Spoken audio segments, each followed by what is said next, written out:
Prester John by John Buchan. Chapter 1. The Man on the Kirkcaple Shore. I mind as if it were yesterday my first sight of the man. Little I knew at the time how big the moment was with destiny, or how often that face, seen in the fitful moonlight, would haunt my sleep and disturb my waking hours. But I mind yet the cold grue of terror I got from it, a terror which was surely more than the due of a few truant lads breaking the Sabbath with their play. The town of Kirkcaple, of which and its adjacent parish of Portincross my father was the minister, lies on a hillside above the little bay of Capel, and looks squarely out on the North Sea. Round the horns of land which enclose the bay, the coast shows on either side a battlement of stark red cliffs, through which a burn or two makes a pass to the water's edge. The bay itself is ringed with fine clean sands, where we lads of the Berg school loved to bathe in the warm weather. But on long holidays the sport was to go farther afield among the cliffs, for there were many deep caves and pools, where podleys might be caught with a line, and hid treasure sought for at the expense of the skin of the knees and the buttons of the trousers. Many a long Saturday I have passed in a crinkle of the cliffs, having lit a fire of driftwood, and made believe that I was a smuggler or a Jacobite new landed from France. There was a band of us in Kirkcaple, lads of my own age, including Archie Leslie, the son of my father's session clerk, and Tam Dyke, the provost's nephew. We were sealed to silence by the blood oath, and we bore each the name of some historic pirate or sailor-man. I was Paul Jones, Tam was Captain Kidd, and Archie, need I say it, was Morgan himself.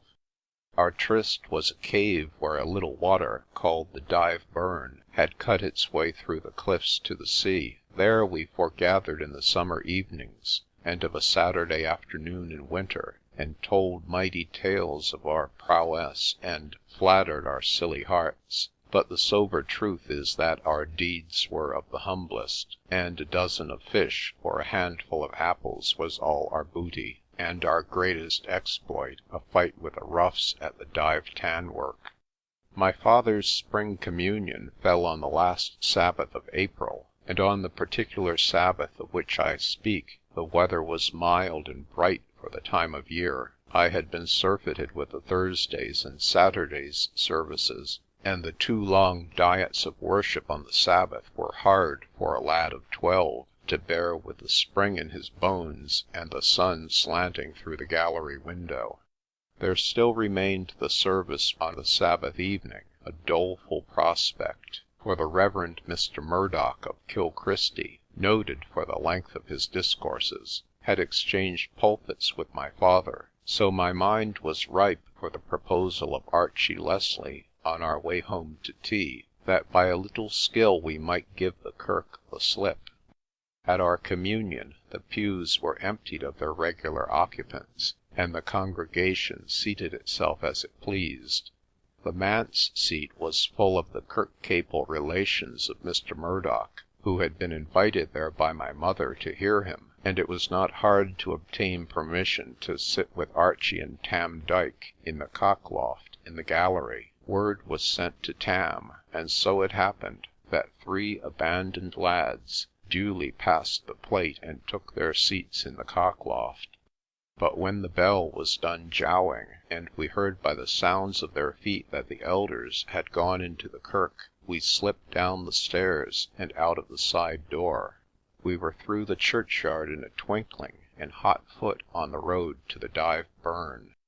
It was the fashion of the genteel in Kirkcaple to put their boys into what were known as Eton suits, long trousers, cutaway jackets, and chimney-pot hats. I had been one of the earliest victims, and well I remember how I fled home from the Sabbath school with the snowballs of the town roughs rattling off my chimney-pot.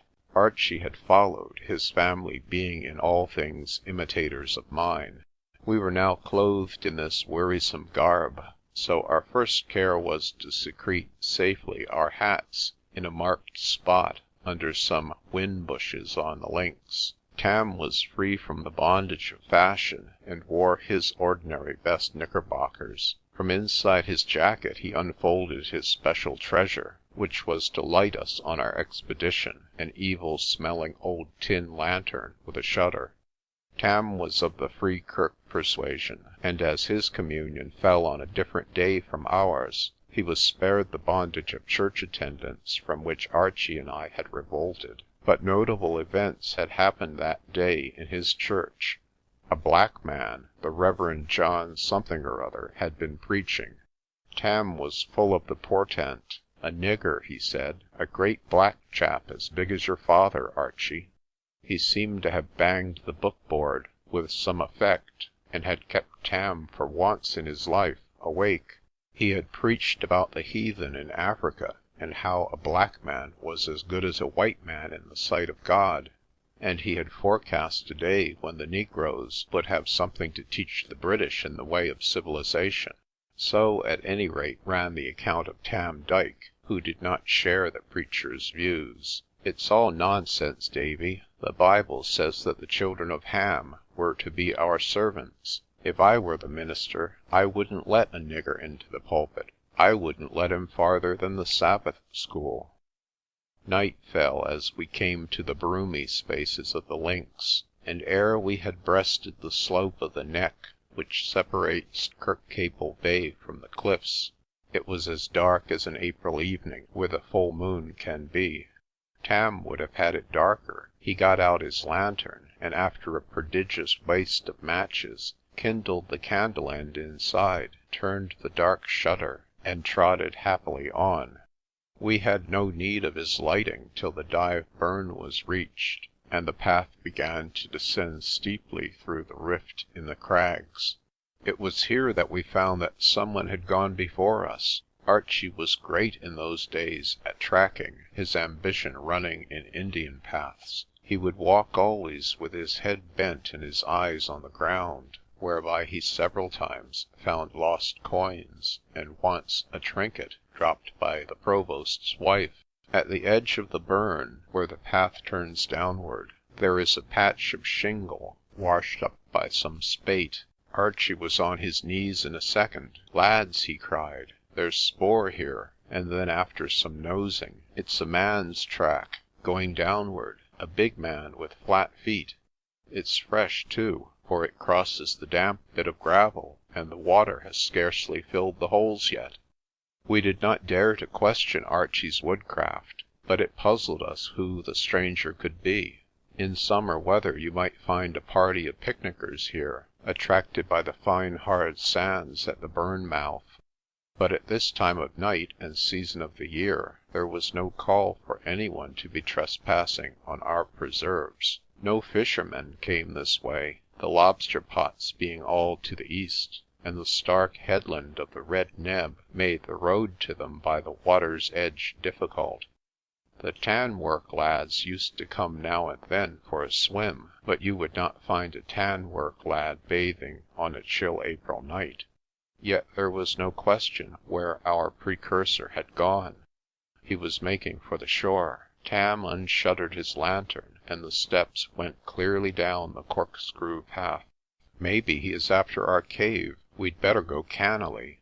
The glim was doused, the words were Archie's, and in the best contraband manner we stole down the gully. The business had suddenly taken an eerie turn, and I think in our hearts we were all a little afraid. But Tam had a lantern, and it would never do to turn back from an adventure which had all the appearance of being the true sort. Halfway down there is a scrog of wood, dwarf alders and hawthorn, which makes an arch over the path. I for one was glad when we got through this with no worse mishap than a stumble from Tam, which caused the lantern door to fly open and the candle to go out. We did not stop to relight it, but scrambled down the screes till we came to the long slabs of reddish rock which abutted on the beach. We could not see the track, so we gave up the business of scouts, and dropped quietly over the big boulder and into the crinkle of cliff which we called our cave. There was nobody there, So we relit the lantern and examined our properties. 2 or 3 fishing rods for the burn, much damaged by weather, some sea lines on a dry shelf of rock, a couple of wooden boxes, a pile of driftwood for fires, and a heap of quartz in which we thought we had found veins of gold. Such was the modest furnishing of our den. To this I must add some broken clay pipes, with which we made believe to imitate our elders, smoking a foul mixture of coltsfoot leaves and brown paper. The band was in session, so following our ritual we sent out a picket. Tam was deputed to go round the edge of the cliff from which the shore was visible, and report if the coast was clear. He returned in 3 minutes, his eyes round with amazement in the lantern light. "There's a fire on the sands," he repeated, "and a man beside it." Here was news indeed. Without a word we made for the open, Archie first, and Tam, who had seized and shuttered his lantern, coming last. We crawled to the edge of the cliff and peered round, and there, sure enough on the hard bit of sand which the tide had left by the burn mouth, was a twinkle of light and a dark figure. The moon was rising, and besides there was that curious sheen from the sea which you will often notice in spring. The glow was maybe 100 yards distant, a little spark of fire I could have put in my cap, and from its crackling and smoke, composed of dry seaweed and half-green branches from the burnside thickets, a man's figure stood near it, and as we looked it moved round and round the fire in circles, which first of all widened and then contracted. The sight was so unexpected, so beyond the beat of our experience, that we were all a little scared. What could this strange being want with a fire at 8:30 of an April Sabbath night on the Dyveburn sands? We discussed the thing in whispers behind a boulder, but none of us had any solution. "Belike he's come ashore in a boat," said Archie. "He's maybe a foreigner." But I pointed out that, from the tracks which Archie himself had found, the man must have come overland down the cliffs. Tam was clear he was a madman, and was for withdrawing promptly from the whole business. But some spell kept our feet tied there in that silent world of sand and moon and sea. I remember looking back and seeing the solemn, frowning faces of the cliffs, and feeling somehow shut in with this unknown being in a strange union. What kind of chance had brought this interloper into our territory? For a wonder, I was less afraid than curious. I wanted to get to the heart of the matter, and to discover what the man was up to with his fire and his circles. The same thought must have been in Archie's head, for he dropped on his belly and began to crawl softly seawards. I followed, and Tam, with sundry complaints, crept after my heels. Between the cliffs and the fire lay some 60 yards of debris and boulders, above the level of all but the high spring tides. Beyond lay a string of seaweedy pools, and then the hard sands of the Burnfoot. There was excellent cover among the big stones, and apart from the distance and the dim light, the man by the fire was too preoccupied in his task to keep much lookout towards the land. I remember thinking he had chosen his place well, for save from the sea he could not be seen. The cliffs are so undercut that unless a watcher on the coast were on their extreme edge, he would not see the Burnfoot sands. Archie, the skilled tracker, was the one who all but betrayed us. His knee slipped on the seaweed, and he rolled off a boulder, bringing down with him a clatter of small stones. We lay as still as mice, in terror lest the man should have heard the noise and have come to look for the cause. By and by, when I ventured to raise my head above a flat-topped stone, I saw that he was undisturbed. The fire still burned, and he was pacing round it. Just on the edge of the pools was an outcrop of red sandstone, much fissured by the sea. Here was an excellent vantage ground, and all 3 of us curled behind it, with our eyes just over the edge. The man was not 20 yards off, and I could see clearly what manner of fellow he was. For one thing, he was huge of size, or so he seemed to me in the half-light. He wore nothing but a shirt and trousers, and I could hear by the flap of his feet on the sand that he was barefoot. Suddenly Tam Dyke gave a gasp of astonishment. "Gosh, it's the Black Minister," he said. It was indeed a black man, as we saw when the moon came out of a cloud. His head was on his breast, and he walked round the fire with measured, regular steps. At intervals he would stop and raise both hands to the sky, and bend his body in the direction of the moon, but he never uttered a word. "It's magic," said Archie. "He's going to raise Satan. We must bide here and see what happens, for he'll grip us if we try to go back. The moon's o'er high."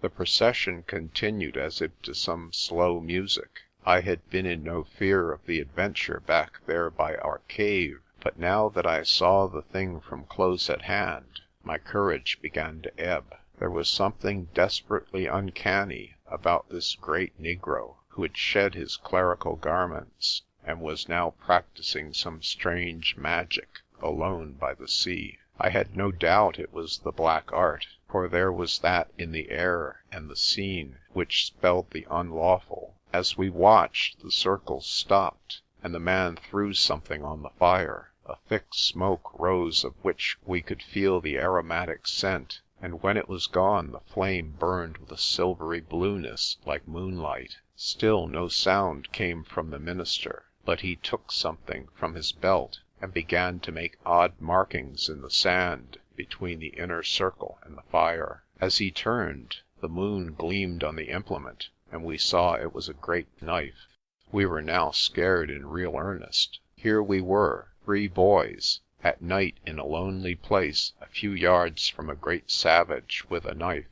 The adventure was far past my liking, and even the intrepid Archie was having qualms, if I could judge from his set face. As for Tam, his teeth were chattering like a threshing mill. Suddenly I felt something soft and warm on the rock at my right hand. I felt again, and lo, it was the man's clothes. There were his boots and socks, his minister's coat, and his minister's hat. This made the predicament worse, for if we waited till he finished his rites, we should for certain be found by him.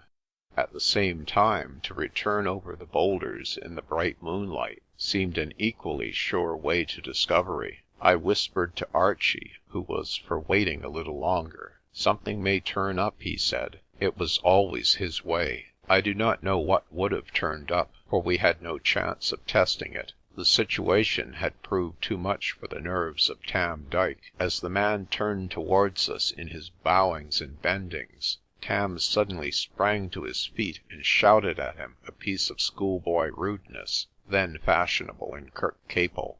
"Wha called ye partin face, my bonny man?" Then clutching his lantern he ran for dear life, while Archie and I raced at his heels. As I turned I had a glimpse of a huge figure, knife in hand, bounding towards us. Though I only saw it in the turn of a head, the face stamped itself indelibly upon my mind. It was black, black as ebony, but it was different from the ordinary Negro. There were no thick lips and flat nostrils. Rather, if I could trust my eyes, the nose was high bridged, and the lines of the mouth sharp and firm, but it was distorted into an expression of such terror and devilish fury and amazement that my heart became like water. We had a start, as I have said, of some 20 or 30 yards. Among the boulders we were not at a great disadvantage, for a boy can flit quickly over them, while a grown man must pick his way. Archie, as ever, kept his wits the best of us. "Make straight for the burn," he shouted in a hoarse whisper. "We'll beat him on the slope." We passed the boulders and slithered over the outcrop of red rock and the patches of sea pink, till we reached the channel of the dive water, which flows gently among pebbles after leaving the gully. Here for the first time I looked back and saw nothing. I stopped involuntarily, and that halt was nearly my undoing, for our pursuer had reached the burn before us, but lower down, and was coming up its bank to cut us off. At most times I am a notable coward, and in these days I was still more of one. owing to a quick and easily heated imagination, but now I think I did a brave thing, though more by instinct than resolution. Archie was running first, and had already splashed through the burn. Tam came next, just about to cross, and the black man was almost at his elbow. Another second and Tam would have been in his clutches had I not yelled out a warning and made straight up the bank of the burn. Tam fell into the pool. I could hear his spluttering cry, but he got across, for I heard Archie call to him, and the two vanished into the thicket which clothes all the left bank of the gully. The pursuer, seeing me on his side of the water, followed straight on, and before I knew, it had become a race between the two of us. I was hideously frightened, but not without hope, for the screes and shelves of this right side of the gully were known to me from many a day's exploring. I was light on my feet, and uncommonly sound in wind, being by far the best long-distance runner in Kirkcaple. If I could only keep my lead till I reached a certain corner I knew of, I could outwit my enemy, for it was possible from that place to make a detour behind a waterfall and get into a secret path of ours among the bushes. I flew up the steep screes, not daring to look round, but at the top, where the rocks begin, I had a glimpse of my pursuer. The man could run. Heavy in build though he was not 6 yards behind me, and I could see the white of his eyes and the red of his gums. I saw something else, a glint of white metal in his hand. He still had his knife. Fear sent me up the rocks like a seagull, and I scrambled and leaped, making for the corner I knew of. Something told me that the pursuit was slackening, and for a moment I halted to look round. A second time a halt was nearly the end of me. A great stone flew through the air, and took the cliff an inch from my head, half blinding me with splinters, and now I began to get angry. I pulled myself into cover, skirted a rock, till I came to my corner, and looked back for the enemy. There he was, scrambling by the way I had come, and making a prodigious clatter among the stones. I picked up a loose bit of rock and hurled it with all my force in his direction. It broke before it reached him, but a considerable lump, to my joy, took him full in the face. Then my terrors revived. I slipped behind the waterfall, and was soon in the thicket, and toiling towards the top. I think this last bit was the worst in the race, for my strength was failing, and I seemed to hear those horrid steps at my heels. My heart was in my mouth. As careless of my best clothes, I tore through the hawthorn bushes. Then I struck the path, and, to my relief, came on Archie and Tam, who were running slowly in desperate anxiety about my fate. We then took hands, and soon reached the top of the gully. For a second we looked back. The pursuit had ceased, and far down the burn we could hear the sounds as of someone going back to the sands. "Your face is bleeding, Davy. Did he get near enough to hit you?" Archie asked. "He hit me with a stone, but I gave him better. He's got a bleeding nose to remember this night by." We did not dare take the road by the links, but made for the nearest human habitation. This was a farm about half a mile inland, and when we reached it we lay down by the stackyard gate and panted. "I've lost my lantern," said Tam, the big black brute. "See if I don't tell my father." "Ye'll do nothing of the kind," said Archie fiercely. "He knows nothing about us and can't do us any harm. But if the story got out and he found out who we were, he'd murder the lot of us." He made us swear secrecy, which we were willing enough to do, seeing very clearly the sense in his argument. Then we found the high road and trotted back at our best pace to Kirkcaple, fear of our families gradually ousting fear of pursuit. In our excitement, Archie and I forgot about our Sabbath hats, reposing quietly below a whinbush on the links. We were not destined to escape without detection. As ill luck would have it, Mr. Murdoch had been taken ill with the stomach-ache after the second psalm, and the congregation had been abruptly dispersed. My mother had waited for me at the church door, and seeing no sign of her son, had searched the gallery. Then the truth came out, and had I been only for a mild walk on the links, retribution would have overtaken my truancy. But to add to this, I arrived home with a scratched face, no hat, and several rents in my best trousers. I was well cuffed and sent to bed, with the promise of full dress chastisement when my father should come home in the morning. My father arrived before breakfast next day, and I was duly and soundly whipped. I set out for school with aching bones to add to the usual depression of Monday morning. At the corner of the Nethergate I fell in with Archie, who was staring at a trap carrying two men which was coming down the street. It was the Free Church minister. He had married a rich wife and kept a horse, driving the preacher of yesterday to the railway station. Archie and I were in behind a doorpost in a twinkling, so that we could see in safety the last of our enemy. He was dressed in minister's clothes, with a heavy fur coat and a brand new yellow leather Gladstone bag. He was talking loudly as he passed, and the Free Church minister seemed to be listening attentively.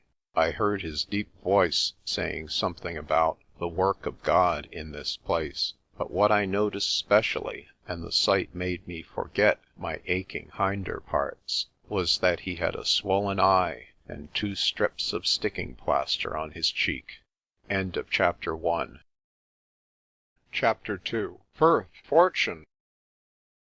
In this plain story of mine there will be so many wild doings ere the end is reached, that I beg my reader's assent to a prosaic digression. I will tell briefly the things which happened between my sight of the man on the Kirkcaple sands and my voyage to Africa. I continued for 3 years at the Berg school, where my progress was less notable in my studies than in my sports. One by one I saw my companions pass out of idle boyhood and be set to professions. Tam Dyke on 2 occasions ran off to sea in the Dutch schooners which used to load with coal in our port, and finally his father gave him his will, and he was apprenticed to the merchant service. Archie Leslie, who was a year my elder, was destined for the law, so he left Kirkcaple for an Edinburgh office, where he was also to take out classes at the college. I remained on at school till I sat alone by myself in the highest class, a position of little dignity and deep loneliness. I had grown a tall, square-set lad, and my prowess at rugby football was renowned beyond the parishes of Kirkcaple and Portincross. To my father I fear I was a disappointment. He had hoped for something in his son more bookish and sedentary, more like his gentle, studious self. On one thing I was determined. I should follow a learned profession. The fear of being sent to an office, like so many of my schoolfellows, inspired me to the little progress I ever made in my studies. I chose the ministry, not, I fear, out of any reverence for the sacred calling, but because my father had followed it before me. Accordingly I was sent at the age of 16 for a year's finishing at the High School of Edinburgh, and the following winter began my arts course at the university. If fate had been kinder to me, I think I might have become a scholar. At any rate, I was just acquiring a taste for philosophy and the dead languages, when my father died suddenly of a paralytic shock, and I had to set about earning a living.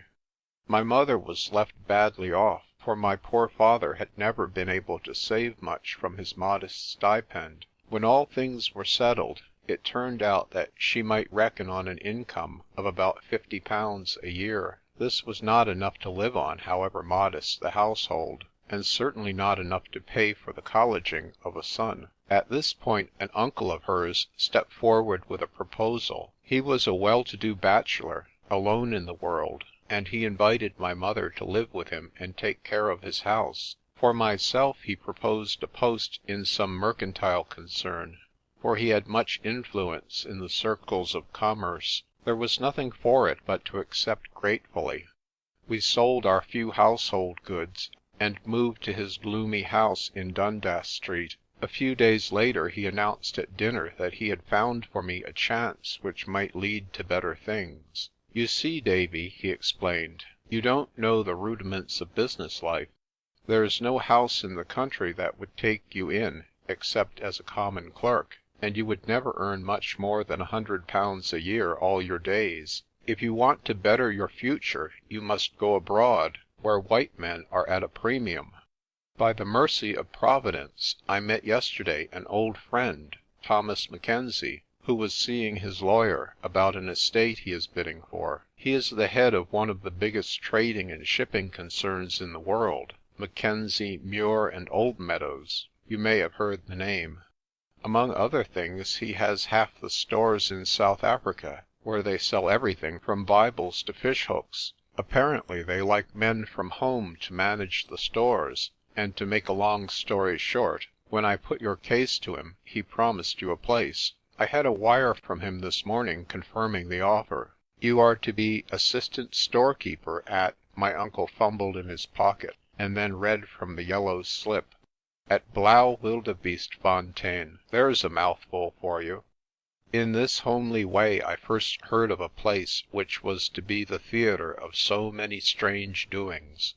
"It's a fine chance for you," my uncle continued. "You'll only be assistant at first, but when you have learned your job you'll have a store of your own. Mackenzie's people will pay you £300 a year, and when you get a store you'll get a percentage on sales. It lies with you to open up new trade among the natives. I hear that Blaau something or other is in the far north of the Transvaal, and I see from the map that it is in a wild, hilly country.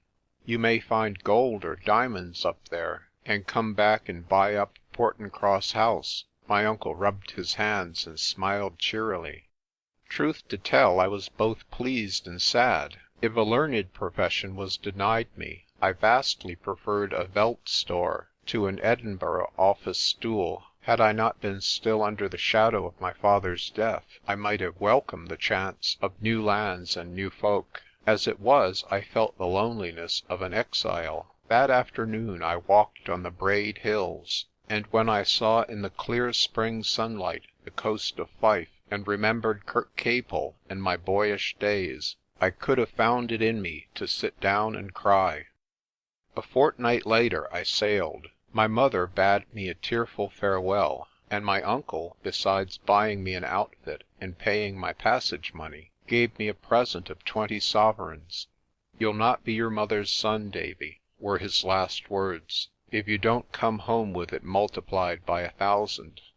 I thought at the time that I would give more than £20,000 to be allowed to bide on the windy shores of Furth.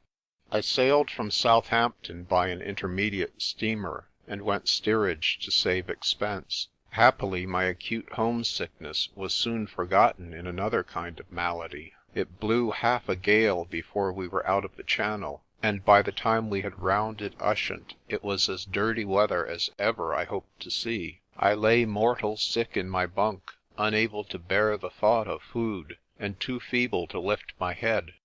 I wished I had never left home, but so acute was my sickness that if someone had there and then offered me a passage back or an immediate landing on shore, I should have chosen the latter. It was not till we got into the fair weather seas around Madeira that I recovered enough to sit on deck and observe my fellow passengers. There were some 50 of us in the steerage, mostly wives and children going to join relations, with a few emigrant artisans and farmers. I early found a friend in a little man with a yellow beard and spectacles, who sat down beside me and remarked on the weather in a strong Scotch accent. He turned out to be a Mr. Wardlaw from Aberdeen, who was going out to be a schoolmaster. He was a man of good education, who had taken a university degree, and had taught for some years as an undermaster in a school in his native town. But the east winds had damaged his lungs, and he had been glad to take the chance of a poorly paid country school in the veld. When I asked him where he was going, I was amazed to be told Blaauwildebeestefontein. Mr. Wardlaw was a pleasant little man with a sharp tongue but a cheerful temper. He laboured all day at primers of the Dutch and Kaffir tongues, but in the evening after supper he would walk with me on the after deck and discuss the future. Like me, he knew nothing of the land he was going to, but he was insatiably curious, and he affected me with his interest. "This place, Blaauwildebeestefontein," he used to say, "is among the Zoutpansberg mountains, and as far as I can see, not above 90 miles from the railroad. It looks from the map a well-watered country, and the agent general in London told me it was healthy, or I wouldn't have taken the job. It seems we'll be in the heart of native reserves up there, for here's a list of chiefs: Mpefu, Sikatola, Majinja, Magata, and there are no white men living to the east of us because of the fever. The name means the spring of the blue wildebeeste, whatever fearsome animal that may be. It sounds like a place for adventure, Mr. Crawfurd. You'll exploit the pockets of the black men, and I'll see what I can do with their minds." There was another steerage passenger whom I could not help observing because of my dislike of his appearance. He too was a little man, by name Henriques, and in looks the most atrocious villain I have ever clapped eyes on. He had a face the colour of French mustard, a sort of dirty green, and bloodshot beady eyes with the whites all yellowed with fever. He had waxed moustaches, and a curious furtive way of walking and looking about him. We of the steerage were careless in our dress, but he was always clad in immaculate white linen, with pointed yellow shoes to match his complexion. He spoke to no one, but smoked long cheroots all day in the stern of the ship, and studied a greasy pocket-book. Once I tripped over him in the dark, and he turned on me with a snarl and an oath. I was short enough with him in return, and he looked as if he could knife me. "I'll wager that fellow has been a slave driver in his time," I told Mr. Wardlaw, who said, "God pity his slaves then." And now I come to the incident which made the rest of the voyage pass all too soon for me, and foreshadowed the strange events which were to come. It was the day after we crossed the line, and the first-class passengers were having deck sports. A tug of war had been arranged between the three classes, and a half-dozen of the heaviest fellows in the steerage, myself included, were invited to join. It was a blazing hot afternoon, but on the saloon deck there were awnings and a cool wind blowing from the bows. The first class beat the second easily, and after a tremendous struggle beat the steerage also. Then they regaled us with iced drinks and cigars to celebrate the victory. I was standing at the edge of the crowd of spectators when my eye caught a figure which seemed to have little interest in our games. A large man in clerical clothes was sitting on a deck chair reading a book. There was nothing novel about the stranger, and I cannot explain the impulse which made me wish to see his face. I moved a few steps up the deck, and then I saw that his skin was black. I went a little further, and suddenly he raised his eyes from his book and looked around. It was the face of the man who had terrified me years ago on the Kirkcaple Shore. I spent the rest of the day in a brown study. It was clear to me that some destiny had prearranged this meeting. Here was this man travelling prosperously as a first-class passenger, with all the appurtenances of respectability. I alone had seen him invoking strange gods in the moonlight. I alone knew of the devilry in his heart, and I could not but believe that some day or other there might be virtue in that knowledge. The second engineer and I had made friends, so I got him to consult the purser's list for the name of my acquaintance. He was down as the Reverend John Laputa, and his destination was Durban.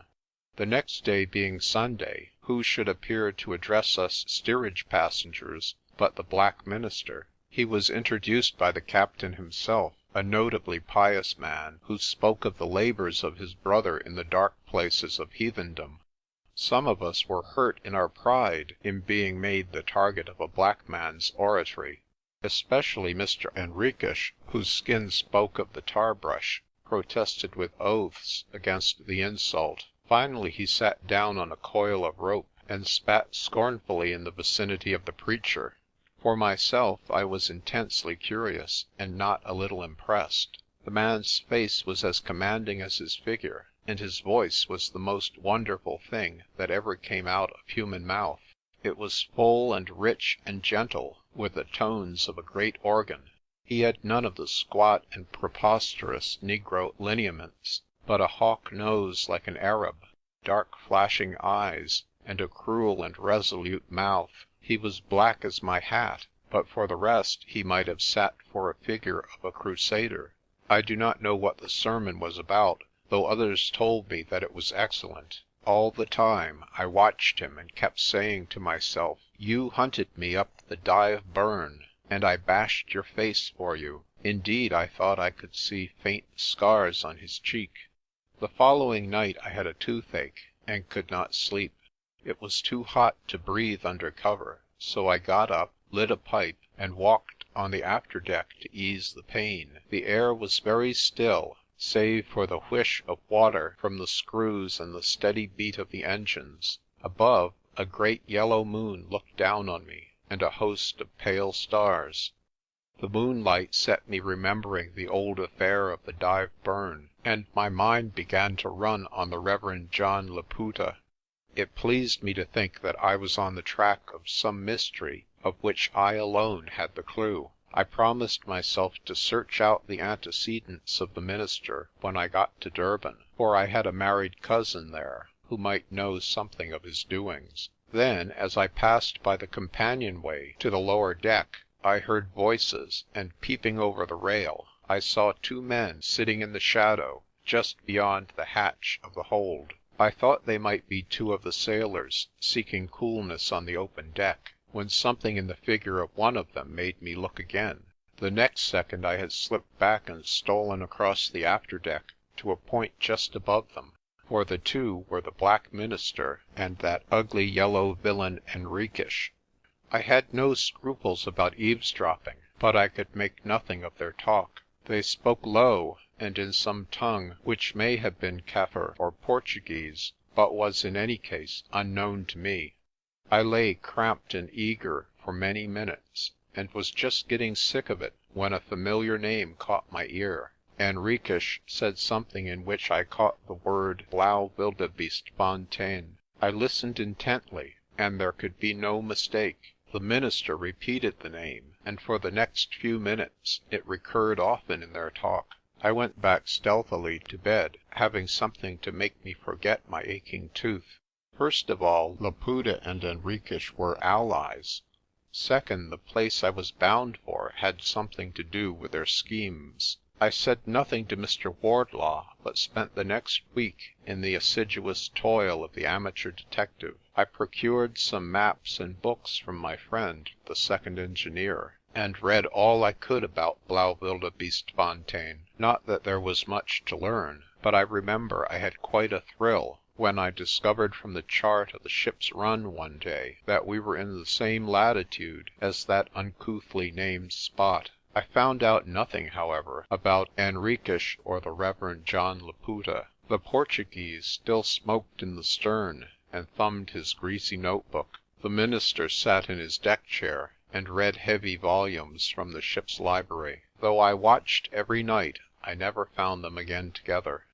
At Cape Town Henriques went ashore and did not return. The minister did not budge from the ship the 3 days we lay in port, and indeed it seemed to me that he kept his cabin. At any rate, I did not see his great figure on deck till we were tossing in the choppy seas round Cape Agulhas. Seasickness again attacked me, and with short lulls during our stoppages at Port Elizabeth and East London, I lay wretchedly in my bunk till we sighted the bluffs of Durban harbour.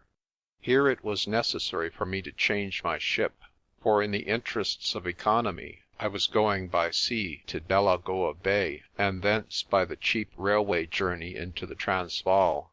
I sought out my cousin, who lived in a fine house on the Berea, and found a comfortable lodging for the 3 days of my stay there. I made inquiries about Mr. Laputa, but could hear nothing. There was no native minister of that name, said my cousin, who was a great authority on all native questions. I described the man, but got no further light. No one had seen or heard of such a being, unless, said my cousin, he is one of those American Ethiopian rascals. My second task was to see the Durban manager of the firm which I had undertaken to serve.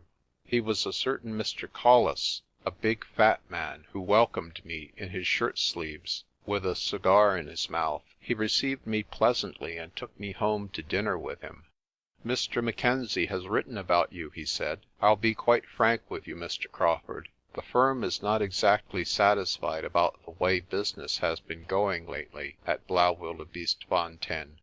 There's a grand country up there, and a grand opportunity for the man who can take it. Japp, who is in charge, is an old man now and past his best, but he has been long with the firm, and we don't want to hurt his feelings. When he goes, which must be pretty soon, you'll have a good chance of the place, if you show yourself an active young fellow." He told me a good deal more about Blaauwildebeestefontein, principally trading details. Incidentally, he let drop that Mr. Japp had had several assistants in the last few years. I asked him why they had left, and he hesitated. "It's a lonely place, and they didn't like the life. You see, there are few white men near, and the young fellows want society. They complained and were moved on, but the firm didn't think the more of them." I told him I had come out with the new schoolmaster. "Yes," he said reflectively, "the school. That's been vacant pretty often lately. What sort of fellow is this Wardlaw? Will he stay, I wonder?"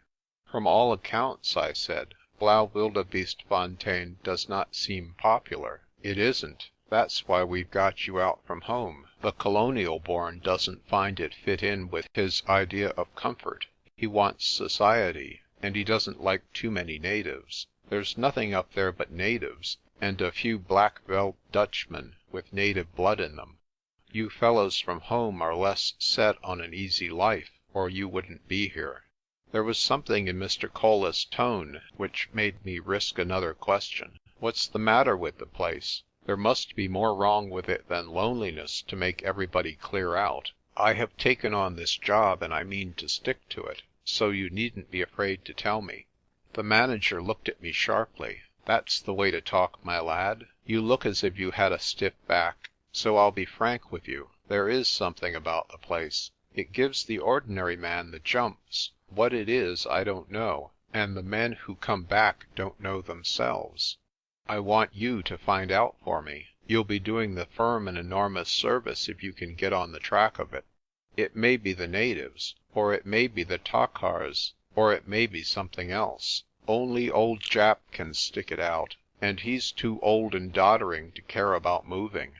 I want you to keep your eyes skinned, and write privately to me if you want any help. You're not out here for your health, I can see, and here's a chance for you to get your foot on the ladder. Remember, I'm your friend," he said to me again at the garden gate. "Take my advice and lie very low. Don't talk, don't meddle with drink. Learn all you can of the native jabber, and don't let on you understand a word. You're sure to get on the track of something. Goodbye, my boy," and he waved a fat hand to me.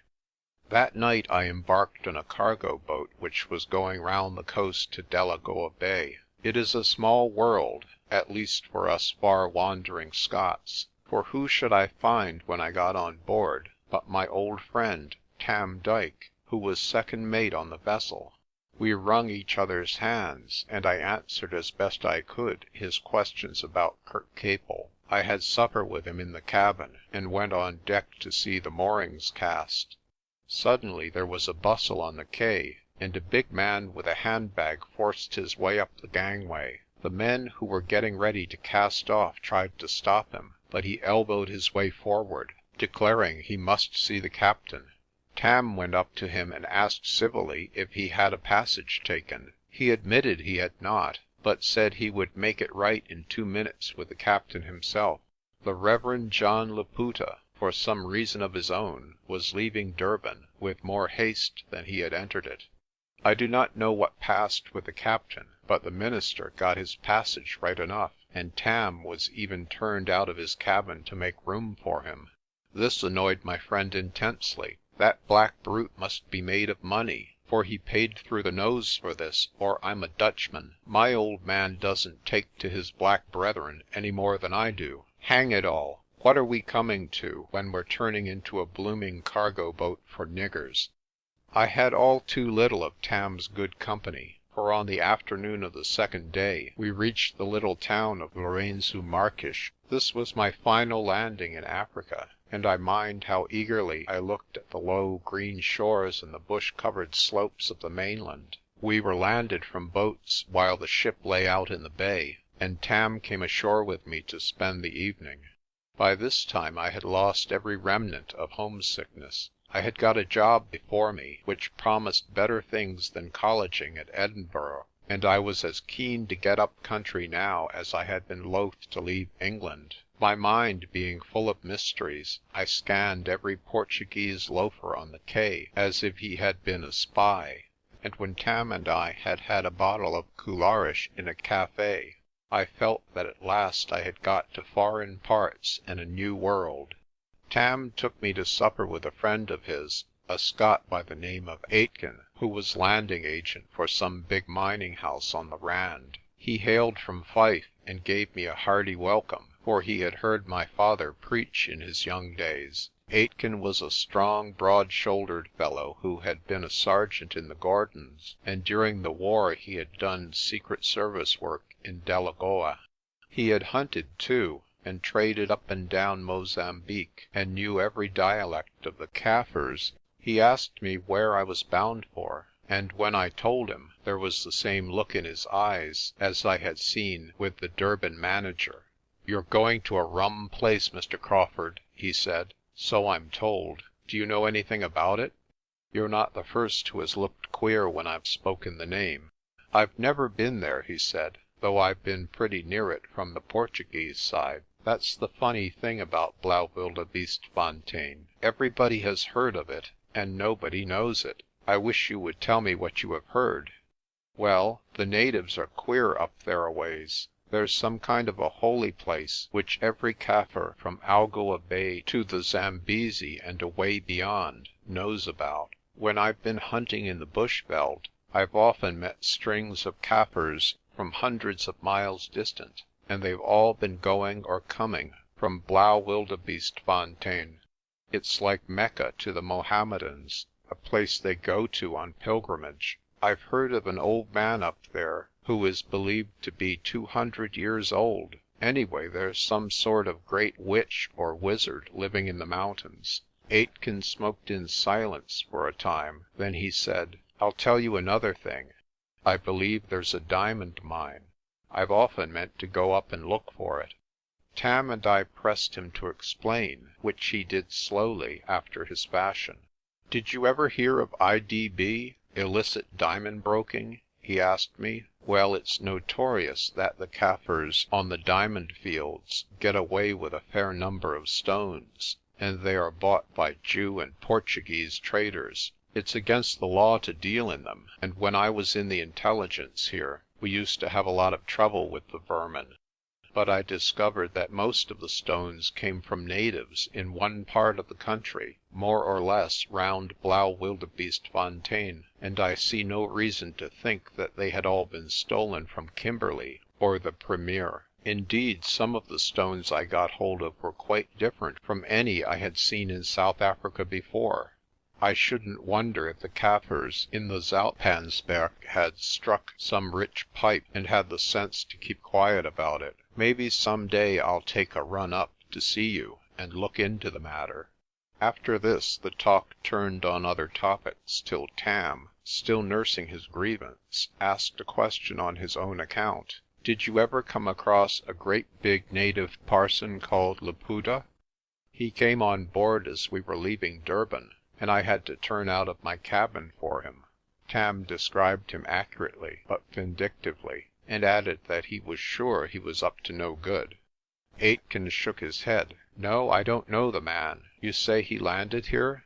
Well, I'll keep a lookout for him. Big native parsons are not so common." Then I asked about Henriques, of whom Tam knew nothing. I described his face, his clothes, and his habits. Aitken laughed uproariously. "Tut, my man, most of the subjects of His Majesty the King of Portugal would answer to that description. If he's a rascal as you think, you may be certain he's in the IDB business, and if I'm right about Blaauwildebeestefontein, you'll likely have news of him there some time or other." Drop me a line if he comes, and I'll get on to his record." I saw Tam off in the boat with a fairly satisfied mind. I was going to a place with a secret, and I meant to find it out. The natives round Blaauwildebeestefontein were queer, and diamonds were suspected somewhere in the neighbourhood. Henriques had something to do with the place, and so had the Reverend John Laputa, about whom I knew one strange thing. So did Tam, by the way, but he had not identified his former pursuer, and I had told him nothing. I was leaving two men behind me, Collis at Durban and Aitken at Lourenço-Marques, who would help me if trouble came. Things were shaping well for some kind of adventure. The talk with Aitken had given Tam an inkling of my thoughts. His last words to me were an appeal to let him know if there were any fun going. "I can see you're in for a queer job. Promise to let me hear from you if there's going to be a row, and I'll come up country, though I should have to desert the service. Send us a letter to the agents at Durban, in case we should be in port. You haven't forgotten the dive burn, Davy." Chapter 3. Blaauwildebeestefontein. The Pilgrim's Progress had been the Sabbath reading of my boyhood, and as I came in sight of Blaauwildebeestefontein, a passage ran in my head. It was that which tells how Christian and Hopeful, after many perils of the way, came to the Delectable Mountains, from which they had a prospect of Canaan. After many dusty miles by rail, and a weariful journey in a Cape cart through arid plains and dry and stony gorges, I had come suddenly into a haven of green. The spring of the blue wildebeeste was a clear rushing mountain torrent, which swirled over blue rocks into deep fern-fringed pools. All around was a tableland of lush grass with marigolds and arum lilies instead of daisies and buttercups. Thickets of tall trees dotted the hill slopes and patched the meadows as if some landscape gardener had been at work on them. Beyond, the glen fell steeply to the plains, which ran out in a faint haze to the horizon. To north and south I marked the sweep of the Berg, now rising high to a rocky peak, and now stretching in a level rampart of blue. On the very edge of the plateau, where the road dipped for the descent, stood the shanties of Blaauwildebeestefontein.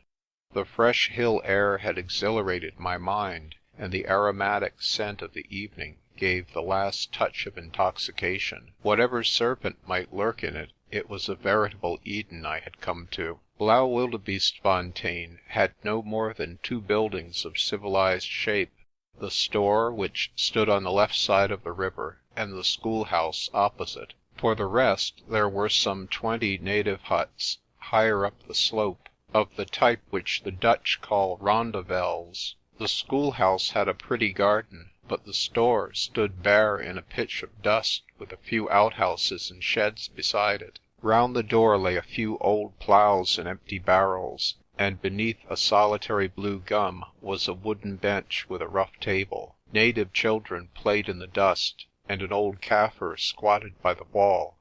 My few belongings were soon lifted from the Cape cart, and I entered the shop. It was the ordinary pattern of up-country store, a bar in one corner with an array of bottles, and all round the walls tins of canned food and the odds and ends of trade. The place was empty, and a cloud of flies buzzed over a sugar cask. Two doors opened at the back, and I chose the one to the right. I found myself in a kind of kitchen with a bed in one corner, and a litter of dirty plates on the table. On the bed lay a man, snoring heavily. I went close to him, and found an old fellow with a bald head, clothed only in a shirt and trousers. His face was red and swollen, and his breath came in heavy grunts. A smell of bad whisky hung over everything. I had no doubt that this was Mr. Peter Japp, my senior in the store. One reason for the indifferent trade at Blaauwildebeestefontein was very clear to me. The storekeeper was a sot.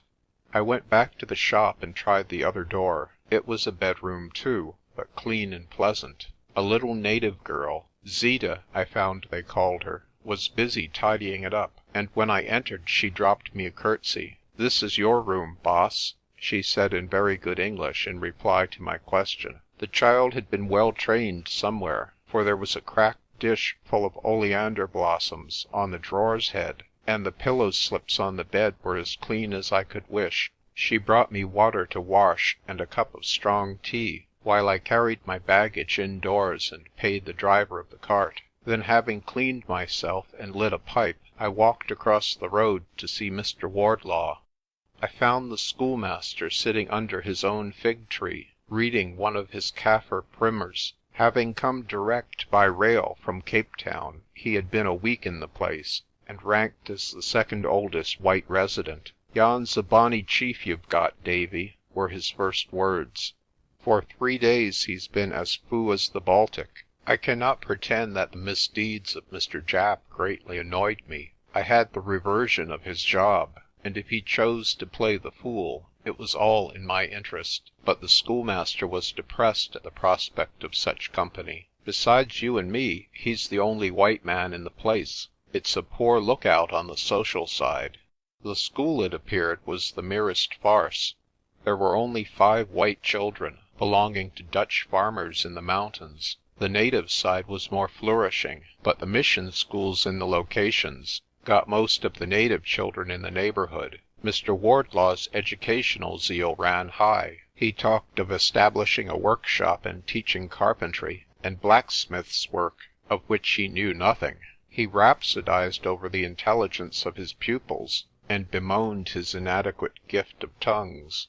"You and I, Davy," he said, "must sit down and grind at the business. It is to the interest of both of us. The Dutch is easy enough. It's a sort of kitchen dialect you can learn in a fortnight. But these native languages are a stiff job. Sesotho is the chief hereabouts, and I'm told once you've got that it's easy to get Zulu. Then there's the thing the Shangans speak, Baronga, I think they call it. I've got a Christian Kaffir living up in one of the huts who comes every morning to talk to me for an hour. You'd better join me." I promised, and in the sweet-smelling dust crossed the road to the store. Japp was still sleeping, so I got a bowl of mealy porridge from Zita and went to bed. Japp was sober next morning and made me some kind of apology. He had chronic lumbago, he said, and to go on the bust now and then was the best cure for it. Then he proceeded to initiate me into my duties in a tone of exaggerated friendliness. "I took a fancy to you the first time I clapped eyes on you," he said. "You and me will be good friends, Crawfurd. I can see that. You're a spirited young fellow, and you'll stand no nonsense. The Dutch about here are a slim lot, and the Kaffirs are slimmer. Trust no man. That's my motto. The firm know that, and I've had their confidence for 40 years. The first day or two things went well enough. There was no doubt that, properly handled, a fine trade could be done in Blaauwildebeestefontein. The countryside was crawling with natives, and great strings used to come through from Shangaan territory on the way to the Rand mines. Besides, there was business to be done with the Dutch farmers, especially with the tobacco, which I foresaw could be worked up into a profitable export. There was no lack of money either, and we had to give very little credit, though it was often asked for. I flung myself into the work, and in a few weeks had been all round the farms and locations. At first Japp praised my energy, for it left him plenty of leisure to sit indoors and drink. But soon he grew suspicious, for he must have seen that I was in a fair way to oust him altogether. He was very anxious to know if I had seen Collis in Durban and what the manager had said. "I have letters," he told me 100 times, "from Mr. Mackenzie himself, praising me up to the skies. The firm couldn't get along without old Peter Japp, I can tell you." I had no wish to quarrel with the old man, so I listened politely to all he said. But this did not propitiate him, and I soon found him so jealous as to be a nuisance. He was colonial born, and was always airing the fact. He rejoiced in my rawness, and when I made a blunder would crow over it for hours. "It's no good, Mr. Crawfurd. You new chums from England may think yourselves mighty clever, but we men from the old colony can get ahead of you every time. In 50 years you'll maybe learn a little about the country, but we know all about it before we start. He roared with laughter at my way of tying a voorslag, and he made merry, no doubt with reason, on my management of a horse. I kept my temper pretty well, but I own there were moments when I came near to kicking Mr. Japp. The truth is, he was a disgusting old ruffian. His character was shown by his treatment of Zeeta. The poor child slaved all day, and did two men's work in keeping the household going. She was an orphan from a mission station, and in Japp's opinion, a creature without rights. Hence he never spoke to her except with a curse, and used to cuff her thin shoulders till my blood boiled. One day things became too much for my temper.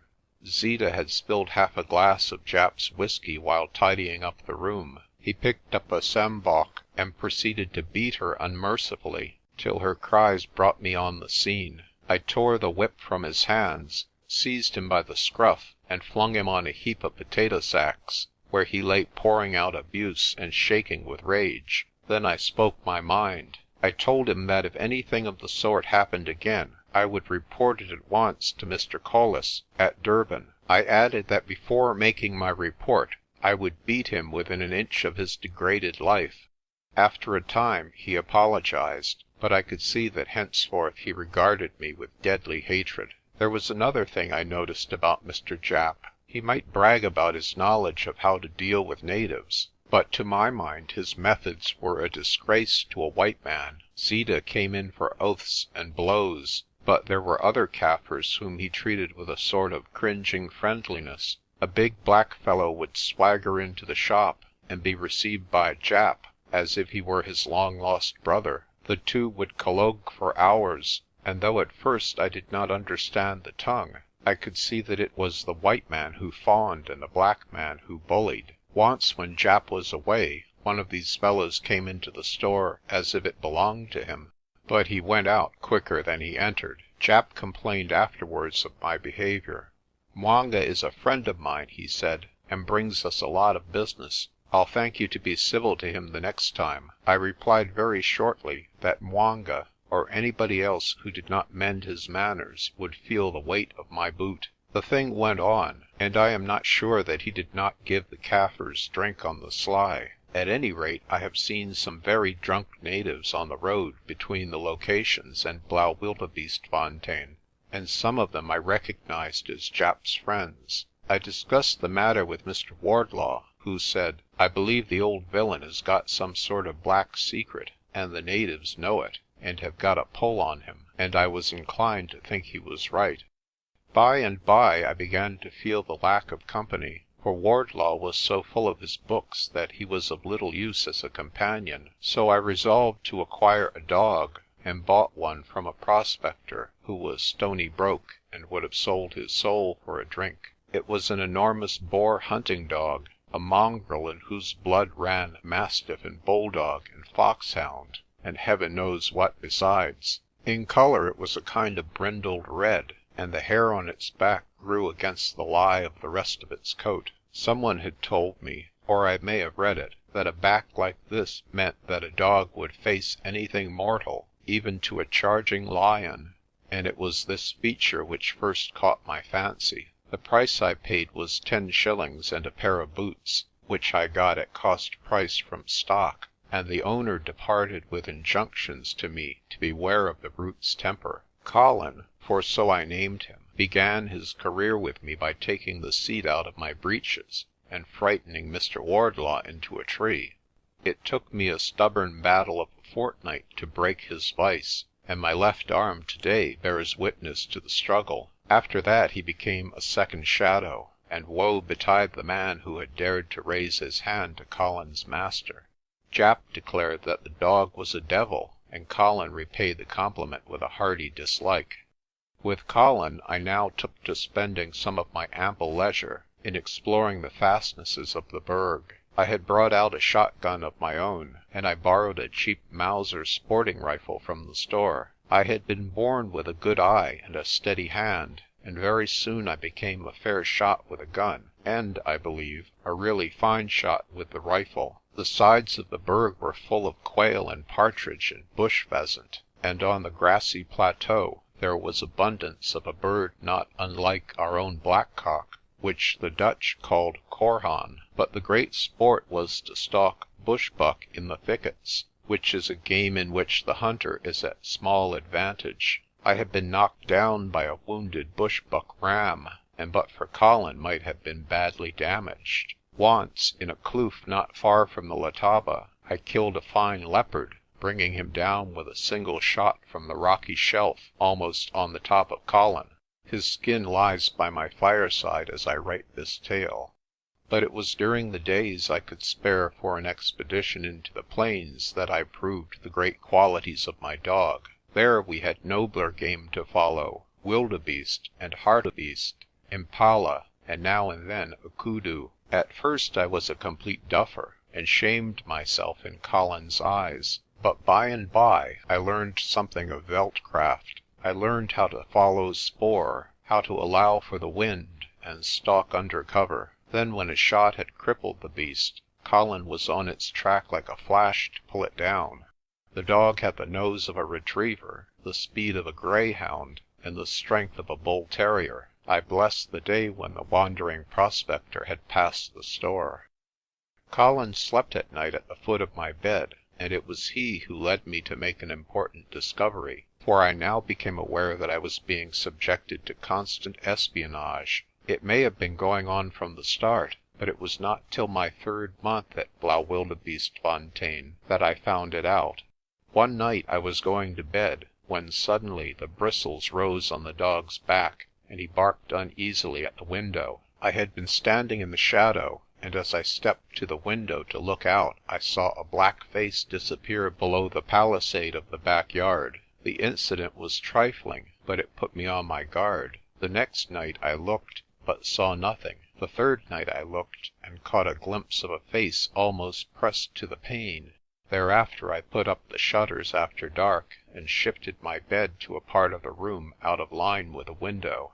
It was the same out of doors. I would suddenly be conscious as I walked on the road that I was being watched. If I made as if to walk into the roadside bush, there would be a faint rustling, which told that the watcher had retired. The stalking was brilliantly done, for I never caught a glimpse of one of the stalkers. Wherever I went, on the road, on the meadows of the plateau, or on the rugged sides of the Berg, it was the same. I had silent followers who betrayed themselves now and then by the crackling of a branch, and eyes were always looking at me which I could not see. Only when I went down to the plains did the espionage cease. This thing annoyed Colin desperately, and his walks abroad were one continuous growl. Once, in spite of my efforts, he dashed into the thicket, and a squeal of pain followed. He had got somebody by the leg, and there was blood on the grass. Since I came to Blaauwildebeestefontein, I had forgotten the mystery I had set out to track in the excitement of a new life and my sordid contest with Japp. But now this espionage brought back my old preoccupation. I was being watched because some person or persons thought I was dangerous. My suspicions fastened on Japp, but I soon gave up that clue. It was my presence in the store that was a danger to him, not my wanderings about the countryside. It might be that he had engineered the espionage so as to drive me out of the place in sheer annoyance, but I flattered myself that Mr. Japp knew me too well to imagine that such a game was likely to succeed. The mischief was that I could not make out who the trackers were. I had visited all the surrounding locations, and was on good enough terms with all the chiefs. There was Umvelos, a dingy old fellow who had spent a good deal of his life in a Boer jail before the war. There was a mission station at his place, and his people seemed to me to be well behaved and prosperous. Majinje was a chieftainess, a little girl whom nobody was allowed to see. Her location was a miserable affair, and her tribe was yearly shrinking in numbers. Then there was Magata, further north among the mountains. He had no quarrel with me, for he used to give me a meal when I went out hunting in that direction, and once he turned out 100 of his young men, and I had a great battue of wild dogs. Sikitola, the biggest of all, lived some distance out in the flats. I knew less about him, but if his men were the trackers, they must have spent most of their days a weary way from their kraal. The Kaffirs in the huts at Blaauwildebeestefontein were mostly Christian, and quiet, decent fellows, who farmed their little gardens, and certainly preferred me to Japp.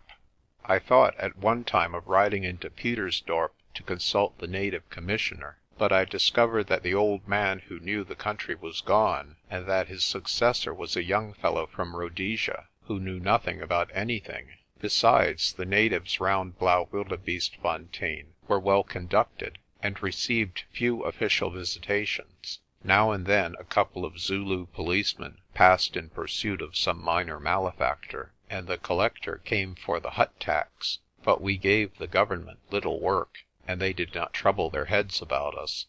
As I have said, the clues I had brought out with me to Blaauwildebeestefontein began to occupy my mind again, and the more I thought of the business, the keener I grew. I used to amuse myself with setting out my various bits of knowledge. There was first of all the Reverend John Laputa, his doings on the Kirkcaple Shore, his talk with Henriques about Blaauwildebeestefontein, and his strange behaviour at Durban. Then there was what Collis had told me about the place being queer, how nobody would stay long either in the store or the schoolhouse. Then there was my talk with Aitken at Lourenço-Marques, and his story of a great wizard in the neighbourhood to whom all Kaffirs made pilgrimages, and the suspicion of a diamond pipe. Last and most important, there was this perpetual spying on myself. It was as clear as daylight that the place held some secret, and I wondered if old Japp knew. I was fool enough one day to ask him about diamonds. He met me with contemptuous laughter. "There's your ignorant Britisher," he cried. "If you had ever been to Kimberley, you would know the look of a diamond country. You're as likely to find diamonds here as ocean pearls. But go out and scrape in the spruit if you like. You'll maybe find some garnets." I made cautious inquiries too, chiefly through Mr. Wardlaw, who was becoming a great expert at Kaffir, about the existence of Aitken's wizard, but he could get no news. The most he found out was that there was a good cure for fever among Sikitola's men, and that Majinje, if she pleased, could bring rain. The upshot of it all was that, after much brooding, I wrote a letter to Mr. Collis, and to make sure of its going, gave it to a missionary to post in Pietersdorp. I told him frankly what Aitken had said, and I also told him about the espionage. I said nothing about old Japp, for beast as he was, I did not want him at his age to be without a livelihood. End of chapter 3. Chapter 4. My Journey to the Winter-veld. A reply came from Collis, addressed not to me but to Japp.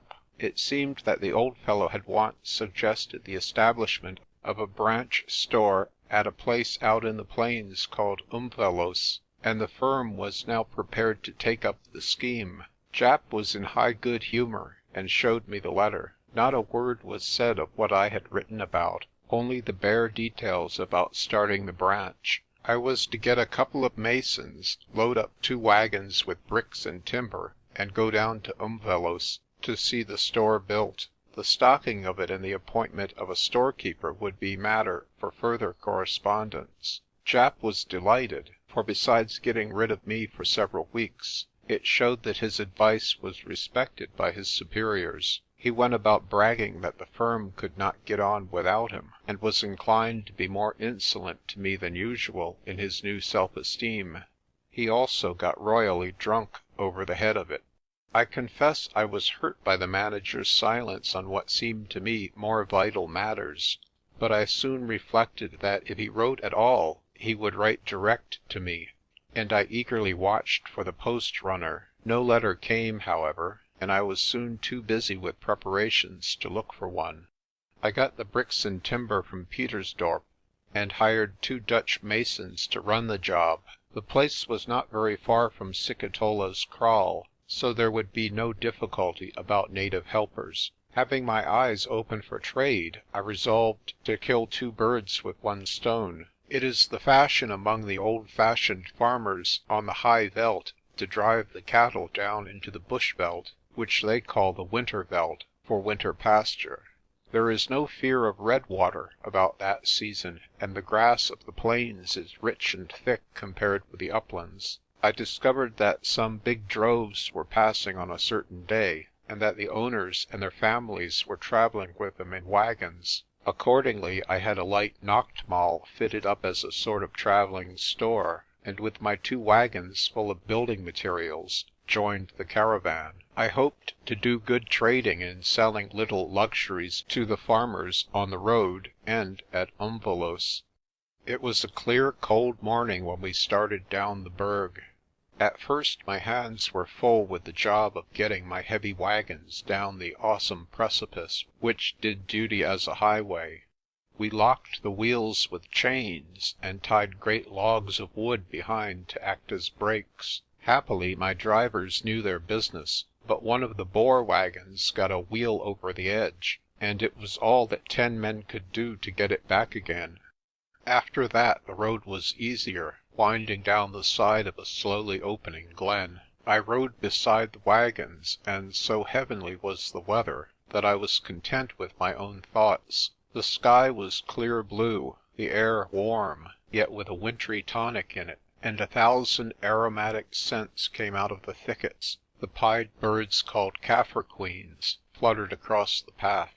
Below, the Klein Labongo churned and foamed in 100 cascades. Its waters were no more the clear grey of the Blaauwildebeest spring, but were growing muddy with its approach to the richer soil of the plains. Oxen travel slow, and we outspanned that night 1/2 a day's march short of Umvelos. I spent the hour before sunset lounging and smoking with the Dutch farmers. At first they had been silent and suspicious of a newcomer, but by this time I talked their taal fluently, and we were soon on good terms. I recall a discussion arising about a black thing in a tree about 500 yards away. I thought it was an aasvogel, but another thought it was a baboon, whereupon the oldest of the party, a farmer called XIII, whipped up his rifle, and apparently without sighting fired. A dark object fell out of a branch, and when we reached it we found it a baviaan sure enough, shot through the head. "Which side are you on in the next war?" the old man asked me, and laughing I told him, "Yours." After supper, the ingredients of which came largely from my nachtmaal, we sat smoking and talking round the fire, the women and children being snug in the covered wagons. The Boers were honest, companionable fellows, and when I had made a bowl of toddy in the Scotch fashion to keep out the evening chill, we all became excellent friends. They asked me how I got on with Jap. Old XIII saved me the trouble of answering, for he broke in with "Skellum, skellum." I asked him his objection to the storekeeper, but he would say nothing beyond that he was too thick with the natives. I fancy at some time Mr. Japp had sold him a bad plough. We spoke of hunting, and I heard long tales of exploits away on the Limpopo, in Mashonaland, on the Sabi, and in the Lebombo. Then we verged on politics, and I listened to violent denunciations of the new land tax. These were old residenters, I reflected, and I might learn perhaps something of value. So very carefully I repeated a tale I said I had heard at Durban of a great wizard somewhere in the Berg, and asked if anyone knew of it. They shook their heads. The natives had given up witchcraft and big medicine, they said, and were more afraid of a parson or a policeman than any witch doctor. Then they were starting on reminiscences when old XIII, who was deaf, broke in and asked to have my question repeated. "Yes," he said, "I know. It is in the Rooirand. There is a devil dwells there." I could get no more out of him beyond the fact that there was certainly a great devil there. His grandfather and father had seen it, and he himself had heard it roaring when he had gone there as a boy to hunt. He would explain no further, and went to bed. Next morning, close to Sikitola's kraal, I bade the farmers good-bye, after telling them that there would be a store in my wagon for 3 weeks at Umvelos if they wanted supplies. We then struck more to the north towards our destination. As soon as they had gone, I had out my map and searched it for the name old Coetzee had mentioned. It was a very bad map, for there had been no surveying east of the Berg, and most of the names were mere guesses. But I found the word Rooirand, marking an eastern continuation of the northern wall, and probably set down from some hunter's report. I had better explain here the chief features of the country, for they bulk largely in my story. The Berg runs north and south, and from it run the chief streams which water the plain.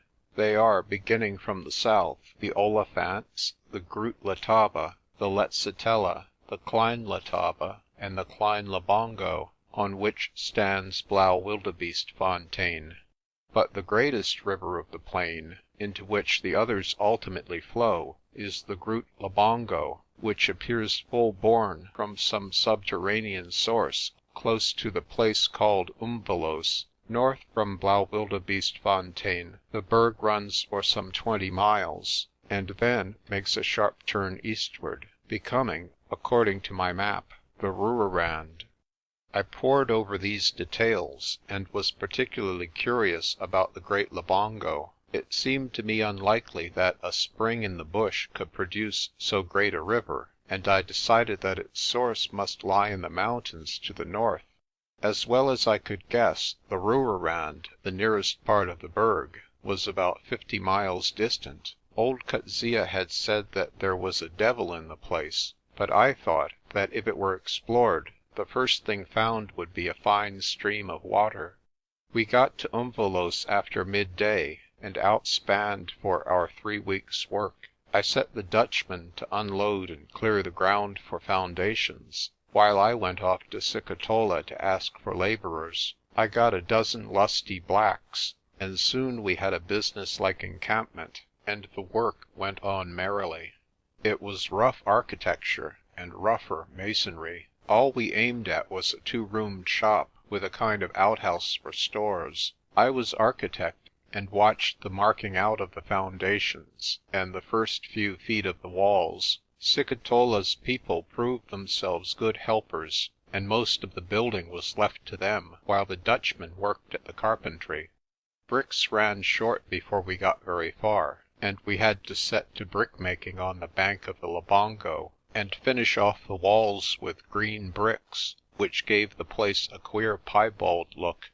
I was not much of a carpenter, and there were plenty of builders without me, so I found a considerable amount of time on my hands. At first I acted as a shopkeeper in the Nachtmaal, but I soon cleared out my stores to the Dutch farmers and the natives. I had thought of going back for more, and then it occurred to me that I might profitably give some of my leisure to the Rooirand. I could see the wall of the mountains quite clear to the north, within an easy day's ride. So one morning I packed enough food for a day or two, tied my sleeping bag on my saddle, and set off to explore, after appointing the elder of the Dutchmen foreman of the job in my absence. It was very hot jogging along the native path with the eternal olive-green bush around me. Happily there was no fear of my losing the way, for the Rooirand stood very clear in front, and slowly as I advanced I began to make out the details of the cliffs. At luncheon time, when I was about halfway, I sat down with my Zeiss glass, my mother's farewell gift, to look for the valley, but valley I saw none. The wall, reddish purple it looked, and I thought of porphyry, was continuous and unbroken. There were chimneys and fissures, but none great enough to hold a river. The top was sheer cliff. Then came loose kranzes in tiers like the seats in a gallery, and below, a dense thicket of trees. I raked the whole line for a break, but there seemed none. It's a bad job for me, I thought, if there is no water, for I must pass the night there. The night was spent in a sheltered nook at the foot of the rocks, but my horse and I went to bed without a drink. My supper was some raisins and biscuits, for I did not dare to run the risk of increasing my thirst. I had found a great bank of debris sloping up to the kranzes, and thick wood clothing all the slope. The grass seemed wonderfully fresh, but of water there was no sign. There was not even the sandy channel of a stream to dig in. In the morning I had a difficult problem to face. Water I must find at all costs, or I must go home. There was time enough for me to get back without suffering much, but if so I must give up my explorations. This I was determined not to do. The more I looked at these red cliffs, the more eager I was to find out their secret. There must be water somewhere, otherwise how account for the lushness of the vegetation? My horse was a veldt pony, so I set him loose to see what he would do. He strayed back on the path to Umvelos. This looked bad, for it meant that he did not smell water along the cliff front. If I was to find a stream it must be on the top, and I must try a little mountaineering. Then, taking my courage in both my hands, I decided. I gave my pony a cut and set him off on the homeward road. I knew he was safe to get back in 4 or 5 hours, and in broad day there was little fear of wild beasts attacking him. I had tied my sleeping bag onto the saddle, and had with me but 2 pocketfuls of food. I had also fastened on the saddle a letter to my Dutch foreman, bidding him send a native with a spare horse to fetch me by the evening. Then I started off to look for a chimney. A boyhood spent on the cliffs at Kirkcaple had made me a bold cragsman, and the porphyry of the Rooirand clearly gave excellent holds. But I walked many weary miles along the cliff foot before I found a feasible road. To begin with, it was no light task to fight one's way through the dense undergrowth to the lower slopes. Every kind of thorn bush lay in wait for my skin. Creepers tripped me up.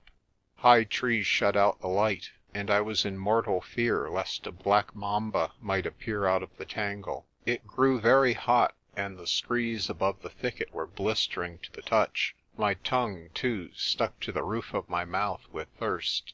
The first chimney I tried ran out on the face into nothingness, and I had to make a dangerous descent. The second was a deep gully, but so choked with rubble that after nearly braining myself I desisted. Still going eastwards, I found a sloping ledge which took me to a platform from which ran a crack with a little tree growing in it. My glass showed me that beyond this tree the crack broadened into a clearly defined chimney which led to the top. If I can once reach that tree, I thought, the battle is won. The crack was only a few inches wide, large enough to let in an arm and a foot, and it ran slantwise up a perpendicular rock. I do not think I realized how bad it was till I had gone too far to return. Then my foot jammed, and I paused for breath with my legs and arms cramping rapidly.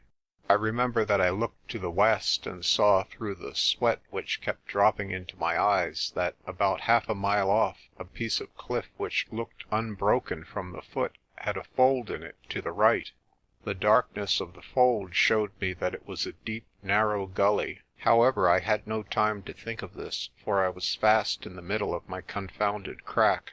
With immense labour I found a chockstone above my head and managed to force my foot free. The next few yards were not so difficult, and then I stuck once more.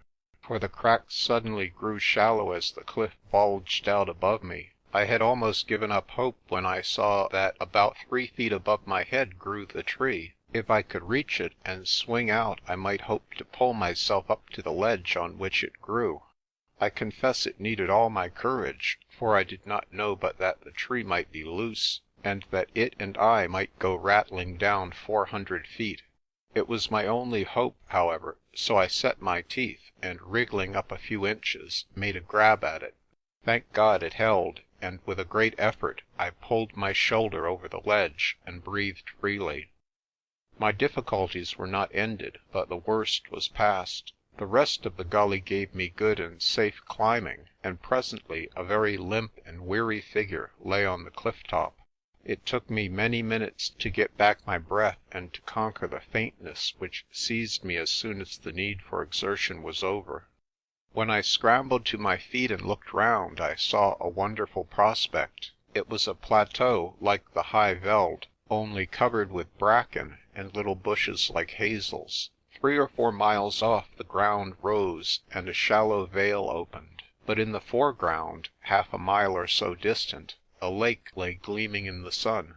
I could scarcely believe my eyes as I ran towards it, and doubts of a mirage haunted me. But it was no mirage, but a real lake, perhaps 3 miles in circumference, with bracken fringed banks, a shore of white pebbles, and clear deep blue water. I drank my fill, and then stripped and swam in the blessed coolness. After that I ate some luncheon and sunned myself on a flat rock. I have discovered the source of the Labongo, I said to myself. I will write to the Royal Geographical Society, and they will give me a medal. I walked round the lake to look for an outlet. A fine mountain stream came in at the north end, and at the south end, sure enough, a considerable river debouched. My exploring zeal redoubled, and I followed its course in a delirium of expectation. It was a noble stream, clear as crystal, and very unlike the muddy tropical Labongo at Umvelos. Suddenly, about a quarter of a mile from the lake, the land seemed to grow over it, and with a swirl and a hollow roar it disappeared into a pothole. I walked a few steps on, and from below my feet came the most uncanny rumbling and groaning. Then I knew what old Coetzee's devil was that howled in the Rooirand. Had I continued my walk to the edge of the cliff, I might have learned a secret which would have stood me in good stead later. But the descent began to make me anxious, and I retraced my steps to the top of the chimney whence I had come. I was resolved that nothing would make me descend by that awesome crack, so I kept on eastward along the top to look for a better way. I found one about a mile farther on, which, though far from easy, had no special risks save from the appalling looseness of the debris.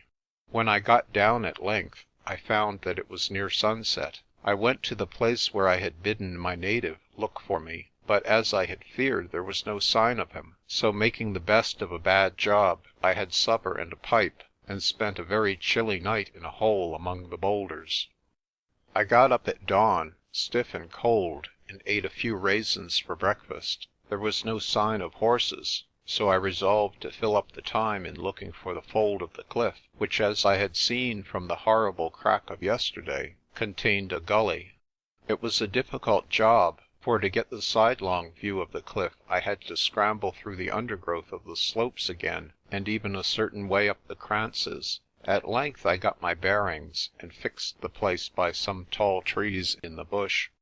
Then I descended and walked westwards. Suddenly, as I neared the place, I heard the strangest sound coming from the rocks. It was a deep muffled groaning, so eerie and unearthly that for a moment I stood and shivered. Then I remembered my river of yesterday. It must be above this place that it descended into the earth, and in the hush of dawn the sound was naturally louder. No wonder old Coetzee had been afraid of devils. It reminded me of the lines in Marmion: diving as if condemned to lave some demon's subterranean cave, who, prisoned by enchanter's spell, shakes the dark rock with groan and yell. While I was standing awestruck by the sound, I observed a figure moving towards the cliffs. I was well in cover, so I could not have been noticed. It was a very old man, very tall, but bowed in the shoulders, who was walking slowly with bent head. He could not have been 30 yards from me, so I had a clear view of his face. He was a native, but of a type I had never seen before. A long white beard fell on his breast, and a magnificent kaross of leopard skin covered his shoulders. His face was seamed and lined and shrunken, so that he seemed as old as time itself. Very carefully I crept after him, and found myself opposite the fold where the gully was. There was a clear path through the jungle, a path worn smooth by many feet. I followed it through the undergrowth and over the screes till it turned inside the fold of the gully, and then it stopped short. I was in a deep cleft, but in front was a slab of sheer rock. Above, the gully looked darker and deeper, but there was this great slab to pass. I examined the sides, but they were sheer rock with no openings. Had I had my wits about me, I would have gone back and followed the spoor, noting where it stopped. But the whole thing looked black magic to me. My stomach was empty, and my enterprise small. Besides, there was the terrible moaning of the imprisoned river in my ears. I am ashamed to confess it, but I ran from that gully as if the devil and all his angels had been following me. Indeed, I did not slacken till I had put a good mile between me and those uncanny cliffs. After that I set out to foot it back. If the horses would not come to me, I must go to them. I walked 25 miles in a vile temper, enraged at my Dutchmen, my natives, and everybody. The truth is, I had been frightened, and my pride was sore about it. It grew very hot, the sand rose and choked me. The mopani trees with their dull green wearied me. The Kaffir queens and jays and rollers which flew about the path seemed to be there to mock me. About halfway home I found a boy and 2 horses, and roundly I cursed him. It seemed that my pony had returned right enough, and the boy had been sent to fetch me.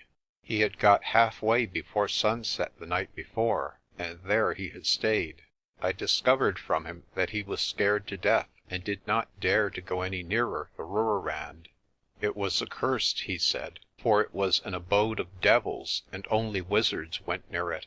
I was bound to admit to myself that I could not blame him. At last I had got on the track of something certain about this mysterious country, and all the way back I wondered if I should have the courage to follow it up. End of Chapter 4. Chapter 5.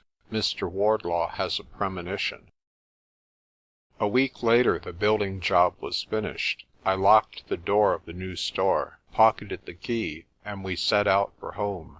Sikitola was entrusted with the general care of it, and I knew him well enough to be sure that he would keep his people from doing mischief.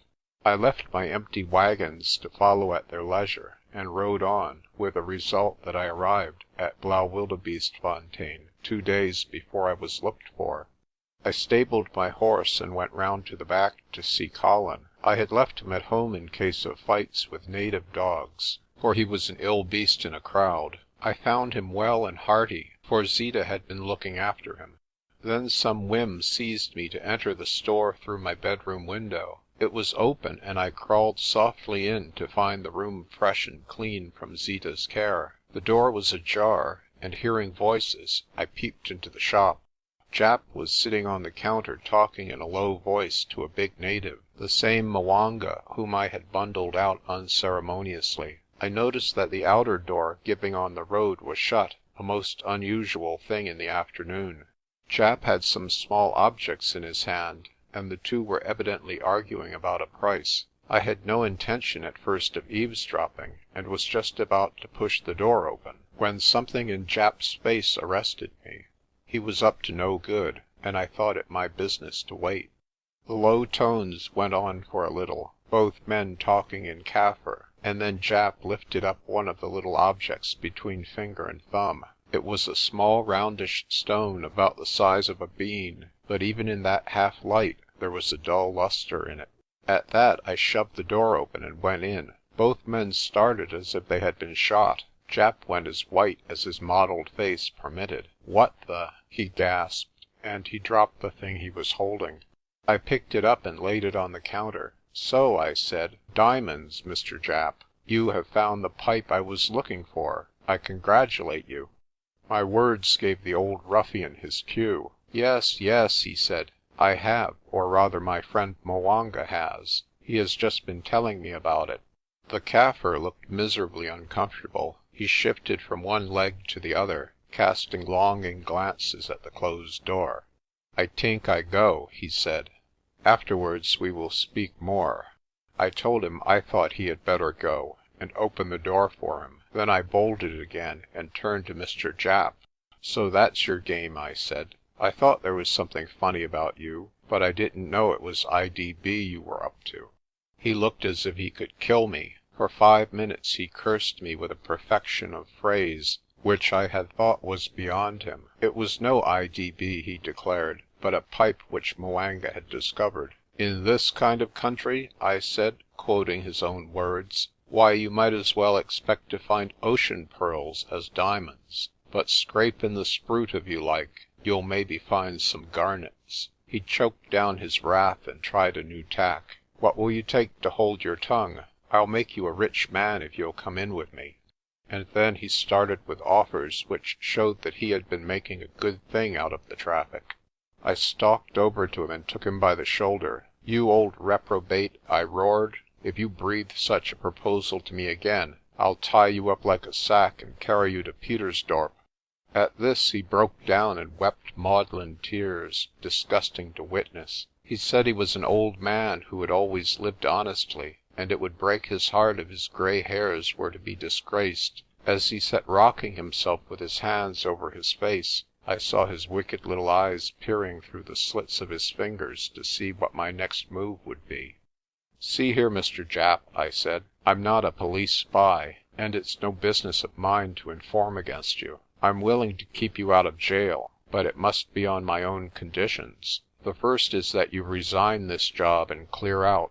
You will write to Mr. Collis a letter at my dictation, saying that you find the work too much for you. The second is that for the time you remain here, the diamond business must utterly cease. If 'Mwanga or anybody like him comes inside the store, and if I get the slightest hint that you're back at the trade, in you go to Pietersdorp. I'm not going to have my name disgraced by being associated with you. The third condition is that when you leave this place you go clear away. If you come within 20 miles of Blaauwildebeestefontein and I find you, I will give you up." He groaned and writhed at my terms, but in the end accepted them. He wrote the letter, and I posted it. I had no pity for the old scamp, who had feathered his nest well. Small wonder that the firm's business was not as good as it might be, when Japp was giving most of his time to buying diamonds from native thieves. The secret put him in the power of any Kaffir who traded him a stone. No wonder he cringed to ruffians like 'Mwanga. The second thing I did was to shift my quarters. Mr. Wardlaw had a spare room which he had offered me before, and now I accepted it. I wanted to be no more mixed up with Japp than I could help, for I did not know what villainy he might let me in for. Moreover, I carried Zeeta with me, being ashamed to leave her at the mercy of the old bully. Japp went up to the huts and hired a slattern to mind his house, and then drank heavily for 3 days to console himself.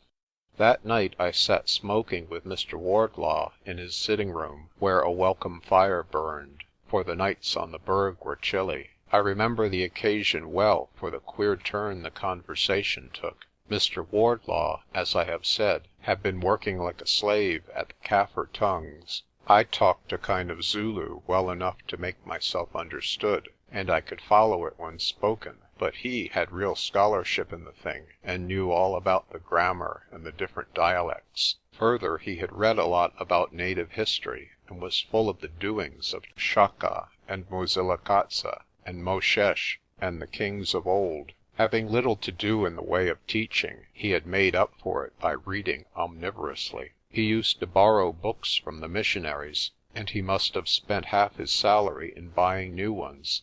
Tonight, as he sat and puffed in his armchair, he was full of stories about a fellow called Monomotapa. It seems he was a great black emperor whom the Portuguese discovered about the 16th century. He lived to the north in Mashonaland, and had a mountain full of gold. The Portuguese did not make much of him, but they got his son and turned him into a priest. I told Wardlaw that he was most likely only a petty chief, whose exploits were magnified by distance, the same as the caciques in Mexico. But the schoolmaster would not accept this.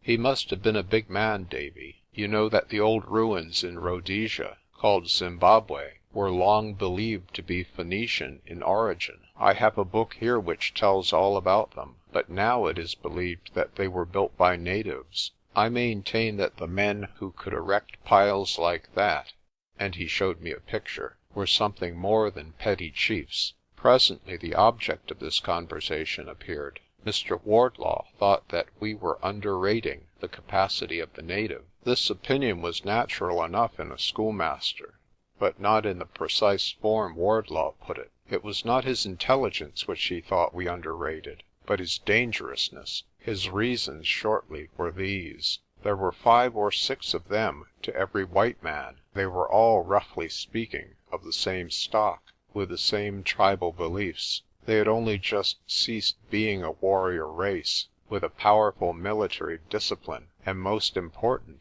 they lived round the rim of the high veld plateau, and if they combined, could cut off the white man from the sea. I pointed out to him that it would only be a matter of time before we opened the road again. "Ay," he said, "but think of what would happen before then. Think of the lonely farms and the little dorps wiped out of the map. It would be a second and bloodier Indian mutiny." "I'm not saying it's likely," he went on, "but I maintain it's possible. Supposing a second Chaka turned up who could get the different tribes to work together, it wouldn't be so very hard to smuggle in arms. Think of the long unwatched coast in Gazaland and Tongaland. If they got a leader with prestige enough to organise a crusade against the white man, I don't see what could prevent a rising." "We should get wind of it in time to crush it at the start," I said. "I'm not so sure. They are cunning fellows and have arts that we know nothing about. You have heard of native telepathy? They can send news over 1,000 miles as quick as the telegraph, and we have no means of tapping the wires. If they ever combined, they could keep it as secret as the grave. My houseboy might be in the rising, and I would never suspect it till one fine morning he cut my throat. But they would never find a leader. If there was some exiled prince of Chaka's blood, who came back like Prince Charlie to free his people, there might be danger. But their royalties are fat men with top hats and old frock coats, who live in dirty locations." Wardlaw admitted this, but said that there might be other kinds of leaders. He had been reading a lot about Ethiopianism, which educated American Negroes had been trying to preach in South Africa. He did not see why a kind of bastard Christianity should not be the motive of a rising. The Kaffirs find it an easy job to mix up Christian emotion and pagan practice. Look at Haiti and some of the performances in the southern states. Then he shook the ashes out of his pipe and leaned forward with a solemn face. "I'll admit the truth to you, Davy. I'm black afraid." He looked so earnest and serious, sitting there with his short-sighted eyes peering at me, that I could not help being impressed. "Whatever is the matter?" I asked. "Has anything happened?" He shook his head. "Nothing I can put a name to, but I have a presentiment that some mischief is afoot in these hills. I feel it in my bones." I confess I was startled by these words. You must remember that I had never given a hint of my suspicions to Mr. Wardlaw, beyond asking him if a wizard lived in the neighbourhood, a question anybody might have put. But here was the schoolmaster discovering for himself some mystery in Blaauwildebeestefontein. I tried to get at his evidence, but it was very little. He thought there were an awful lot of blacks about. "The woods are full of them," he said. I gathered he did not imagine he was being spied on, but merely felt that there were more natives about than could be explained. "There's another thing," he said. "The native bairns have all left the school. I've only 3 scholars left, and they are from Dutch farms. I went to Majinje to find out what was up, and an old crone told me the place was full of bad men. I tell you, Davy, there's something brewing, and that something is not good for us." There was nothing new to me in what Wardlaw had to tell, and yet that talk late at night by a dying fire made me feel afraid for the second time since I had come to Blaauwildebeestefontein. I had a clue, and had been on the lookout for mysteries, but that another should feel the strangeness for himself made it seem desperately real to me. Of course I scoffed at Mr. Wardlaw's fears. I could not have him spoiling all my plans by crying up a native rising for which he had not a scrap of evidence. "Have you been writing to anybody?" I asked him. He said that he had told no one, but he meant to, unless things got better. "I haven't the nerve for this job, Davy," he said. "I'll have to resign, and it's a pity, for the place suits my health fine. You see I know too much, and I haven't your Winston nerve and total lack of imagination."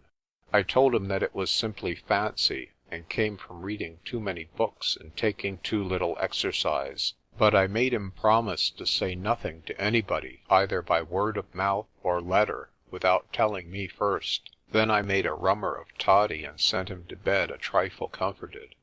The first thing I did in my new room was to shift the bed into the corner out of line with the window. There were no shutters, so I put up an old tabletop and jammed it between the window frames. Also, I loaded my shotgun and kept it by my bedside. Had Wardlaw seen these preparations, he might have thought more of my imagination and less of my nerve.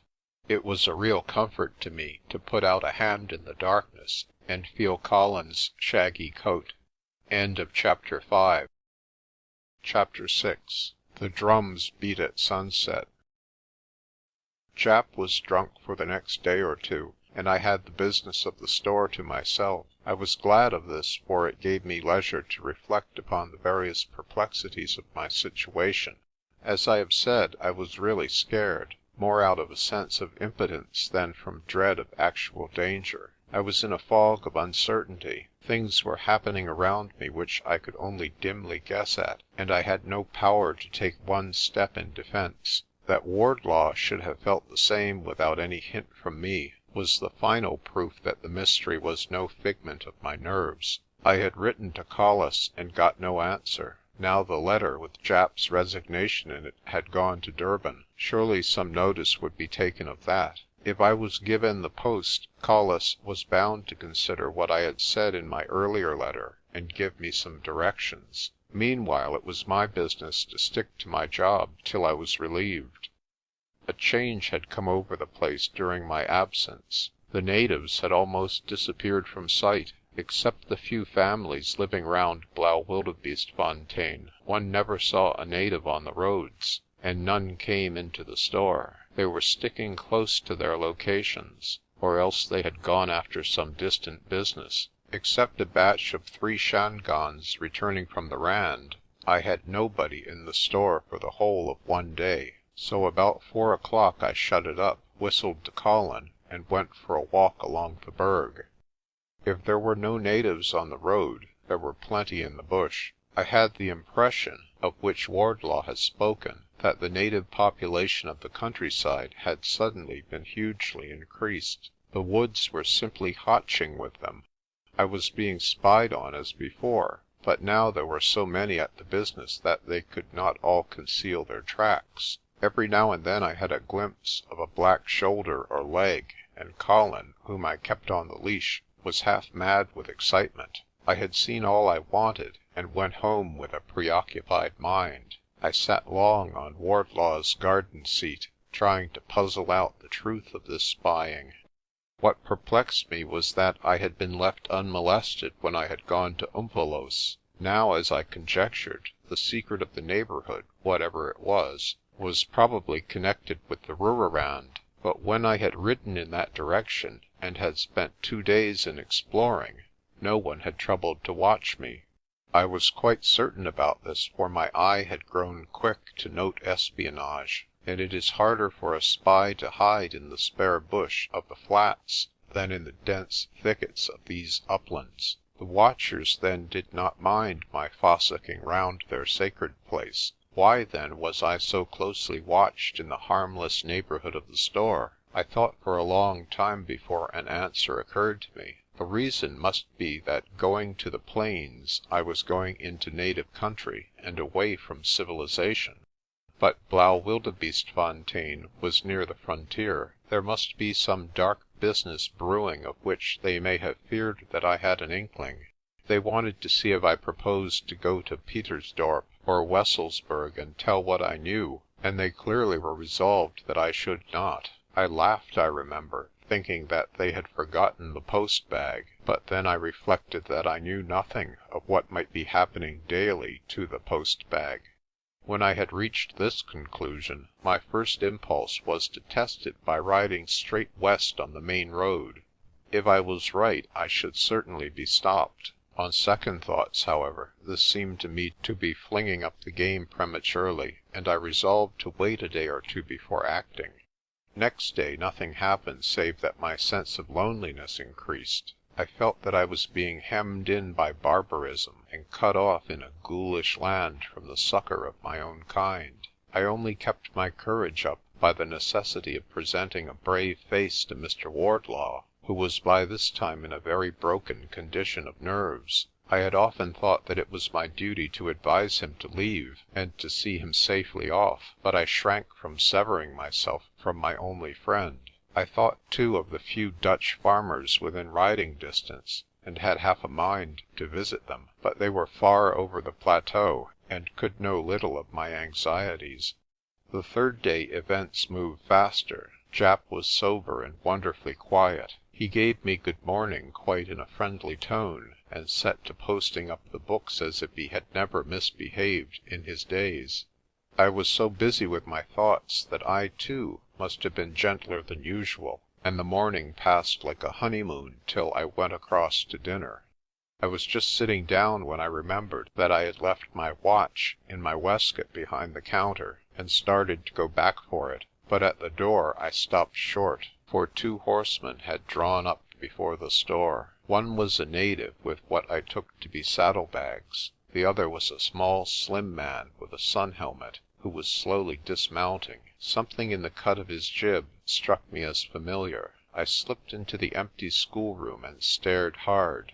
Then, as he half turned in handing his bridle to the Kaffir, I got a sight of his face. It was my former shipmate, Henriques. He said something to his companion and entered the store.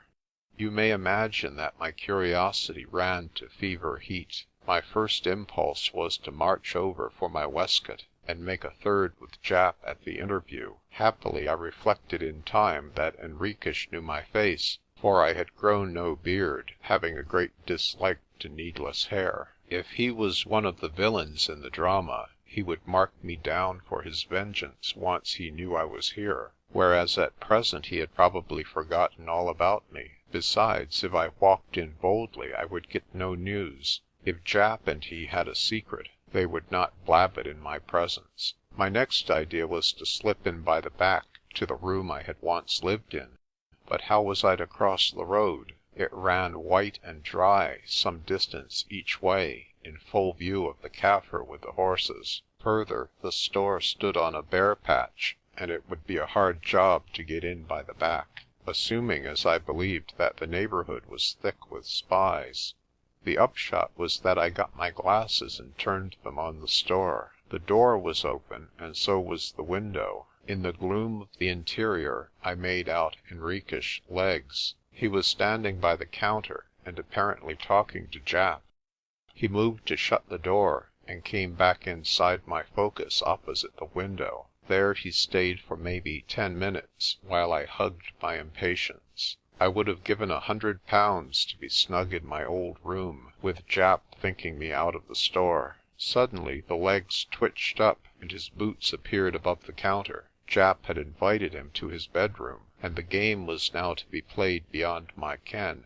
This was more than I could stand, so I stole out at the back door, and took to the thickest bush on the hillside. My notion was to cross the road half a mile down, where it had dropped into the defile of the stream, and then to come swiftly up the edge of the water, so as to effect a back entrance into the store. As fast as I dared, I tore through the bush, and in about a quarter of an hour had reached the point I was making for. Then I bore down to the road, and was in the scrub about 10 yards off it, when the clatter of horses pulled me up again. Peeping out, I saw that it was my friend and his Kaffir follower, who were riding at a very good pace for the plains. Toilfully and crossly I returned on my tracks to my long-delayed dinner. Whatever the purport of their talk, Japp and the Portuguese had not taken long over it. In the store that afternoon I said casually to Japp that I had noticed visitors at the door during my dinner hour. The old man looked me frankly enough in the face. Yes, it was Mr. Hendricks, he said, and explained that the man was a Portuguese trader from Delagoa way, who had a lot of Kaffir stores east of the Lebombo Hills. I asked his business and was told that he always gave Japp a call in when he was passing. "Do you take every man that calls into your bedroom and shut the door?" I asked. Japp lost colour and his lip trembled. "I swear to God, Mr. Crawfurd, I've been doing nothing wrong. I've kept the promise I gave you like an oath to my mother. I see you suspect me, and maybe you've cause, but I'll be quite honest with you. I have dealt in diamonds before this with Hendricks, but today when he asked me, I told him that business was off. I only took him to my room to give him a drink. He likes brandy and there's no supply in the shop. I distrusted Japp wholeheartedly enough, but I was convinced that in this case he spoke the truth. Had the man any news? I asked. He had and he hadn't, said Japp. He was always a sullen beggar and never spoke much, but he said one queer thing. He asked me if I was going to retire, and when I told him yes, he said I had put it off rather long. I told him I was as healthy as I ever was, and he laughed in his dirty Portugoose way. Yes, Mr. Japp, he says, but the country is not so healthy. I wonder what the chap meant. He'll be dead of Blackwater before many months, to judge by his eyes. This talk satisfied me about Japp, who was clearly in desperate fear of offending me, and disinclined to return for the present to his old ways. But I think the rest of the afternoon was the most wretched time in my existence. It was as plain as daylight that we were in for some grave trouble to which I believed that I alone held any kind of clue. I had a pile of evidence. The visit of Henriques was the last bit, which pointed to some great secret approaching its disclosure. I thought that disclosure meant blood and ruin, but I knew nothing definite. If the commander of a British army had come to me then and there and offered help, I could have done nothing, only asked him to wait, like me. The peril, whatever it was, did not threaten me only, though I and Wardlaw and Japp might be the first to suffer. But I had a terrible feeling that I alone could do something to ward it off, and just what that something was, I could not tell.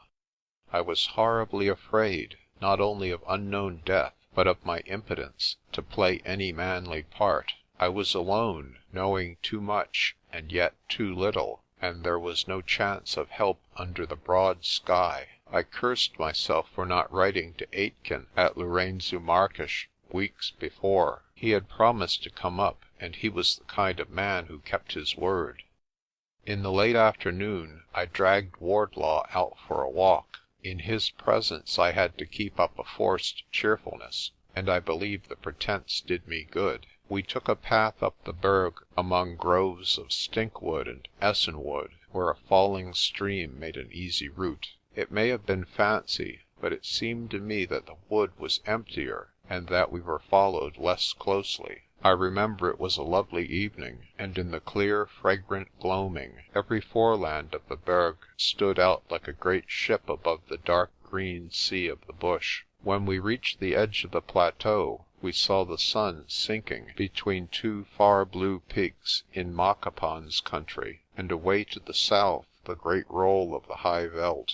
I longed miserably for that country where white men were thronged together in dorps and cities.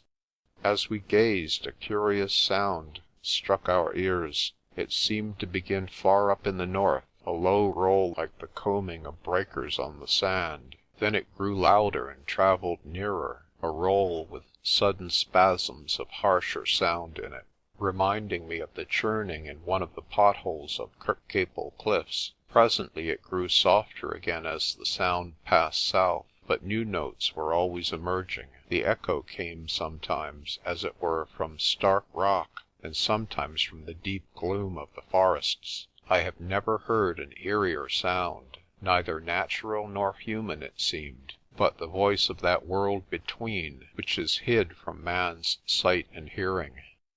Mr. Wardlaw clutched my arm, and in that moment I guessed the explanation.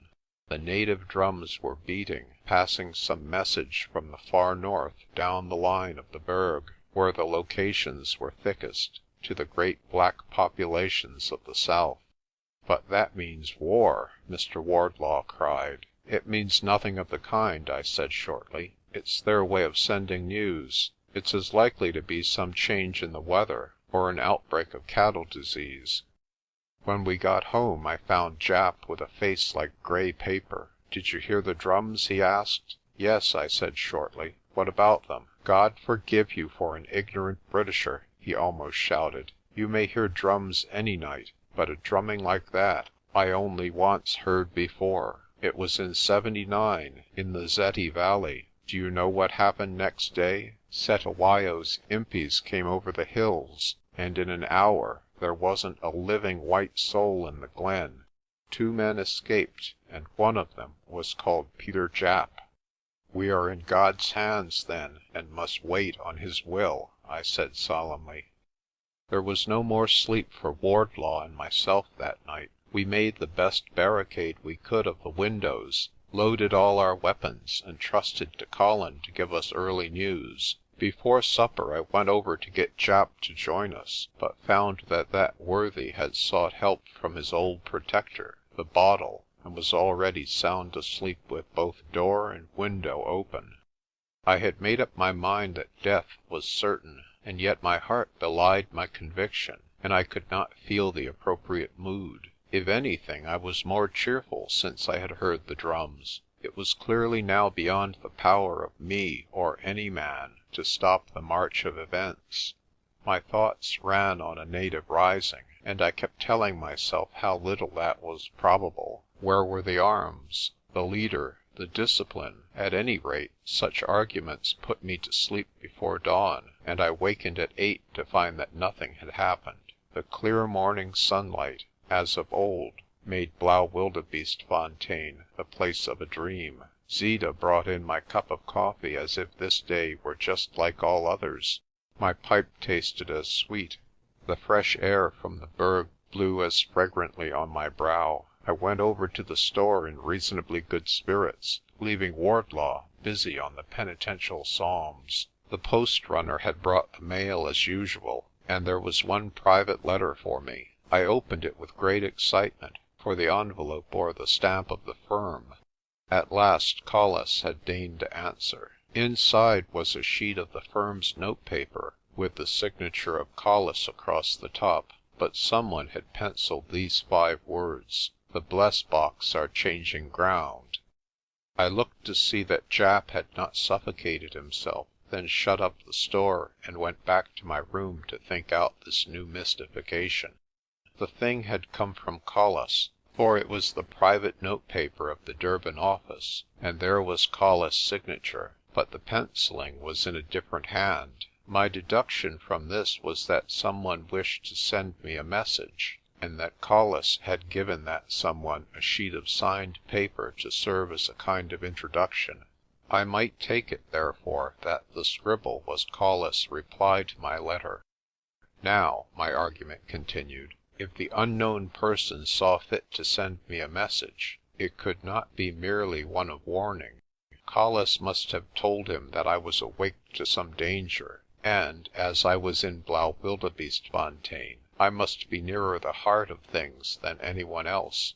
The message must therefore be in the nature of some password, which I was to remember when I heard it again. I reasoned the whole thing out very clearly, and I saw no gap in my logic.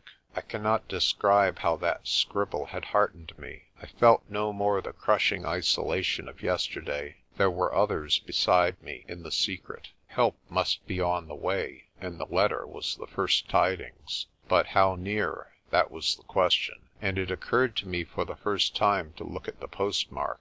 I went back to the store and got the envelope out of the wastepaper basket. The postmark was certainly not Durban. The stamp was a Cape Colony one, and of the mark I could only read 3 letters, TRS. This was no sort of clue, and I turned the thing over, completely baffled. Then I noticed that there was no mark of the post town of delivery. Our letters to Blaauwildebeestefontein came through Petersdorp, and bore that mark. I compared the envelope with others. They all had a circle, and Petersdorp in broad black letters, but this envelope had nothing except the stamp. I was still slow at detective work, and it was some minutes before the explanation flashed on me. The letter had never been posted at all. The stamp was a fake, and had been borrowed from an old envelope. There was only one way in which it could have come. It must have been put in the letter bag while the postman was on his way from Petersdorp. My unknown friend must therefore be somewhere within 80 miles of me. I hurried off to look for the post runner, but he had started back an hour before. There was nothing for it but to wait on the coming of the unknown. That afternoon I again took Mr. Wardlaw for a walk. It is an ingrained habit of mine that I never tell any one more of a business than is practically necessary. For months I had kept all my knowledge to myself, and breathed not a word to a soul. But I thought it my duty to tell Wardlaw about the letter, to let him see that we were not forgotten.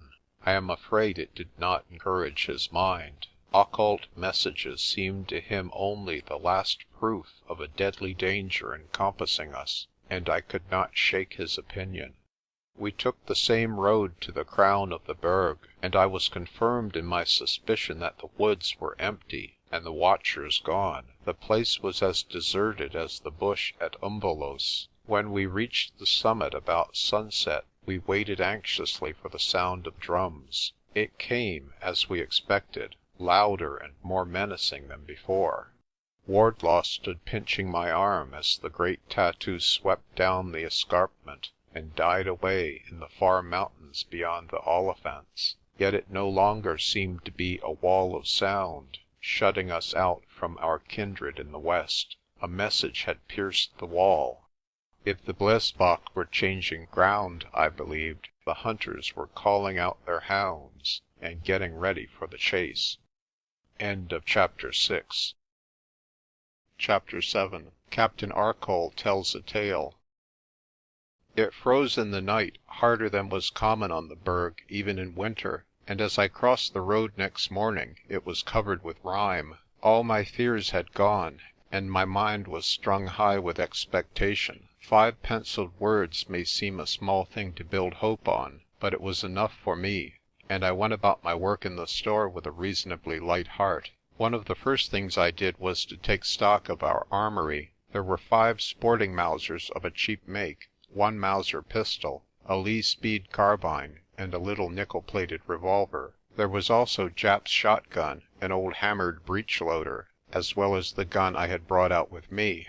There was a good supply of cartridges, including a stock for a .400 Express which could not be found. I pocketed the pistol and searched till I discovered a good sheath knife. If fighting was in prospect, I might as well look to my arms. All the morning I sat among flour and sugar, possessing my soul in as much patience as I could command.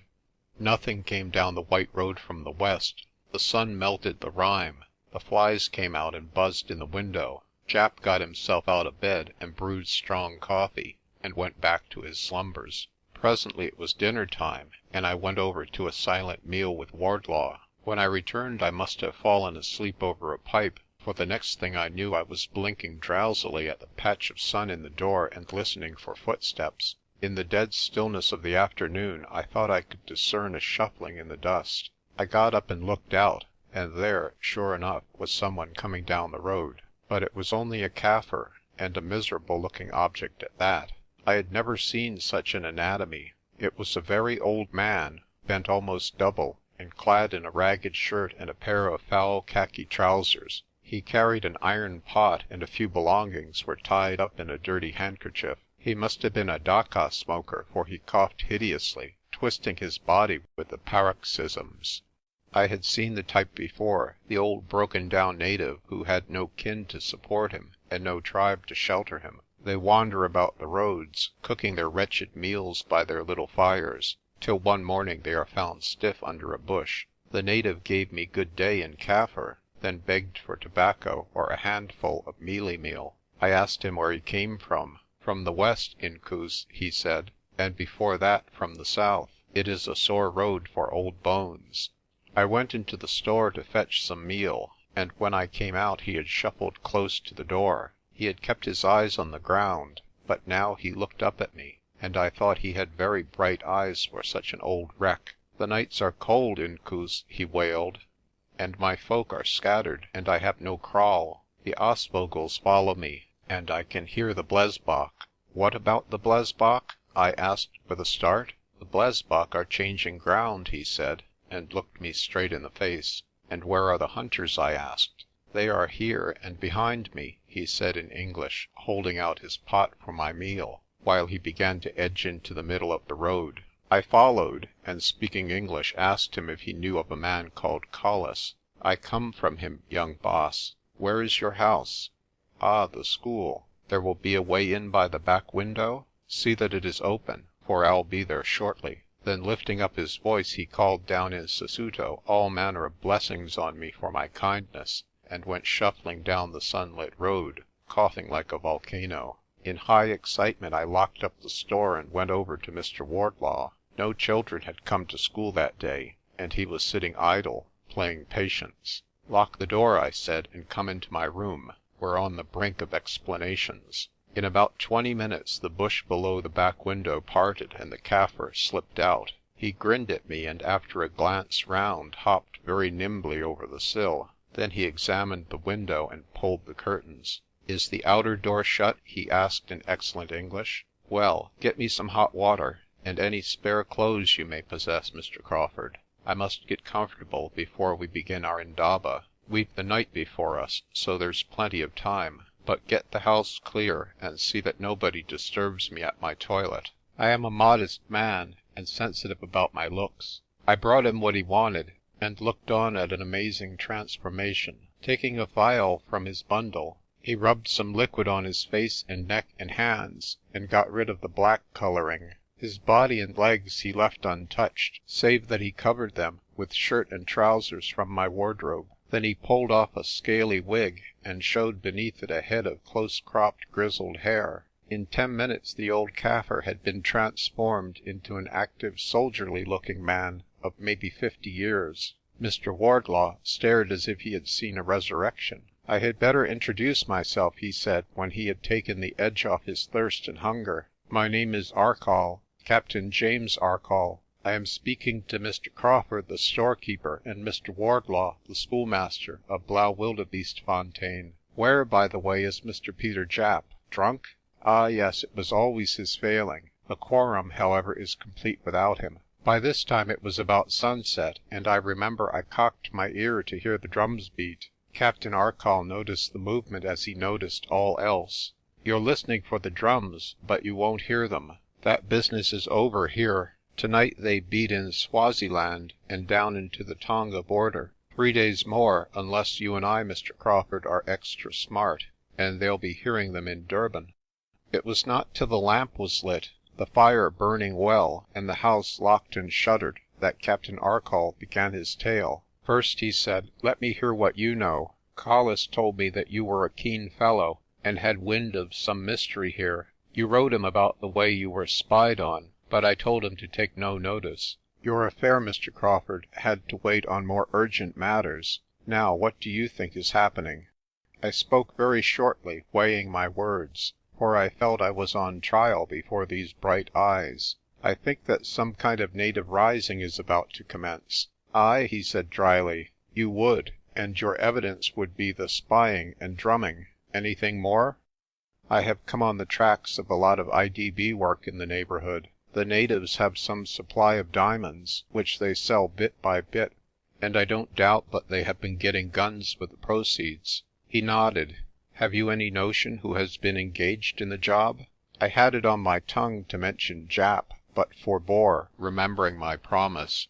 "I can name one," I said, "a little yellow Portugoose, who calls himself Henriques or Hendricks. He passed by here the day before yesterday." Captain Arcoll suddenly was consumed with quiet laughter. "Did you notice the Kaffir who rode with him and carried his saddlebags? Well, he's one of my men. Henriques would have a fit if he knew what was in those saddlebags. They contain my change of clothes and other odds and ends. Henriques' own stuff is in a hole in the spruit. A handy way of getting one's luggage sent on, eh? The bags are waiting for me at a place I appointed." And again Captain Arcoll indulged his sense of humour. Then he became grave and returned to his examination. "A rising, with diamonds as the sinews of war, and Henriques as the chief agent. Well and good, but who is to lead, and what are the natives going to rise about? I know nothing further, but I have made some guesses." "Let's hear your guesses," he said, blowing smoke rings from his pipe.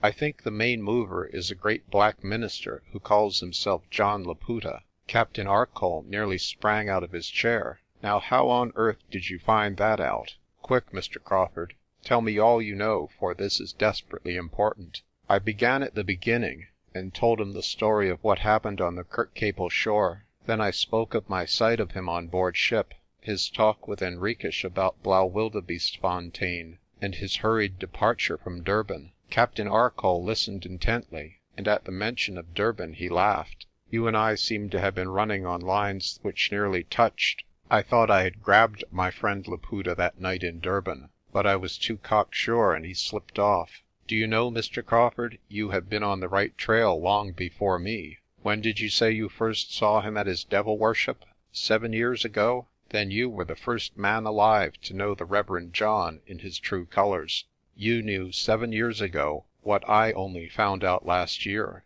Well, that's my story, I said. I don't know what the rising is about, but there's one other thing I can tell you. There is some kind of sacred place for the Kaffirs, and I've found out where it is. I gave him a short account of my adventures in the Rooirand. He smoked silently for a bit after I had finished. You've got the skeleton of the whole thing right, and you only want the filling up. And you found out everything for yourself. Collis was right. You're not wanting in intelligence, Mr. Crawford. It was not much of a compliment, but I have never been more pleased in my life. This slim, grizzled man with his wrinkled face and bright eyes was clearly not lavish in his praise. I felt it was no small thing to have earned a word of commendation.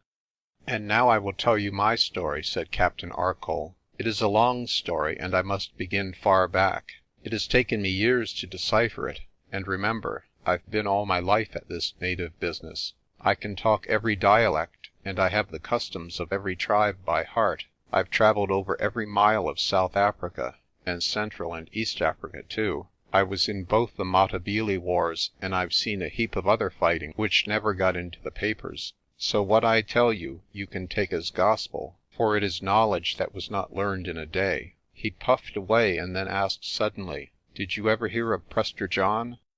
"The man that lived in Central Asia?" I asked, with a reminiscence of a storybook I had as a boy. "No, no," said Mr. Wardlaw. "He means the king of Abyssinia in the 15th century. I've been reading all about him. He was a Christian, and the Portuguese sent expedition after expedition to find him, but they never got there. Albuquerque wanted to make an alliance with him and capture the Holy Sepulchre." Arcoll nodded. "That's the one I mean. There's not very much known about him, except Portuguese legends. He was a sort of Christian, but I expect that his practices were as pagan as his neighbours. There is no doubt that he was a great conqueror. Under him and his successors the empire of Ethiopia extended far south of Abyssinia, away down to the Great Lakes." "How long did this power last?" I asked, wondering to what tale this was prologue.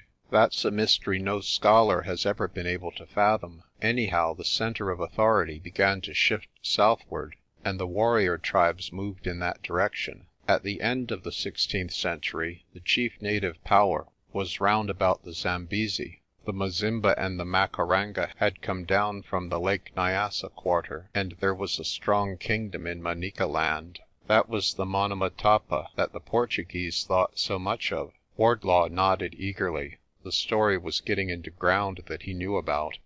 "The thing to remember is that all these little empires thought themselves the successors of Prester John. It took me a long time to find this out, and I've spent days in the best libraries in Europe over it. They all looked back to a great king in the north, whom they called by about 20 different names. They had forgotten all about his Christianity, but they remembered that he was a conqueror. Well, to make a long story short, Monomotapa disappeared in time, and fresh tribes came down from the north, and pushed right down to Natal and the Cape. That is how the Zulus first appeared. They brought with them the story of Prester John, but by this time it had ceased to be a historical memory, and had become a religious cult. They worshipped a great power who had been their ancestor, and the favourite Zulu word for him was Umkulunkulu. The belief was perverted into 50 different forms, but this was the central creed, that Umkulunkulu had been the father of the tribe, and was alive as a spirit to watch over them. They brought more than a creed with them. Somehow or other, some fetish had descended from Prester John by way of the Mazimba and Angoni and Makaranga. What it is I do not know, but it was always in the hands of the tribe which for the moment held the leadership. The great native wars of the 16th century, which you can read about in the Portuguese historians, were not for territory, but for leadership, and mainly for the possession of this fetish. Anyhow, we know that the Zulus brought it down with them. They called it Ndhlondhlo, which means the great snake, but I don't suppose that it was any kind of snake. The snake was their totem, and they would naturally call their most sacred possession after it. Now I will tell you a thing that few know. You have heard of Chaka. He was a sort of black Napoleon early in the last century, and he made the Zulus the paramount power in South Africa, slaughtering about 2,000,000 souls to accomplish it. Well, he had the fetish, whatever it was, and it was believed that he owed his conquests to it. Mosilikatse tried to steal it, and that was why he had to fly to Matabeleland. But with Chaka it disappeared. Dingaan did not have it, nor Panda, and Cetewayo never got it, though he searched the length and breadth of the country for it. It had gone out of existence, and with it the chance of a Kaffir empire. Captain Arcoll got up to light his pipe, and I noticed that his face was grave. He was not telling us this yarn for our amusement.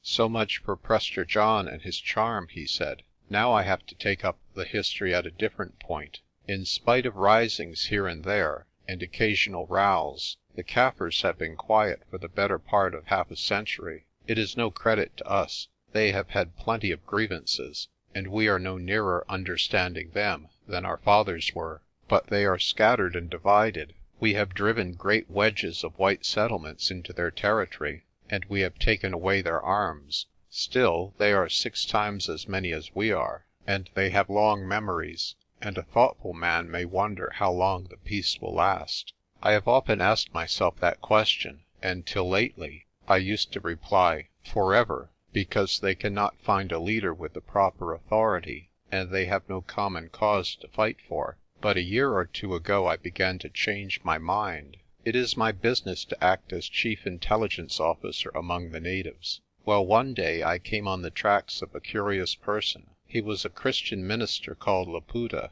and he was going among the tribes from Durban to the Zambesi as a roving evangelist. I found that he made an enormous impression, and yet the people I spoke to were chary of saying much about him. Presently I found that he preached more than the gospel. His word was Africa for the Africans, and his chief point was that the natives had had a great empire in the past, and might have a great empire again. He used to tell the story of Prester John, with all kinds of embroidery of his own. You see, Prester John was a good argument for him, for he had been a Christian as well as a great potentate. For years there has been plenty of this talk in South Africa, chiefly among Christian Kaffirs. It is what they call Ethiopianism, and American Negroes are the chief apostles. For myself, I always thought the thing perfectly harmless. I don't care a fig whether the native missions break away from the parent churches in England and call themselves by fancy names. The more freedom they have in their religious life, the less they are likely to think about politics. But I soon found out that Laputa was none of your flabby educated Negroes from America, and I began to watch him. I first came across him at a revival meeting in London where he was a great success. He came and spoke to me about my soul, but he gave up when I dropped into Zulu. The next time I met him was on the lower Limpopo, when I had the honour of trying to shoot him from a boat. Captain Arcoll took his pipe from his mouth and laughed at the recollection. I had got on to an IDB gang, and to my amazement found the evangelist among them. But the Reverend John was too much for me. He went overboard in spite of the crocodiles, and managed to swim below water to the reed bed at the side. However, that was a valuable experience for me, for it gave me a clue. I next saw him at a missionary conference in Cape Town, and after that at a meeting of the Geographical Society in London, where I had a long talk with him. My reputation does not follow me home, and he thought I was an English publisher with an interest in missions. You see, I had no evidence to connect him with IDB, and besides I fancied that his real game was something bigger than that, so I just bided my time and watched. I did my best to get on to his dossier, but it was no easy job. However, I found out a few things. He had been educated in the States, and well educated too, for the man is a good scholar and a great reader, besides the finest natural orator I have ever heard. There was no doubt that he was of Zulu blood, but I could get no traces of his family. He must come of high stock, for he is a fine figure of a man. Very soon I found it was no good following him in his excursions into civilization. There he was merely the educated Kaffir, a great pet of missionary societies, and a favourite speaker at church meetings. You will find evidence given by him in blue books on native affairs, and he counted many members of Parliament at home among his correspondents. I let that side go, and resolved to dog him when on his evangelizing tours in the Backveld.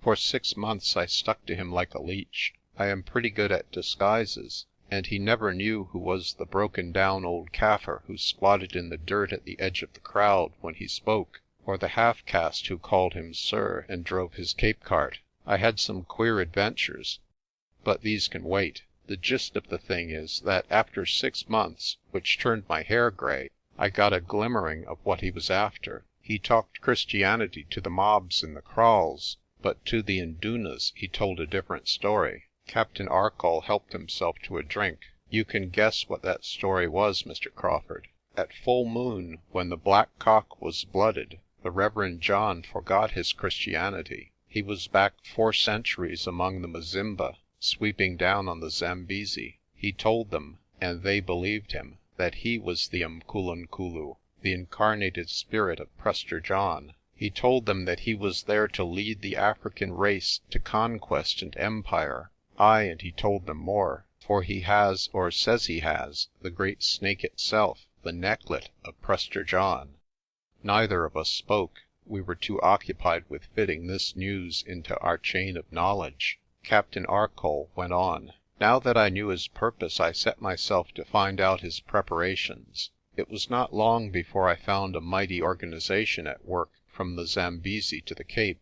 The great tribes were up to their necks in the conspiracy, and all manner of little sects had been taken in. I have sat at tribal councils and been sworn a blood brother, and I have used the secret password to get knowledge in odd places.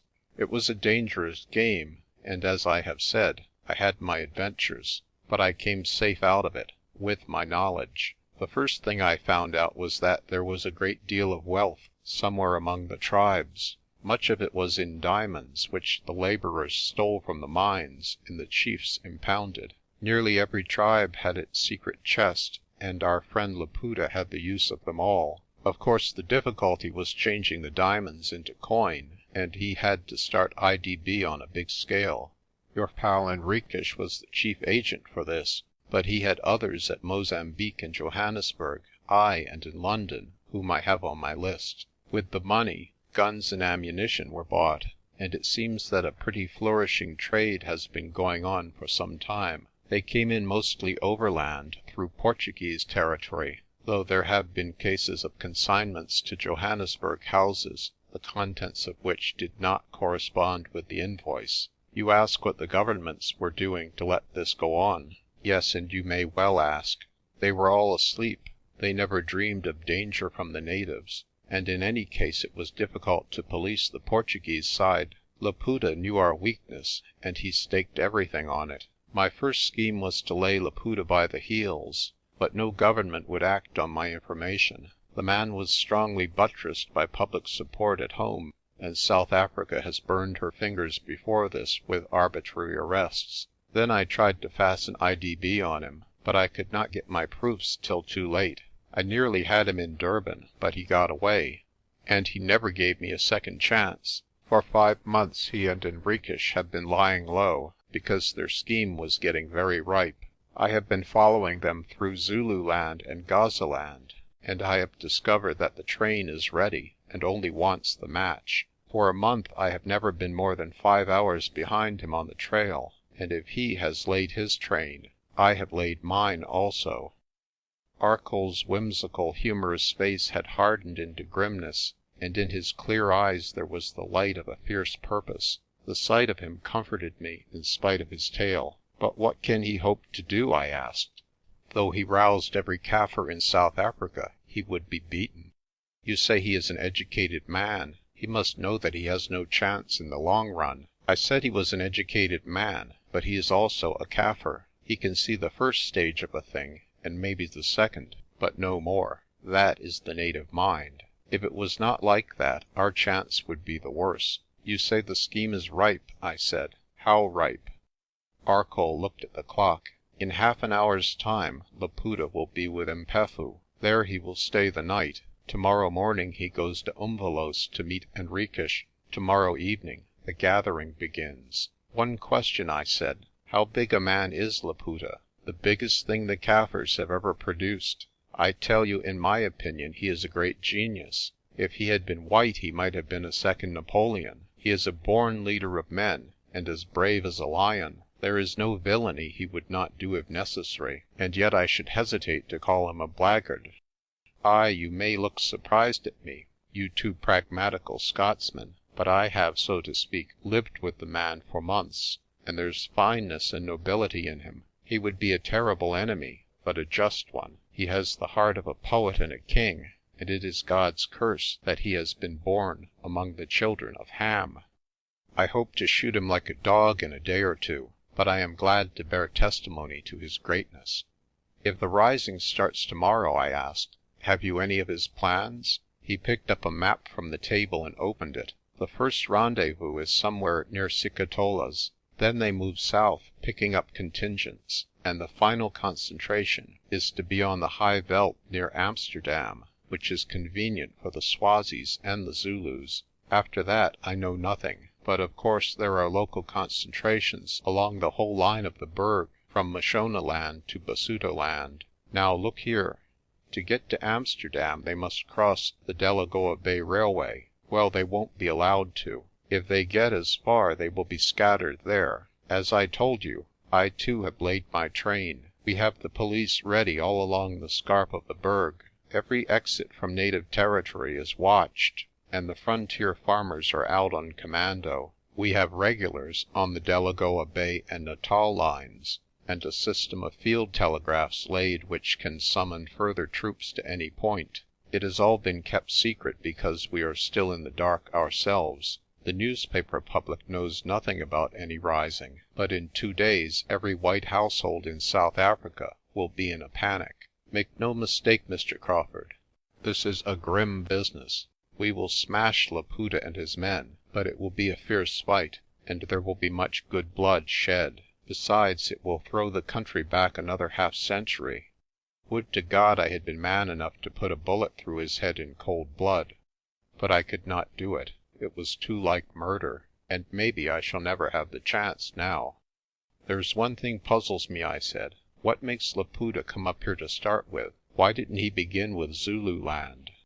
"God knows. There's sure to be sense in it, for he does nothing without reason. We may know tomorrow." But as Captain Arcoll spoke, the real reason suddenly flashed into my mind. Laputa had to get the Great Snake, the necklet of Prester John, to give his leadership prestige. Apparently he had not yet got it, or Arcoll would have known. He started from this neighbourhood because the fetish was somewhere hereabouts. I was convinced that my guess was right, but I kept my own counsel. "Tomorrow Laputa and Henriques meet at Umvelos, probably at your new store, Mr. Crawfurd, and so the ball commences."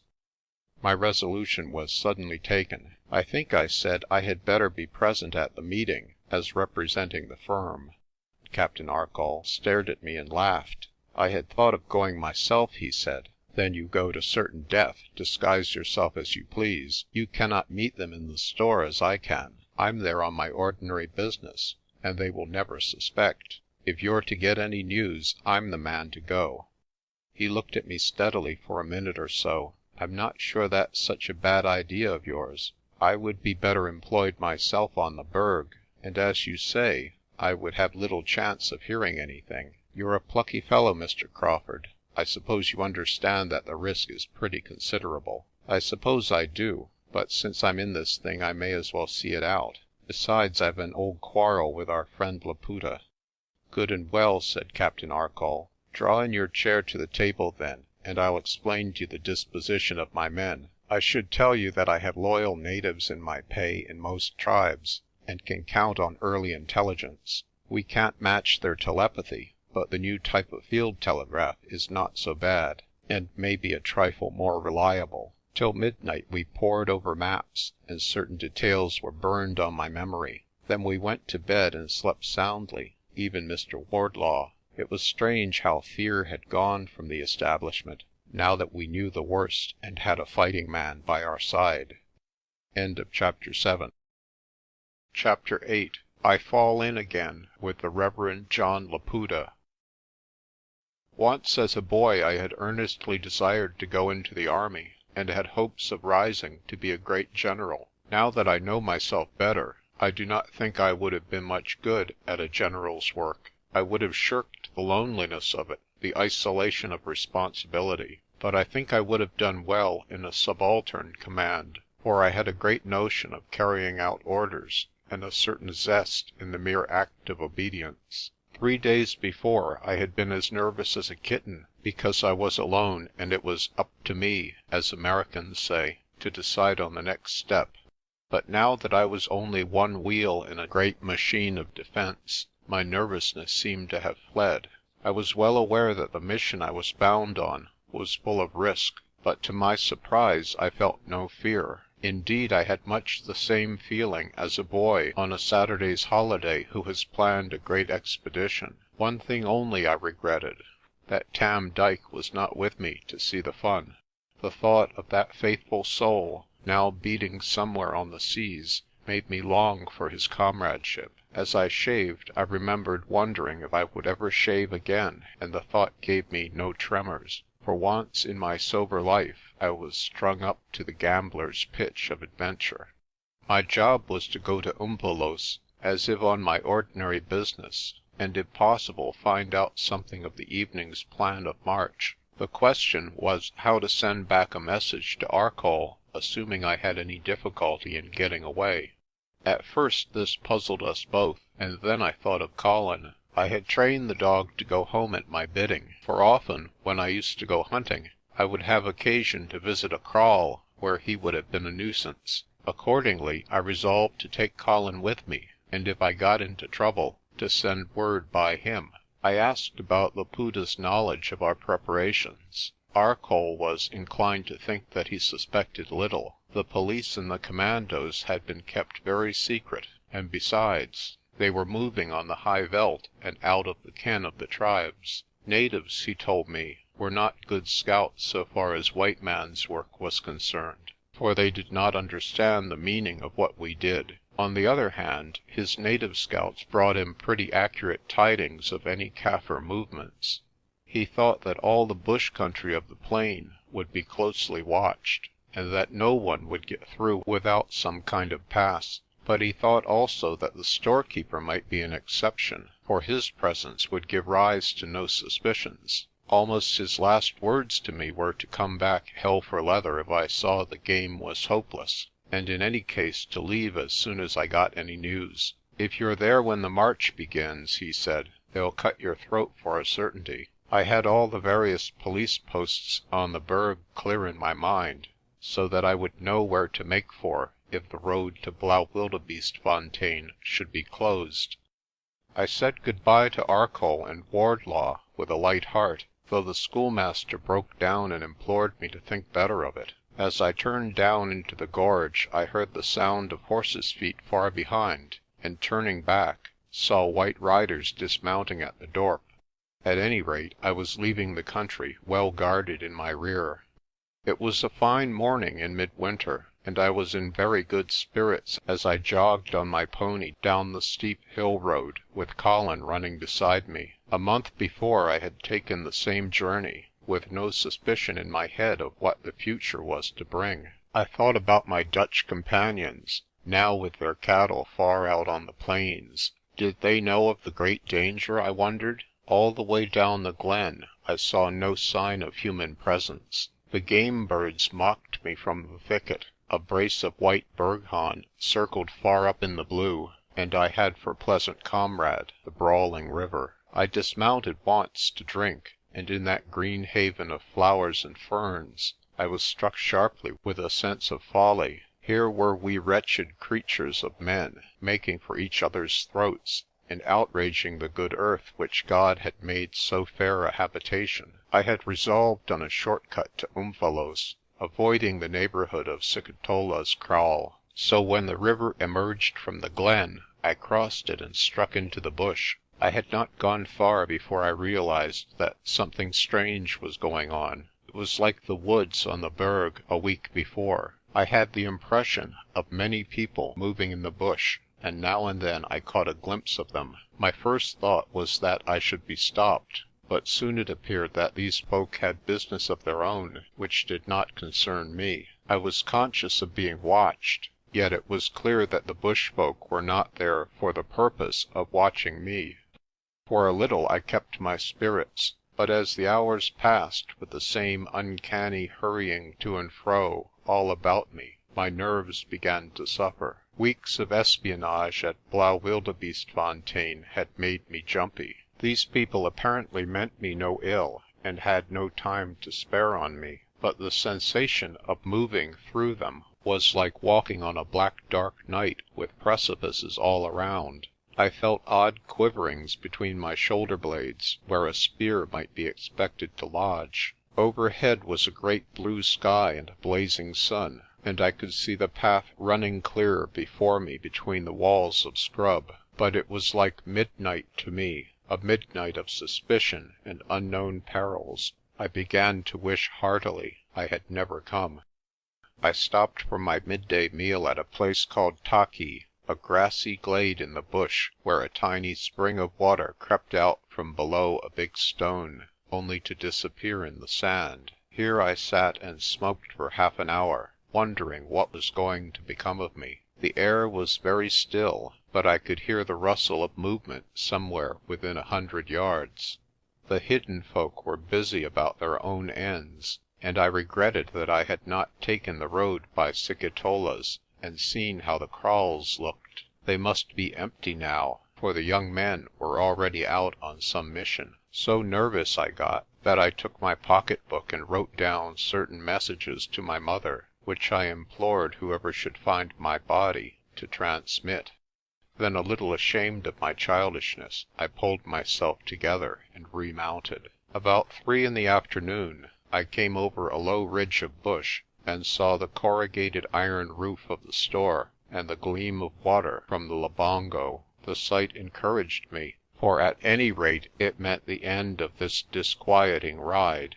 Here the bush changed to trees of some size, and after leaving the ridge the road plunged for a little into a thick shade. I had forgotten for a moment the folk in the bush, and when a man stepped out of the thicket I pulled up my horse with a start. It was a tall native who carried himself proudly, and after a glance at me, stalked along at my side. He wore curious clothes, for he had a kind of linen tunic, and around his waist hung a kilt of leopard skin. In such a man one would have looked for a ring-cop, but instead he had a mass of hair, not like a Kaffir's wool, but long and curled like some popular musician's. I should have been prepared for the face, but the sight of it sent a sudden chill of fright through my veins, for there were the curved nose, the deep flashing eyes, and the cruel lips of my enemy of the Kirkcaple Shore.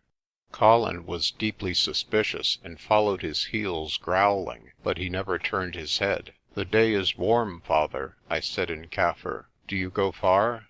He slackened pace till he was at my elbow. "But a short way, boss," he replied in English. "I go to the store yonder."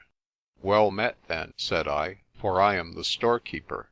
You will find little in it, for it is newly built and not yet stocked. I have ridden over to see to it." He turned his face to me. "That is bad news. I had hoped for food and drink yonder. I have travelled far, and in the chill nights I desire a cover for my head. Will the boss allow me to sleep the night in an outhouse?" By this time I had recovered my nerve, and was ready to play the part I had determined on. "Willingly," I said. "You may sleep in the storeroom if you care. You will find sacks for bedding, and the place is snug enough on a cold night." He thanked me with a grave dignity which I had never seen in any Kaffir, As my eye fell on his splendid proportions, I forgot all else in my admiration of the man. In his minister's clothes he had looked only a heavily built native, but now in his savage dress I saw how noble a figure he made. He must have been at least 6 feet and a half, but his chest was so deep and his shoulders so massive that one did not remark his height. He put a hand on my saddle, and I remember noting how slim and fine it was, more like a high-bred woman's than a man's. Curiously enough, he filled me with a certain confidence. "I do not think you will cut my throat," I said to myself. "Your game is too big for common murder." The store at Umvelos stood as I had left it. There was the sjambok I had forgotten, still lying on the window sill. I unlocked the door, and a stifling smell of new paint came out to meet me. Inside there was nothing but the chairs and benches, and in a corner the pots and pans I had left against my next visit. I unlocked the cupboard and got out a few stores, opened the windows of the bedroom next door, and flung my kaross on the cartel which did duty as bed. Then I went out to find Laputa standing patiently in the sunshine. I showed him the outhouse where I had said he might sleep. It was the largest room in the store, but wholly unfurnished. A pile of barrels and packing cases stood in the corner, and there was enough sacking to make a sort of bed. "I am going to make tea," I said. "If you have come far, you would maybe like a cup?" He thanked me, and I made a fire in the grate and put on the kettle to boil.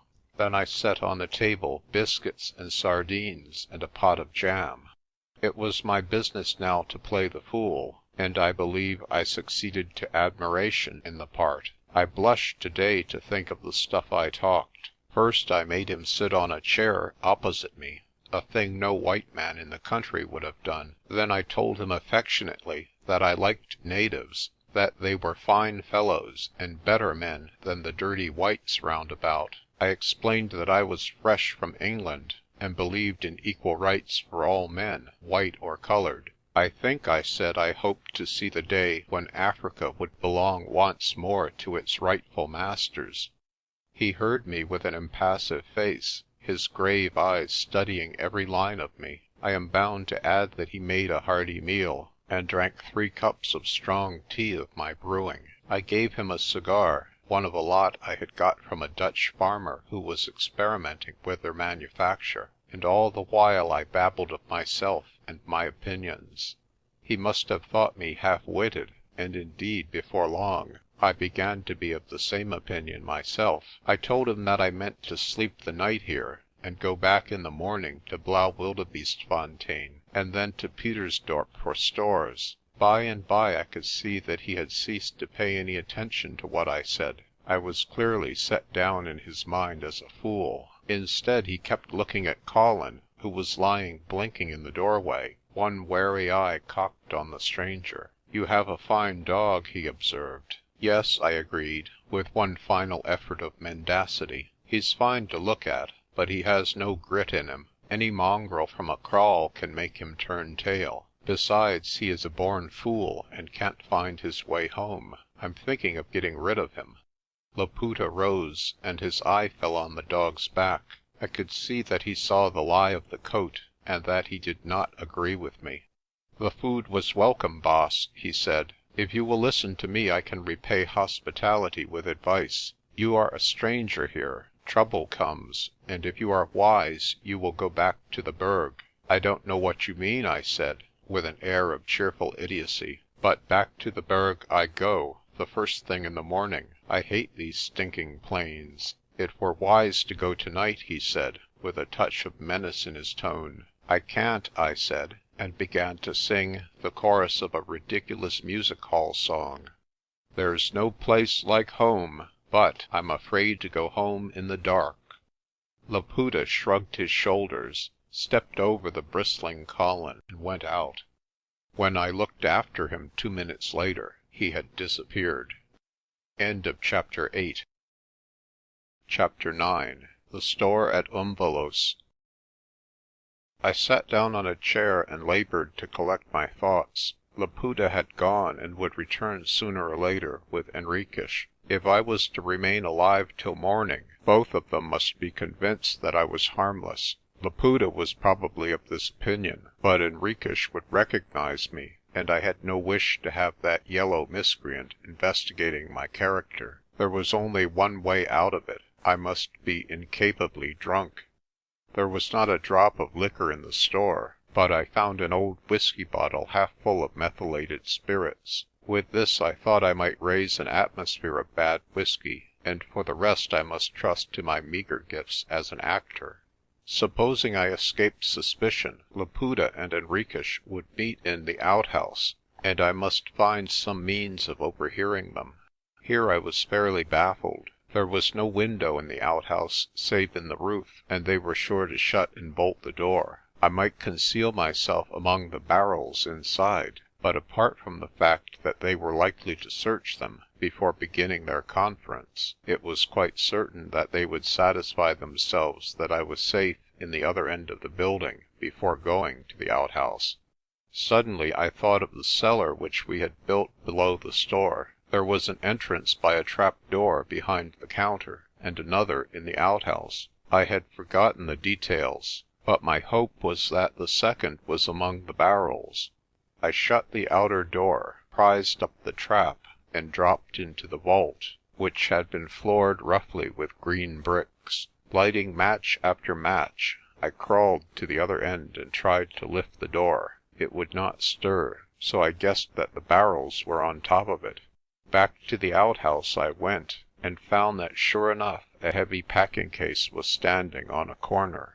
I fixed it slightly open, so as to let me hear, and so arranged the odds and ends round about it that no one looking from the floor of the outhouse would guess at its existence. It occurred to me that the conspirators would want seats, so I placed 2 cases at the edge of the heap, that they might not be tempted to forage in the interior. This done, I went back to the store, and proceeded to rig myself out for my part. The cellar had made me pretty dirty, and I added some new daubs to my face. My hair had grown longish, and I ran my hands through it till it stood up like a cockatoo's crest. Then I cunningly disposed the methylated spirits in the places most likely to smell. I burned a little on the floor, I spilt some on the counter and on my hands, and I let it dribble over my coat. In 5 minutes I had made the room stink like a shebeen. I loosened the collar of my shirt, and when I looked at myself in the cover of my watch, I saw a specimen of debauchery which would have done credit to a Saturday night's police cell. By this time the sun had gone down, but I thought it better to kindle no light. It was the night of the full moon, for which reason I supposed Laputa had selected it, and in an hour or two the world would be lit with that ghostly radiance. I sat on the counter while the minutes passed, and I confess I found the time of waiting very trying for my courage. I had got over my worst nervousness by having something to do, but whenever I was idle my fears returned. Laputa had a big night's work before him, and must begin soon. My vigil, I told myself, could not be long. My pony was stalled in a rough shed we had built opposite the store. I could hear him shaking his head and stamping the ground above the croaking of the frogs by the labongo. Presently it seemed to me that another sound came from behind the store, the sound of horses' feet and the rattle of bridles. It was hushed for a moment, and then I heard human voices. The riders had tied up their horses to a tree and were coming nearer. I sprawled gracefully on the counter, the empty bottle in my hand, and my eyes fixed anxiously on the square of the door, which was filled with the blue glimmer of the late twilight. The square darkened and 2 men peered in. Colin growled from below the counter, but with one hand I held the scruff of his neck. "Hullo," I said, "ish that my black friend? Awfully shorry, old man, but I've finished the whisky, the bottle shempty," and I waved it upside down with an imbecile giggle. Laputa said something which I did not catch. Henriques laughed an ugly laugh. "We had better make certain of him," he said. The 2 argued for a minute, and then Laputa seemed to prevail. The door was shut, and the key, which I had left in the lock, turned on me. I gave them 5 minutes to get to the outhouse and settle to business. Then I opened the trap, got into the cellar, and crawled to the other end. A ray of light was coming through the partially raised door. By a blessed chance some old bricks had been left behind, and of these I made a footstool, which enabled me to get my back level with the door and look out. My lager of barrels was intact, but through a gap I had left I could see the 2 men sitting on the 2 cases I had provided for them. A lantern was set between them, and Henriques was drinking out of a metal flask. He took something, I could not see what, out of his pocket, and held it before his companion. "Spoils of war," he said. "I let Sikitola's men draw first blood. They needed it to screw up their courage. Now they are as wild as Umboonies." Laputa asked a question. It was the Dutchmen, who were out on the Kudu flats with their cattle. "Man, it's no good being squeamish. Do you think you can talk over these surly back-veld fools? If we had not done it, the best of their horses would now be over the Berg to give warning. Besides, I tell you, Sikitola's men wanted blooding. I did for the old swine Coetzee with my own hands. Once he set his dogs at me, and I don't forget an injury." Laputa must have disapproved, for Henriques' voice grew high. "Run the show the way you please," he cried, "but don't blame me if you make a hash of it. God, man, do you think you are going to work a revolution on skim milk? If I had my will, I would go in and stick a knife in the drunken hog next door." "He is safe enough," Laputa replied. "I gave him the chance of life, and he laughed at me. He won't get far on his road home." This was pleasant hearing for me, but I scarcely thought of myself. I was consumed with a passion of fury against that murdering yellow devil. With Laputa I was not angry. He was an open enemy, playing a fair game, but my fingers itched to get at the Portugoose, that double-dyed traitor to his race. As I thought of my kindly old friends, lying butchered with their kinfolk out in the bush, hot tears of rage came to my eyes. "Perfect love casteth out fear," the Bible says, but to speak it reverently, so does perfect hate. Not for safety and a king's ransom would I have drawn back from the game. I prayed for one thing only, that God in his mercy would give me the chance of settling with Henriques. I fancy I missed some of the conversation, being occupied with my own passion. At any rate, when I next listened, the 2 were deep in plans. Maps were spread beside them, and Laputa's delicate forefinger was tracing a route. I strained my ears but could catch only a few names. Apparently they were to keep in the plains till they had crossed the Klein Labongo and the Letaba. I thought I caught the name of the ford of the latter. It sounded like Dupree's Drift. After that the talk became plainer, for Laputa was explaining in his clear voice.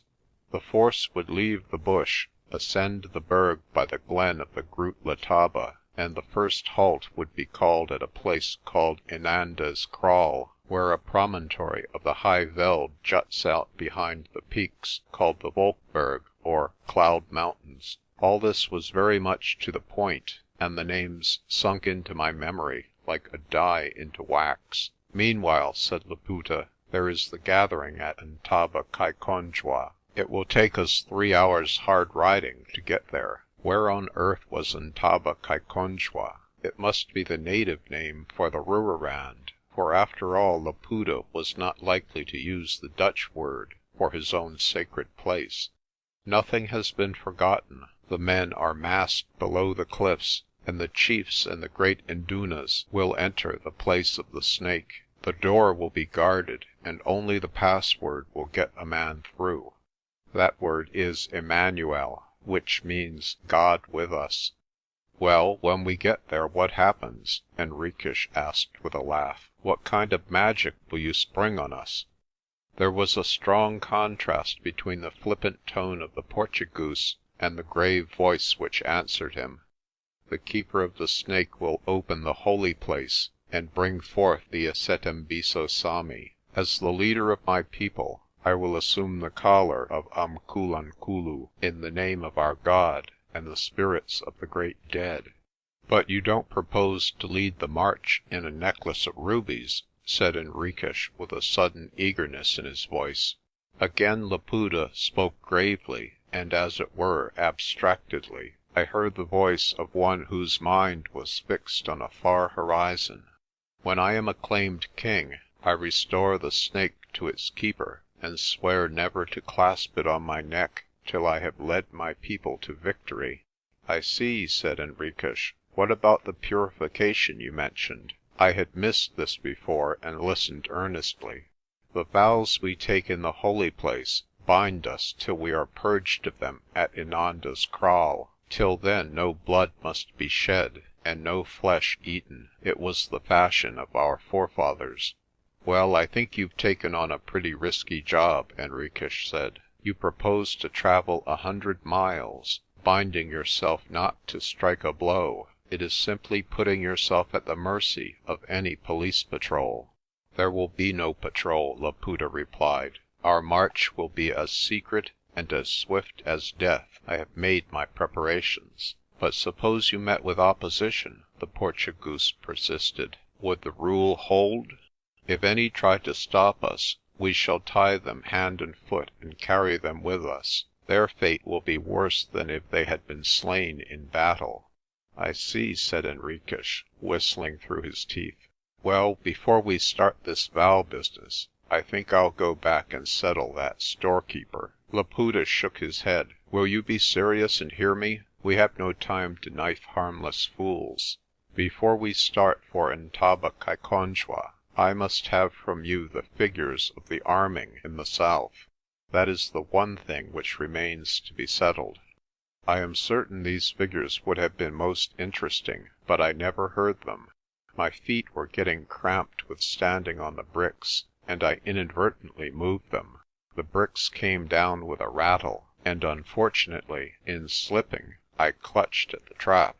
This was too much for my frail prop, and the door slammed down with a great noise. Here was a nice business for the eavesdropper. I scurried along the passage as stealthily as I could, and clambered back into the store, while I heard the sound of Laputa and Henriques ferreting among the barrels. I managed to throttle Colin and prevent him barking, but I could not get the confounded trap to close behind me. Something had jammed in it, and it remained half a foot open. I heard the two approaching the door, and I did the best thing that occurred to me. I pulled Colin over the trap, rolled on the top of him, and began to snore heavily as if in a drunken slumber. The key was turned and the gleam of a lantern was thrown on the wall. It flew up and down as its bearer cast the light into the corners. "By God, he's gone," I heard Henriques say. "The swine was listening, and he has bolted now." "He won't bolt far," Laputa said. "He is here. He is snoring behind the counter."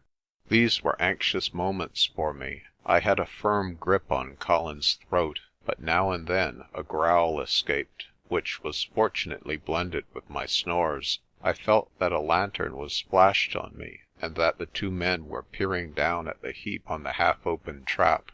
I think that was the worst minute I ever spent, for, as I have said, my courage was not so bad in action, but in a passive game it oozed out of my fingers. "He is safe enough," Laputa said, after what seemed to me an eternity. "The noise was only the rats among the barrels." I thanked my Maker that they had not noticed the other trap door. "All the same, I think I'll make him safer," said Henriques. Laputa seemed to have caught him by the arm. "Come back and get to business," he said. "I've told you I'll have no more murder. You will do as I tell you, Mr. Henriques." I did not catch the answer, but the two went out and locked the door. I patted the outraged Colin and got to my feet with an aching side where the confounded lid of the trap had been pressing.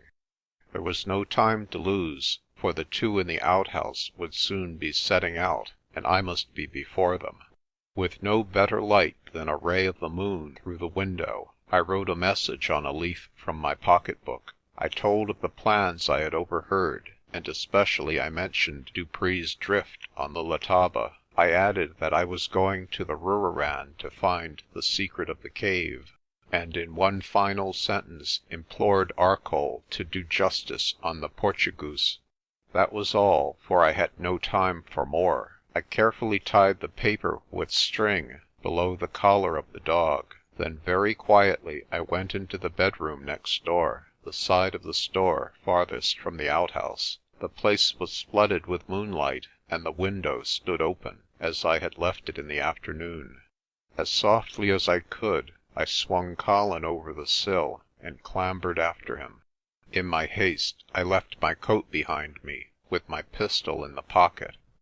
Now came a check. My horse was stabled in the shed, and that was close to the outhouse. The sound of leading him out would most certainly bring Laputa and Henriques to the door. In that moment I all but changed my plans. I thought of slipping back to the outhouse and trying to shoot the two men as they came forth. But I reflected that, before I could get them both, one or other would probably shoot me. Besides, I had a queer sort of compunction about killing Laputa. I understood now why Arcoll had stayed his hand from murder, and I was beginning to be of his opinion on our arch enemy. Then I remembered the horses tied up in the bush. One of them I could get with perfect safety. I ran around the end of the store and into the thicket, keeping on soft grass to dull my tread. There, tied up to a marula tree, were two of the finest beasts I had seen in Africa. I selected the better, an African stallion of the Blaauwildebeestefontein or blue roan type, which is famous for speed and endurance. Slipping his bridle from the branch, I led him a little way into the bush in the direction of the Rooirand. Then I spoke to Colin. "Home with you," I said. "Home, old man, as if you were running down a tsessebe." The dog seemed puzzled. "Home," I said again, pointing west in the direction of the Berg. "Home, you brute." And then he understood. He gave one low whine, and cast a reproachful eye on me and the blue roan. Then he turned, and with his head down set off with great lopes on the track of the road I had ridden in the morning. A second later, and I was in the saddle, riding hell for leather for the north. Chapter 10. I Go Treasure Hunting. For a mile or so I kept the bush, which was open and easy to ride through, and then turned into the path. The moon was high, and the world was all a dim green, with all the track a golden ivory band before me. I had looked at my watch before I started, and seen that it was just after 8 o'clock. I had a great horse under me, and less than 50 miles to cover. Midnight should see me at the cave. With the password I would gain admittance, and there would wait for Laputa and Henriques. Then, if my luck held, I should see the inner workings of the mystery which had puzzled me ever since the Kirkcaple Shore.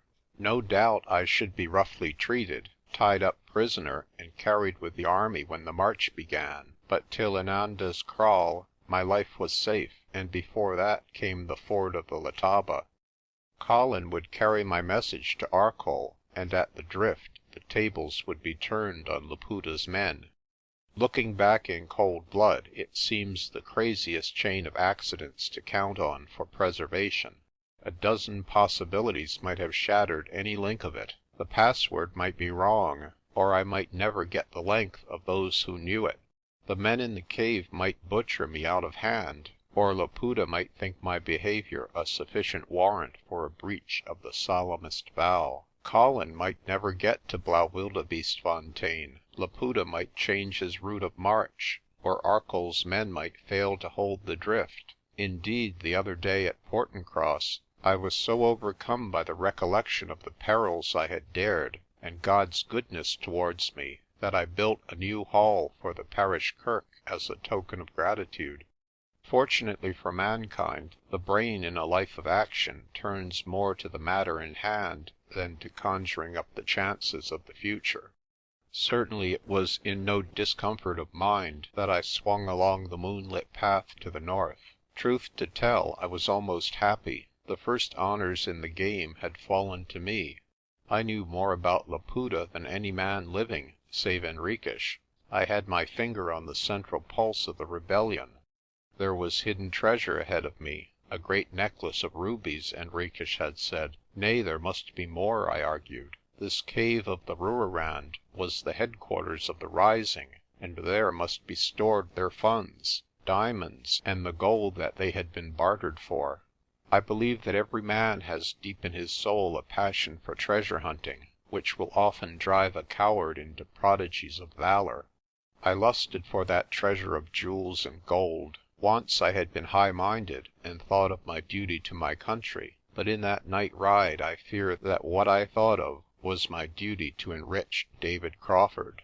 One other purpose simmered in my head. I was devoured with wrath against Henriques. Indeed, I think that was the strongest motive for my escapade, for even before I heard Laputa tell of the vows and the purification, I had it in my mind to go at all costs to the cave.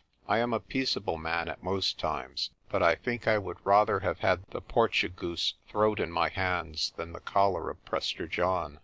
But behind my thoughts was one master feeling, that Providence had given me my chance, and I must make the most of it. Perhaps the Calvinism of my father's preaching had unconsciously taken grip of my soul. At any rate, I was a fatalist in creed, believing that what was willed would happen, and that man was but a puppet in the hands of his Maker. I looked on the last months as a clear course which had been mapped out for me. Not for nothing had I been given a clue to the strange events which were coming. It was foreordained that I should go alone to Umvelos, and in the promptings of my own fallible heart I believed I saw the workings of omnipotence. Such is our mortal arrogance, and yet without such a belief I think that mankind would have ever been content to bide sluggishly at home. I passed the spot where on my former journey I had met the horses, and knew that I had covered more than half the road. My ear had been alert for the sound of pursuit, but the bush was quiet as the grave. The man who rode my pony would find him a slow traveller, and I pitied the poor beast bucketed along by an angry rider. Gradually a hazy wall of purple began to shimmer before me, apparently very far off. I knew the ramparts of the Rooirand, and let my schimmel feel my knees in his ribs. Within an hour I should be at the cliff's foot. I had trusted for safety to the password, but as it turned out I owed my life mainly to my horse. For a mile or so from the cliffs I came to the fringes of a great army. The bush was teeming with men, and I saw horses picketed in bunches and a multitude of Cape carts and light wagons. It was like a colossal gathering for Nachtmaal at a Dutch dorp, but every man was black. I saw through a corner of my eye that they were armed with guns, though many carried in addition their spears and shields. Their first impulse was to stop me. I saw guns fly to shoulders and a rush towards the path. The boldest game was the safest, so I dug my heels into the schimmel and shouted for a passage. "Make way," I cried in Kaffir. "I bear a message from the Inkulu. Clear out, you dogs." They recognized the horse, and fell back with a salute. Had I but known it, the beast was famed from the Zambesi to the Cape. It was their king's own charger I rode, and who dared question such a warrant? I heard the word pass through the bush, and all down the road I got the salute. In that moment I fervently thanked my stars that I had got away first, for there would have been no coming second for me. At the cliff foot I found a double line of warriors, who had the appearance of a royal guard, for all were tall men with leopard skin cloaks. Their rifle barrels glinted in the moonlight, and the sight sent a cold shiver down my back. Above them, among the scrub and along the lower slopes of the kranzes, I could see further lines with the same gleaming weapons. The place of the Snake was in strong hands that night. I dismounted and called for a man to take my horse. Two of the guards stepped forward in silence and took the bridle. This left the track to the cave open, and with as stiff a back as I could command, but a sadly fluttering heart, I marched through the ranks. The path was lined with guards, all silent and rigid as graven images. As I stumbled over the stones I felt that my appearance scarcely fitted the dignity of a royal messenger. Among those splendid men-at-arms I shambled along in old breeches and leggings, hatless, with a dirty face, dishevelled hair, and a torn flannel shirt. My mind was no better than my body, for now that I had arrived I found my courage gone. Had it been possible, I would have turned tail and fled, but the boats were burned behind me and I had no choice. I cursed my rash folly and wondered at my exhilaration of an hour ago. I was going into the black mysterious darkness, peopled by 10,000 cruel foes. My knees rubbed against each other, and I thought that no man had ever been in more deadly danger. At the entrance to the gorge the guards ceased, and I went on alone. Here there was no moonlight, and I had to feel my way by the sides. I moved very slowly, wondering how soon I should find the end my folly demanded. The heat of the ride had gone, and I remember feeling my shirt hang clammily on my shoulders. Suddenly a hand was laid on my breast, and a voice demanded the word.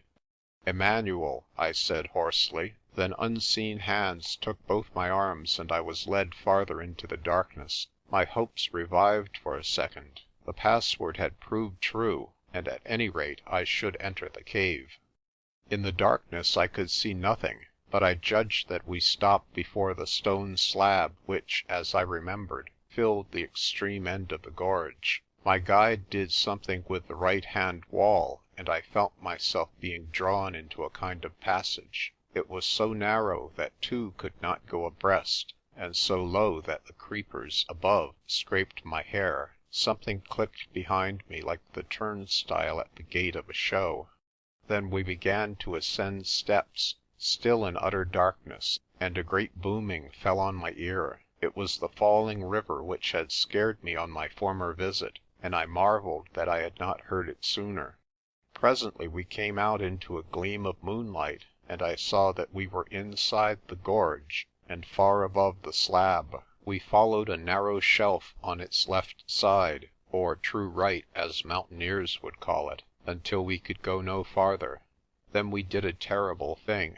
Across the gorge, which here was at its narrowest, stretched a slab of stone. Far, far below I caught the moonlight on a mass of hurrying waters. This was our bridge, and though I have a good head for crags, I confess I grew dizzy as we turned to cross it.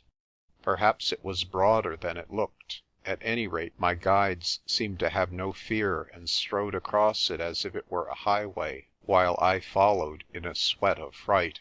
Once on the other side, I was handed over to a second pair of guides, who led me down a high passage running into the heart of the mountain. The boom of the river sank and rose as the passage twined. Soon I saw a gleam of light ahead, which was not the moon. It grew larger until suddenly the roof rose, and I found myself in a gigantic chamber. So high it was that I could not make out anything of the roof, though the place was brightly lit with torches stuck round the wall, and a great fire which burned at the farther end. But the wonder was on the left side, where the floor ceased in a chasm. The left wall was one sheet of water, where the river fell from the heights into the infinite depth below. The torches and the fire made the sheer stream glow and sparkle like the battlements of the heavenly city. I have never seen any sight so beautiful or so strange, and for a second my breath stopped in admiration. There were 200 men or more in the chamber, but so huge was the place that they seemed only a little company. They sat on the ground in a circle, with their eyes fixed on the fire and on a figure which stood before it. The glow revealed the old man I had seen on that morning, a month before, moving towards the cave. He stood as if in a trance, straight as a tree, with his arms crossed on his breast. A robe of some shining white stuff fell from his shoulders, and was clasped round his middle by a broad circle of gold. His head was shaven, and on his forehead was bound a disc of carved gold. I saw from his gaze that his old eyes were blind. "Who comes?" he asked as I entered. "A messenger from the Inkulu," I spoke up boldly. "He follows soon with the white man, Henriques." Then I sat down in the back row of the circle to await events. I noticed that my neighbour was the fellow 'Mwanga whom I had kicked out of the store. Happily I was so dusty that he could scarcely recognise me, but I kept my face turned away from him. What with the light and warmth, the drone of the water, the silence of the folk, and my mental and physical stress, I grew drowsy and all but slept. Chapter 11. The Cave of the Rooirand. I was roused by a sudden movement. The whole assembly stood up, and each man clapped his right hand to his brow and then raised it high. A low murmur of Inkulu rose above the din of the water. Laputa strode down the hall, with Henriques limping behind him. They certainly did not suspect my presence in the cave, nor did Laputa show any ruffling of his calm. Only Henriques looked weary and cross. I guessed that he had had to ride my pony. The old man, whom I took to be the priest, advanced towards Laputa with his hands raised over his head. A pace before they met he halted, and Laputa went on his knees before him. He placed his hands on his head, and spoke some words which I could not understand. It reminded me, so queer are the tricks of memory, of an old Sabbath school book I used to have, which had a picture of Samuel ordaining Saul as king of Israel. I think I had forgotten my own peril, and was enthralled by the majesty of the place, the wavering torches, the dropping wall of green water, above all the figures of Laputa and the keeper of the snake, who seemed to have stepped out of an antique world. Laputa stripped off his leopard skin till he stood stark, a noble form of a man. Then the priest sprinkled some herbs on the fire, and a thin smoke rose to the roof. The smell was that I had smelled on the Kirkcaple Shore, sweet, sharp, and strange enough to chill the marrow. And round the fire went the priest in widening and contracting circles, just as on that Sabbath evening in spring. Once more we were sitting on the ground, all except Laputa and the keeper. Henriques was squatting in the front row, a tiny creature among so many burly savages. Laputa stood with bent head in the centre. Then a song began, a wild incantation in which all joined. The old priest would speak some words, and the reply came in barbaric music. The words meant nothing to me. They must have been in some tongue long since dead. But the music told its own tale. It spoke of old kings and great battles, of splendid palaces and strong battlements, of queens white as ivory, of death and life, love and hate, joy and sorrow. It spoke, too, of desperate things, mysteries of horror long shut to the world. No Kaffir ever forged that ritual. It must have come straight from Prester John, or Sheba's queen, or whoever ruled in Africa when time was young. I was horribly impressed. Devouring curiosity and a lurking nameless fear filled my mind. My old dread had gone. I was not afraid now of Kaffir guns, but of the black magic of which Laputa had the key. The incantation died away, but still herbs were flung on the fire till the smoke rose in a great cloud, through which the priest loomed misty and huge. Out of the smoke wreaths his voice came high and strange. It was as if some treble stop had been opened in a great organ, as against the bass drone of the cataract. He was asking Laputa questions, to which came answers in that rich voice which on board the liner had preached the gospel of Christ. The tongue I did not know, and I doubt if my neighbours were in better case. It must have been some old sacred language, Phoenician, Sabaean, I know not what, which had survived in the rite of the snake. Then came silence while the fire died down and the smoke eddied away in wreaths towards the river. The priest's lips moved as if in prayer. Of Laputa I saw only the back, and his head was bared. Suddenly a rapt cry broke from the keeper. "God has spoken," he cried. "The path is clear. The snake returns to the house of its birth." An attendant led forward a black goat, which bleated feebly. With a huge antique knife the old man slit its throat, catching the blood in a stone ewer. Some was flung on the fire, which had burned small and low. "Even so," cried the priest, "will the king quench in blood the hearth fires of his foes." Then on Laputa's forehead and bare breast he drew a bloody cross. "I seal thee," said the voice, "priest and king of God's people." The ewer was carried round the assembly, and each dipped his finger in it and marked his forehead. I got a dab to add to the other marks on my face. "Priest and king of God's people," said the voice again, "I call thee to the inheritance of John." Priest and king was he, king of kings, lord of hosts, master of the earth. When he ascended on high, he left to his son the sacred snake, the ark of his valour, to be God's dower and pledge to the people whom he has chosen.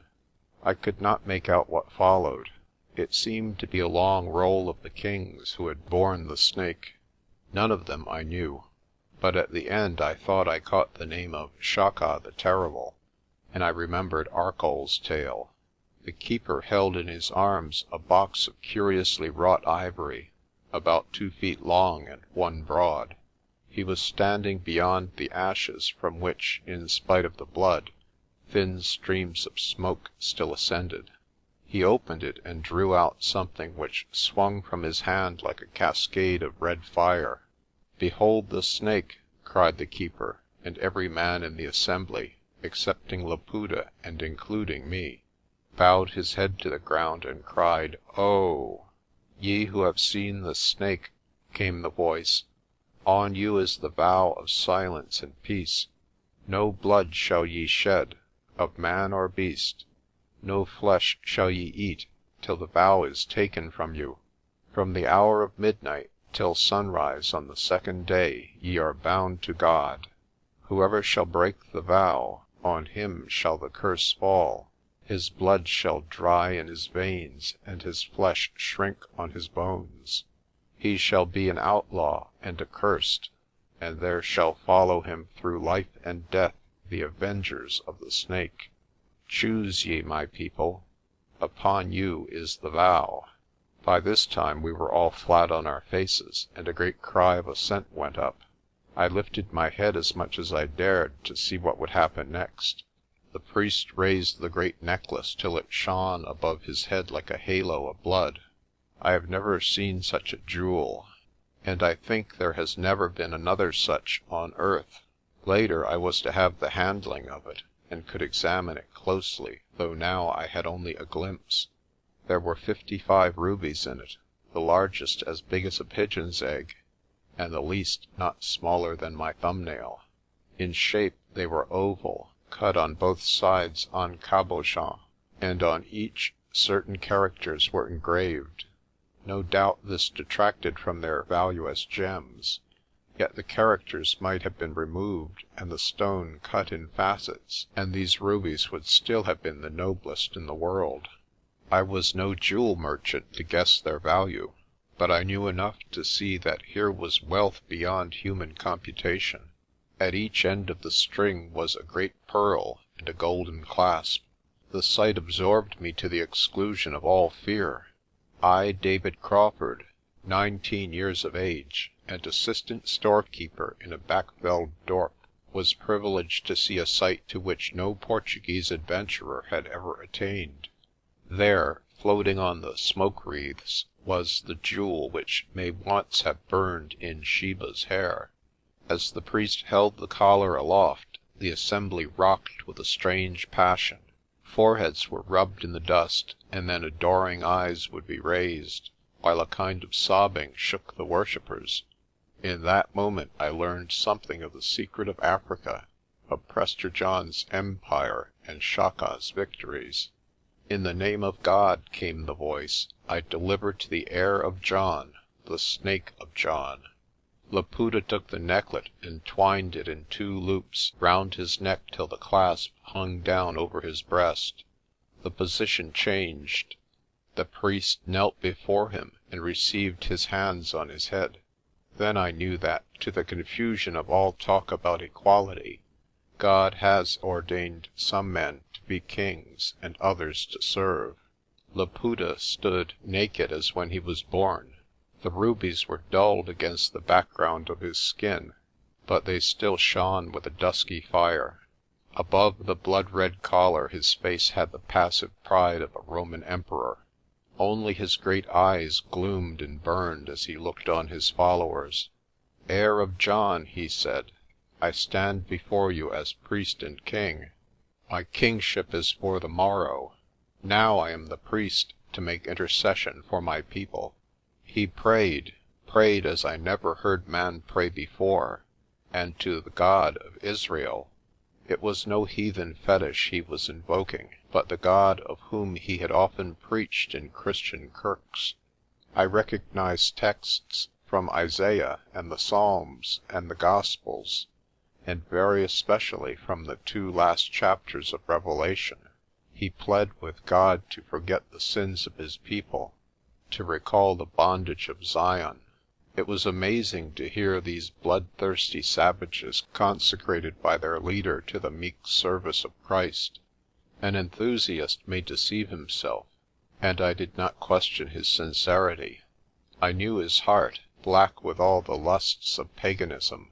I knew that his purpose was to deluge the land with blood, but I knew also that in his eyes his mission was divine, and that he felt behind him all the armies of heaven.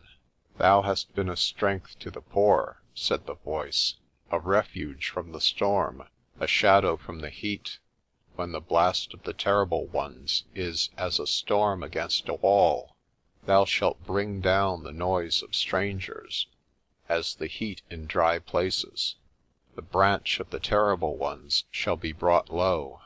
And in this mountain shall the Lord of hosts make unto all people a feast of fat things, a feast of wine on the lees, of fat things full of marrow. And he will destroy in this mountain the face of the covering cast over all people, and the veil that is brought over all nations. And the rebuke of his people shall he take away from off all the earth, for the Lord hath spoken it." I listened spellbound as he prayed. I heard the phrases familiar to me in my school days at Kirkcaple.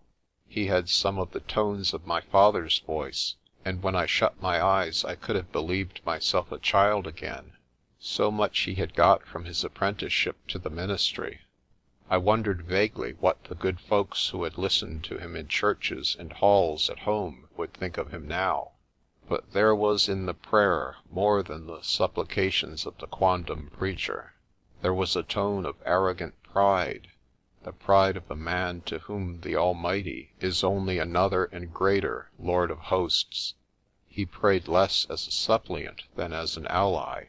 A strange emotion tingled in my blood, half awe, half sympathy. As I have said, I understood that there are men born to kingship. He ceased with a benediction. Then he put on the leopard skin cloak and kilt, and received from the kneeling chief a spear and shield. Now he was more king than priest, more barbarian than Christian. It was as a king that he now spoke. I had heard him on board the liner, and had thought his voice the most wonderful I had ever listened to. But now in that great resonant hall the magic of it was doubled. He played upon the souls of his hearers as on a musical instrument. At will he struck the chords of pride, fury, hate, and mad joy. Now they would be hushed in breathless quiet, and now the place would echo with savage assent. I remember noticing that the face of my neighbour, Mwanga, was running with tears. He spoke of the great days of Prester John, and 100 names I had never heard of. He pictured the heroic age of his nation, when every man was a warrior and hunter, and rich kraals stood in the spots now desecrated by the white man, and cattle wandered on 1,000 hills. Then he told tales of white infamy, lands snatched from their rightful possessors, unjust laws which forced the Ethiopian to the bondage of a despised caste, the finger of scorn everywhere, and the mocking word. If it be the part of an orator to rouse the passion of his hearers, Laputa was the greatest on earth. "What have ye gained from the white man?" he cried. "A bastard civilization which has sapped your manhood, a false religion which would rivet on you the chains of the slave. Ye, the old masters of the land, are now the servants of the oppressor, and yet the oppressors are few, and the fear of you is in their hearts. They feast in their great cities, but they see the writing on the wall, and their eyes are anxiously turning lest the enemy be at their gates." I cannot hope in my prosaic words to reproduce that amazing discourse. Phrases which the hearers had heard at mission schools now suddenly appeared, not as the white man's learning, but as God's message to his own. Laputa fitted the key to the cipher, and the meaning was clear. He concluded, I remember, with a picture of the overthrow of the alien and the golden age which should dawn for the oppressed. Another Ethiopian empire should arise, so majestic that the white man everywhere would dread its name, so righteous that all men under it would live in ease and peace. By rights, I suppose my blood should have been boiling at this treason. I am ashamed to confess that it did nothing of the sort. My mind was mesmerized by this amazing man. I could not refrain from shouting with the rest. Indeed, I was a convert, if there can be conversion when the emotions are dominant and there is no assent from the brain. I had a mad desire to be of Laputa's party, or rather I longed for a leader who should master me and make my soul his own as this man mastered his followers. I have already said that I might have made a good subaltern soldier, and the proof is that I longed for such a general. As the voice ceased there was a deep silence. The hearers were in a sort of trance, their eyes fixed glassily on Laputa's face. It was the quiet of tense nerves and imagination at white heat. I had to struggle with a spell which gripped me equally with the wildest savage. I forced myself to look round at the strained faces, the wall of the cascade, the line of torches. It was the sight of Henriques that broke the charm. Here was one who had no part in the emotion. I caught his eye fixed on the rubies, and in it I read only a devouring greed. It flashed through my mind that Laputa had a foe in his own camp, and the Prester's collar a votary whose passion was not that of worship. The next thing I remember was a movement among the first ranks. The chiefs were swearing fealty. Laputa took off the collar and called God to witness that it should never again encircle his neck till he had led his people to victory. Then one by one the great chiefs and indunas advanced and swore allegiance with their foreheads on the ivory box. Such a collection of races has never been seen. There were tall Zulus and Swazis with ring-cups and feather headdresses. There were men from the north with heavy brass collars and anklets, men with quills in their ears, and earrings and nose rings, shaven heads and heads with wonderfully twisted hair, bodies naked or all but naked, and bodies adorned with skins and necklets. Some were light in colour and some were black as coal. Some had squat Negro features and some thin, high-boned Arab faces. But in all there was the air of mad enthusiasm. For a day they were forsworn from blood, but their wild eyes and twitching hands told their future purpose. For an hour or two I had been living in a dream world. Suddenly my absorption was shattered, for I saw that my time to swear was coming. I sat in the extreme back row, at the end nearest the entrance, and therefore I should naturally be the last to go forward. The crisis was near when I should be discovered, for there was no question of my shirking the oath. Then for the first time since I entered the cave I realized the frightful danger in which I stood. My mind had been strung so high by the ritual that I had forgotten all else. Now came the rebound, and with shaky nerves I had to face discovery and certain punishment. In that moment I suffered the worst terror of my life. There was much to come later, but by that time my senses were dulled. Now they had been sharpened by what I had seen and heard. My nerves were already quivering and my fancy on fire. I felt every limb shaking as 'Mwanga went forward. The cave swam before my eyes. Heads were multiplied giddily, and I was only dimly conscious when he rose to return. Nothing would have made me advance had I not feared Laputa less than my neighbours. They might rend me to pieces, but to him the oath was inviolable. I staggered crazily to my feet and shambled forwards. My eye was fixed on the ivory box, and it seemed to dance before me and retreat. Suddenly I heard a voice, the voice of Henriques, cry, "By God, a spy!" I felt my throat caught, but I was beyond resisting. It was released, and I was pinned by the arms. I must have stood vacantly with a foolish smile, while unchained fury raged round me. I seemed to hear Laputa's voice saying, "It is the storekeeper." His face was all that I could see, and it was unperturbed. There was a mocking ghost of a smile about his lips. Myriad hands seemed to grip me and crush my breath, but above the clamour I heard a fierce word of command.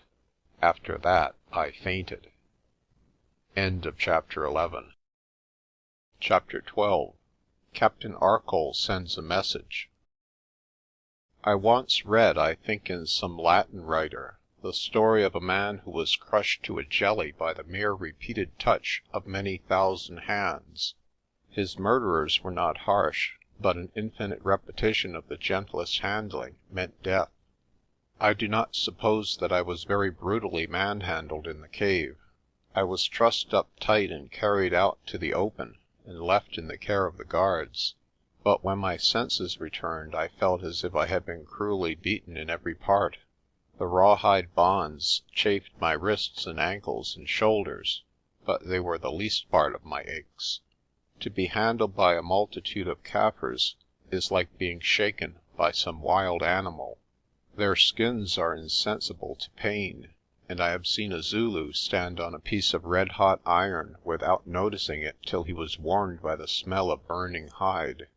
Anyhow, after I had been bound by Kaffir hands and tossed on Kaffir shoulders, I felt as if I had been in a scrimmage of mad bulls. I found myself lying looking up at the moon. It was the edge of the bush, and all around was the stir of the army getting ready for the road.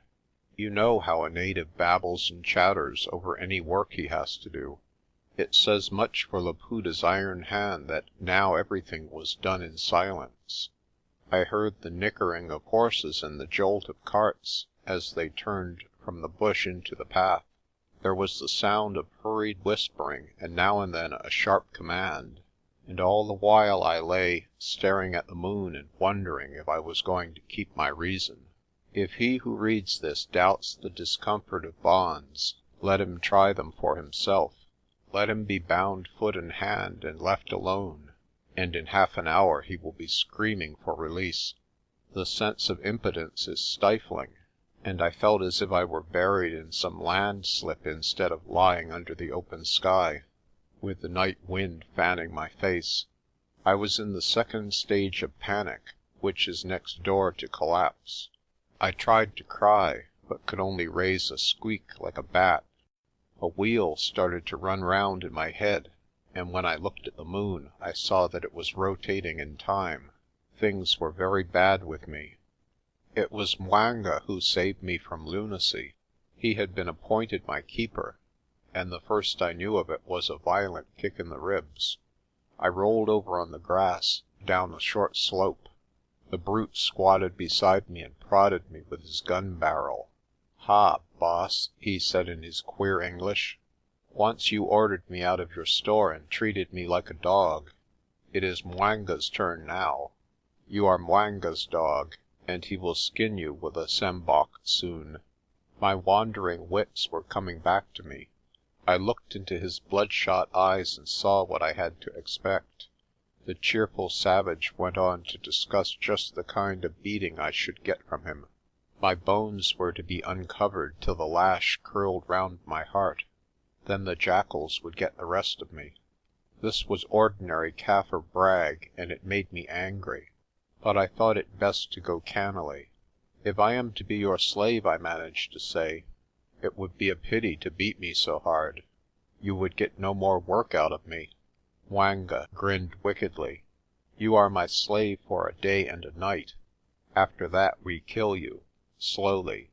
You will burn till your legs fall off and your knees are on the ground, and then you will be chopped small with knives." Thank God my courage and common sense were coming back to me. "What happens to me tomorrow," I said, "is the Inkulu's business, not yours. I am his prisoner. But if you lift your hand on me today so as to draw one drop of blood, the Inkulu will make short work of you. The vow is upon you, and if you break it you know what happens." And I repeated in a fair imitation of the priest's voice the terrible curse he had pronounced in the cave.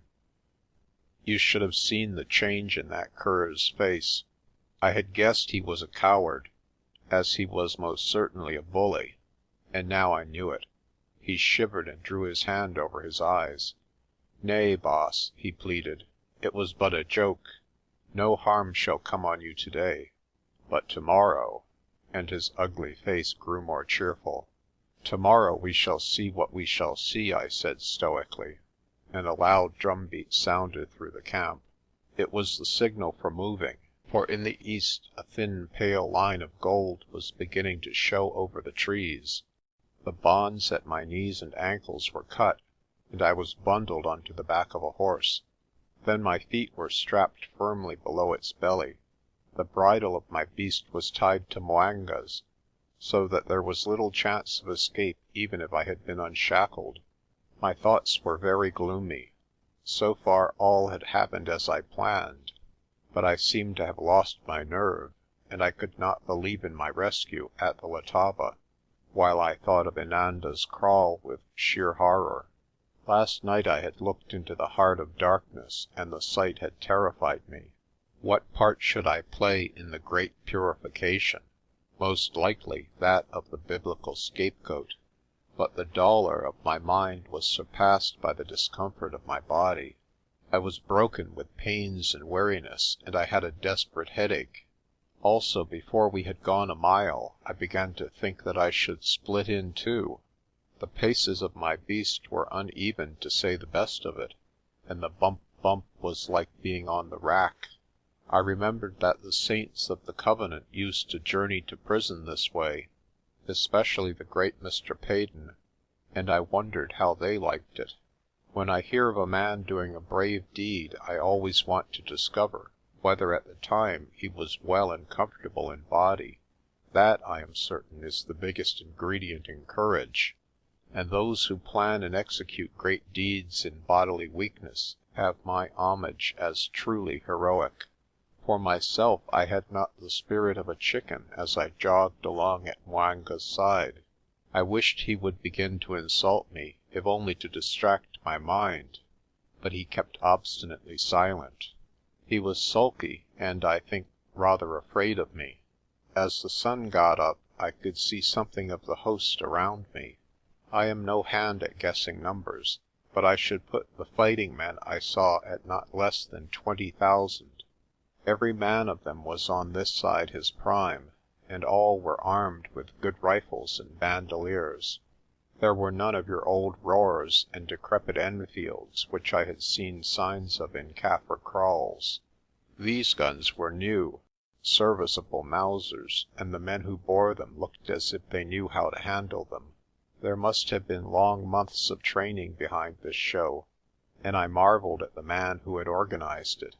I saw no field guns, and the little transport they had was evidently for food only. We did not travel in ranks like an orthodox column. About a third of the force was mounted, and this formed the centre. On each wing the infantry straggled far afield, but there was method in their disorder, for in the bush close ranks would have been impossible. At any rate we kept wonderfully well together, and when we mounted a knoll the whole army seemed to move in one piece. I was well in the rear of the centre column, but from the crest of a slope I sometimes got a view in front. I could see nothing of Laputa, who was probably with the van, but in the very heart of the force I saw the old priest of the Snake, with his treasure carried in the kind of litter which the Portuguese call a mochila, between rows of guards. A white man rode beside him, whom I judged to be Henriques. Laputa trusted this fellow, and I wondered why. I had not forgotten the look on his face while he had stared at the rubies in the cave. I had a notion that the Portugoose might be an unsuspected ally of mine, though for blackguard reasons. About 10 o'clock, as far as I could judge by the sun, we passed Umvelos and took the right bank of the Labongo. There was nothing in the store to loot, but it was overrun by Kaffirs who carried off the benches for firewood. It gave me an odd feeling to see the remains of the meal at which I had entertained Laputa in the hands of a dozen warriors. I thought of the long sunny days when I had sat by my naachtmaal while the Dutch farmers rode in to trade. Now these men were all dead, and I was on my way to the same bourne. Soon the blue line of the Berg rose in the west, and from the corner of my eye as I rode I could see the gap of the Klein Labongo. I wondered if Arcoll and his men were up there watching us. About this time I began to be so wretched in body that I ceased to think of the future. I had had no food for 17 hours, and I was dropping from lack of sleep. The ache of my bones was so great that I found myself crying like a baby. What between pain and weakness and nervous exhaustion, I was almost at the end of my tether, and should have fainted dead away if a halt had not been called. But about midday, after we had crossed the track from Blaauwildebeestefontein to the Portuguese frontier, we came to the broad, shallow drift of the Klein Labongo. It is the way of the Kaffirs to rest at noon, and on the other side of the drift we encamped. I remember the smell of hot earth and clean water as my horse scrambled up the bank. Then came the smell of wood smoke as fires were lit. It seemed an age after we stopped before my feet were loosed and I was allowed to fall over on the ground. I lay like a log where I fell and was asleep in 10 seconds. I awoke 2 hours later, much refreshed and with a raging hunger. My ankles and knees had been tied again, but the sleep had taken the worst stiffness out of my joints. The natives were squatting in groups round their fires, but no one came near me. I satisfied myself by straining at my bonds, that this solitude gave no chance of escape. I wanted food and I shouted on 'Mwanga, but he never came. Then I rolled over into the shadow of a waka-biki bush to get out of the glare. I saw a Kaffir on the other side of the bush who seemed to be grinning at me. Slowly he moved round to my side and stood regarding me with interest. "For God's sake get me some food," I said. "Ja, boss," was the answer, and he disappeared for a minute and returned with a wooden bowl of hot mealie meal porridge and a calabash full of water. I could not use my hands, so he fed me with the blade of his knife. Such porridge without salt or cream is beastly food, but my hunger was so great that I could have eaten a vat of it. Suddenly it appeared that the Kaffir had something to say to me. As he fed me he began to speak in a low voice in English. "Boss," he said, "I come from Ratitswan, and I have a message for you." I guessed that Ratitswan was the native name for Arcoll. There was no one else likely to send a message. "Ratitswan says," he went on, "look out for Dupree's Drift. I will be near you and cut your bonds. Then you must swim across when Ratitswan begins to shoot." The news took all the weight of care from my mind. Colin had got home and my friends were out for rescue. So volatile is the mood of 19 that I veered round from black despair to an unwarranted optimism. I saw myself already safe, and Laputa's rising scattered. I saw my hands on the treasure and Henriques' ugly neck below my heel. "I don't know your name," I said to the Kaffir, "but you are a good fellow. When I get out of this business I won't forget you." "There is another message, boss," he said. "It is written on paper in a strange tongue. Turn your head to the bush and see. I will hold it inside the bowl that you may read it." I did as I was told and found myself looking at a dirty half sheet of notepaper, marked by the Kaffir's thumbs. Some words were written on it in Wardlaw's hand, and characteristically in Latin, which was not a bad cipher. I read, "Henricus de Letaba, transeunda apud depri, vada jam nos certioris fecit." I had guessed rightly. Henricus was a traitor to the cause he had espoused. Arcoll's message had given me new heart, but Wardlaw's gave me information of tremendous value. I repented that I had ever underrated the schoolmaster's sense. He did not come out of Aberdeen for nothing. I asked the Kaffir how far it was to Dupree's Drift, and was told 3 hours' march. We should get there after the darkening. It seemed he had permission to ride with me instead of 'Mwanga, who had no love for the job. How he managed this I do not know, but Arcoll's men had their own ways of doing things. He undertook to set me free when the first shot was fired at the ford. Meantime I bade him leave me, to avert suspicion. There is a story of one of King Arthur's knights, Sir Percival, I think, that once, riding through a forest, he found a lion fighting with a serpent. He drew his sword and helped the lion, for he thought it was the more natural beast of the two. To me Laputa was the lion, and Henricus the serpent, and though I had no good will to either, I was determined to spoil the serpent's game. He was after the rubies, as I had fancied. He had never been after anything else. He had found out about Arcoll's preparations, and had sent him a warning, hoping, no doubt, that if Laputa's force was scattered on the Letaba, he would have a chance of getting off with the necklace in the confusion. If he succeeded, he would go over the Lebombo to Mozambique, and whatever happened afterwards in the rising would be no concern of Mr. Henricus. I determined that he should fail, but how to manage it I could not see. Had I had a pistol I think I should have shot him, but I had no weapon of any kind. I could not warn Laputa, for that would seal my own fate even if I were believed.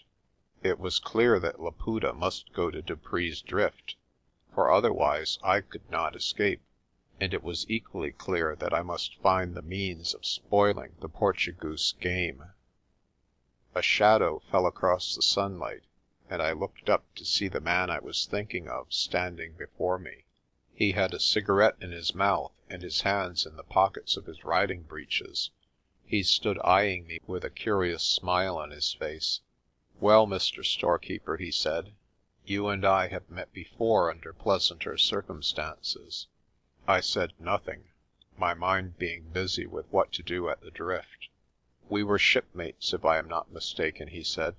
"I daresay you found it nicer work smoking on the after deck than lying here in the sun." Still I said nothing. If the man had come to mock me, he would get no change out of David Crawford. "Tut, tut, don't be sulky. You have no quarrel with me. Between ourselves," and he dropped his voice, "I tried to save you, but you had seen rather too much to be safe. What devil prompted you to steal a horse and go to the cave? I don't blame you for overhearing us, but if you had had the sense of a louse you would have gone off to the Berg with your news. By the way, how did you manage it? A cellar, I suppose.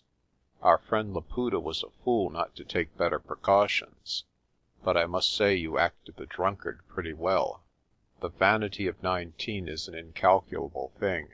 I rose to the fly. "I know the kind of precaution you wanted to take," I muttered. "You heard that too?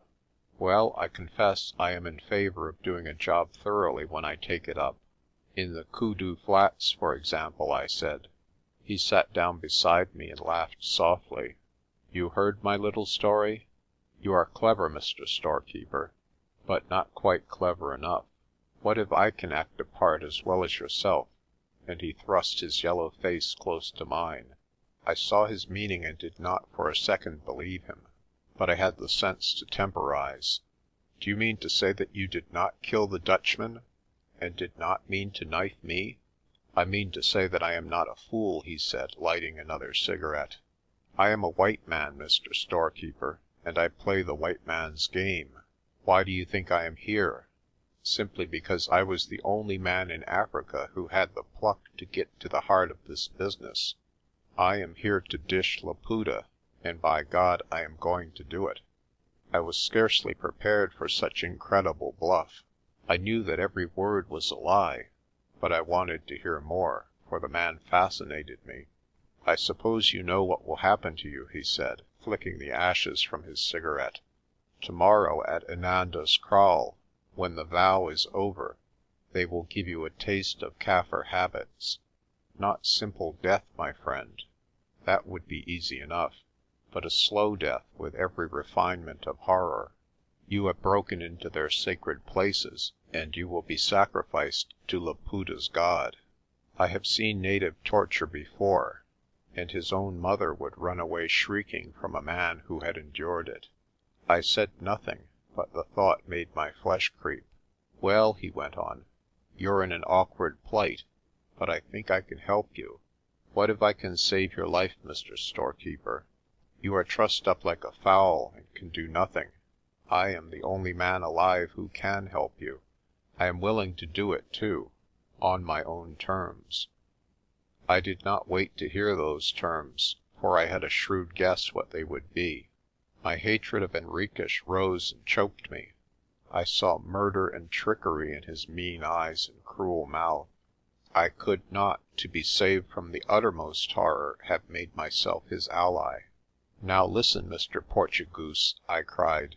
"You tell me you are a spy. What if I shout that through the camp? There would be short shrift for you if Laputa hears it." He laughed loudly. "You are a bigger fool than I took you for. Who would believe you, my friend? Not Laputa. Not any man in this army. It would only mean tighter bonds for these long legs of yours." By this time I had given up all thought of diplomacy. "Very well, you yellow-faced devil. You will hear my answer. I would not take my freedom from you, though I were to be boiled alive. I know you for a traitor to the white man's cause, a dirty IDB swindler, whose name is a byword among honest men. By your own confession you are a traitor to this idiot rising. You murdered the Dutchman, and God knows how many more, and you would fain have murdered me. I pray to heaven that the men whose cause you have betrayed, and the men whose cause you would betray, may join to stamp the life out of you and send your soul to hell. I know the game you would have me join in, and I fling your offer in your face. But I tell you one thing, you are damned yourself.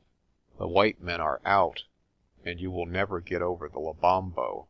From black or white you will get justice before many hours, and your carcass will be left to rot in the bush. Get out of my sight, you swine." In that moment I was so borne up in my passion that I forgot my bonds and my grave danger. I was inspired like a prophet with a sense of approaching retribution. Henriques heard me out, but his smile changed to a scowl and a flush rose on his sallow cheek. "Stew in your own juice," he said, and spat in my face. Then he shouted in Kaffir that I had insulted him, and demanded that I should be bound tighter and gagged. It was Arcoll's messenger who answered his summons. That admirable fellow rushed at me with a great appearance of savagery. He made a pretence of swathing me up in fresh rawhide ropes, but his knots were loose, and the thing was a farce. He gagged me with what looked like a piece of wood, but was in reality a chunk of dry banana, and all the while, till Henriques was out of hearing, he cursed me with a noble gift of tongues. The drums beat for the advance, and once more I was hoisted on my horse, while Arcoll's Kaffir tied my bridle to his own. A Kaffir cannot wink, but he has a way of slanting his eyes which does as well, and as we moved on he would turn his head to me with this strange grimace. Henriques wanted me to help him to get the rubies. That, I presumed, was the offer he had meant to make. Well, thought I will perish before the jewel reaches the Portuguese hands. He hoped for a stampede when Arcoll opposed the crossing of the river, and in the confusion intended to steal the casket. My plan must be to get as near the old priest as possible before we reached the ford. I spoke to my warder and told him what I wanted. He nodded, and in the first mile we managed to edge a good way forward. Several things came to aid us. As I have said, we of the centre were not marching in close ranks, but in a loose column, and often it was possible by taking a short cut on rough ground to join the column some distance ahead. There was a flae, too, which many circumvented, but we swam, and this helped our lead. In a couple of hours we were so near the priest's litter that I could have easily tossed a cricket ball on the head of Henriques, who rode beside it. Very soon the twilight of the winter day began to fall. The far hills grew pink and mulberry in the sunset, and strange shadows stole over the bush. Still creeping forward, we found ourselves not 20 yards behind the litter, while far ahead I saw a broad, glimmering space of water, with a high, woody bank beyond. "Dupree's Drift," whispered my warder. "Courage, Inkoos. In an hour's time you will be free." Chapter 13. The Drift of the Letaba. The dusk was gathering fast as we neared the stream. From the stagnant reaches above and below, a fine white mist was rising, but the long shallows of the ford were clear. My heart was beginning to flutter wildly, but I kept a tight grip on myself and prayed for patience. As I stared into the evening, my hopes sank. I had expected, foolishly enough, to see on the far bank some sign of my friends, but the tall bush was dead and silent. The drift slants across the river at an acute angle, roughly south-southwest. I did not know this at the time, and was amazed to see the van of the march turn apparently upstream. Laputa's great voice rang out in some order which was repeated down the column, and the wide flanks of the force converged on the narrow cart track which entered the water. We had come to a standstill while the front ranks began the passage. I sat shaking with excitement, my eyes straining into the gloom. Water holds the evening light for long, and I could make out pretty clearly what was happening. The leading horseman rode into the stream with Laputa in front. The ford is not the best going, so they had to pick their way, but in 5 or 10 minutes they were over. Then came some of the infantry of the flanks, who crossed with the water to their waists, and their guns held high above their heads. They made a portentous splashing, but not a sound came from their throats. I shall never know how Laputa imposed silence on the most noisy race on earth. Several thousand footmen must have followed the riders and disappeared into the far bush, but not a shot came from the bluffs in front. I watched with a sinking heart. Arcoll had failed, and there was to be no check at the drift. There remained for me only the horrors of Inanda's Kraal. I resolved to make a dash for freedom at all costs, and was in the act of telling Arcoll's man to cut my bonds, when a thought occurred to me. Henriques was after the rubies, and it was his interest to get Laputa across the river before the attack began. It was Arcoll's business to split the force, and above all to hold up the leader.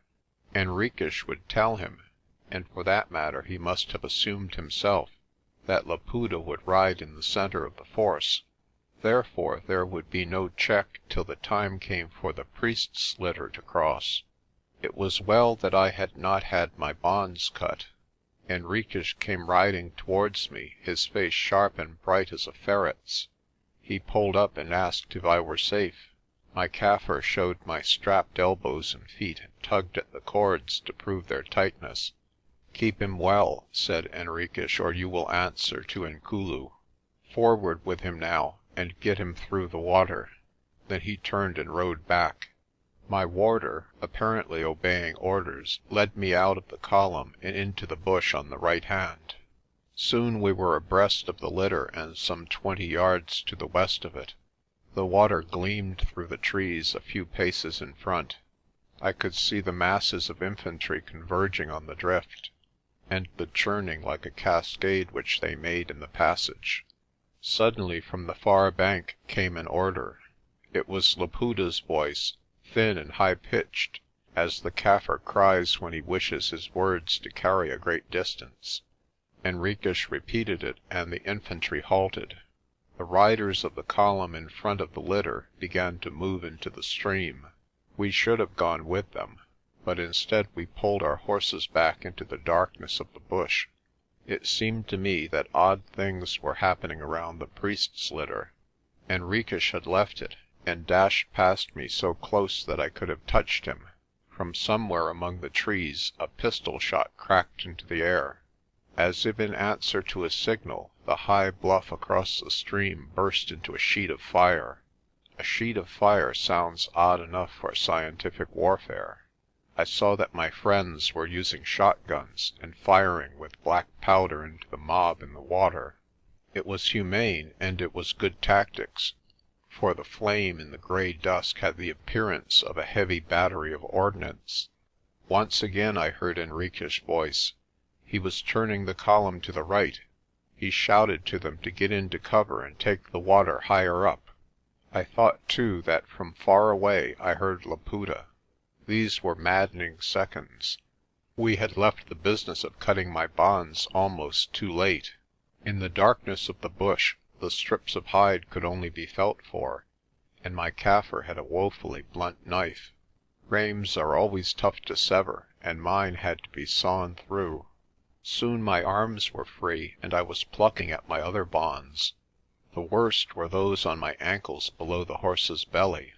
The Kaffir fumbled away in the dark, and pricked my beast so that he reared and struck out, and all the while I was choking with impatience and gabbling prayers to myself. The men on the other side had begun to use ball cartridge. I could see through a gap the centre of the river, and it was filled with a mass of struggling men and horses. I remember that it amazed me that no shot was fired in return. Then I remembered the vow, and was still more amazed at the power of a ritual on that savage horde. The column was moving past me to the right. It was a disorderly rabble which obeyed Henriques' orders. Bullets began to sing through the trees, and one rider was hit in the shoulder and came down with a crash. This increased the confusion, for most of them dismounted and tried to lead their horses in the cover. The infantry coming in from the wings collided with them, and there was a struggle of excited beasts and men in the thickets of thorn and mopani. And still my Kaffir was trying to get my ankles loose as fast as a plunging horse would let him. At last I was free, and dropped stiffly to the ground. I fell prone on my face with cramp, and when I got up I rolled like a drunken man. Here I made a great blunder. I should have left my horse with the Kaffir, and bidden him follow me, but I was too eager to be cautious, so I let it go, and crying to the Kaffir to await me, I ran towards the litter. Henriques had laid his plans well. The column had abandoned the priest, and by the litter were only the two bearers. As I caught sight of them, one fell with a bullet in his chest. The other, wild with fright, kept turning his head to every quarter of the compass. Another bullet passed close to his head. This was too much for him, and with a yell he ran away. As I broke through the thicket I looked to the quarter whence the bullets had come. These, I could have taken my oath, were not fired by my friends on the further bank. It was close quarter shooting, and I knew who had done it, but I saw nobody. The last few yards of the road were clear, and only out in the water was the struggling, shouting mass of humanity. I saw a tall man on a big horse plunge into the river on his way back. It must be Laputa returning to command the panic. My business was not with Laputa, but with Henriques. The old priest in the litter, who had been sleeping, had roused himself, and was looking vacantly round him. He did not look long. A third bullet, fired from a dozen yards away, drilled a hole in his forehead. He fell back dead, and the ivory box which lay on his lap tilted forward on the ground. I had no weapon of any kind, and I did not want the fourth bullet for myself. Henriques was too pretty a shot to trifle with. I waited quietly on the edge of the shade till the Portugoose came out of the thicket. I saw him running forward with a rifle in his hand. A whinny from a horse told me that somewhere near his beast was tied up.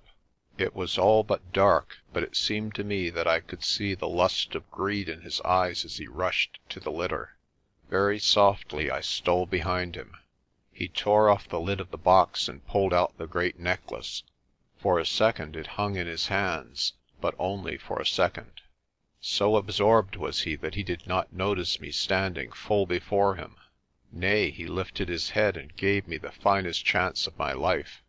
I was something of a boxer, and all my accumulated fury went into the blow. It caught him on the point of the chin, and his neck cricked like the bolt of a rifle.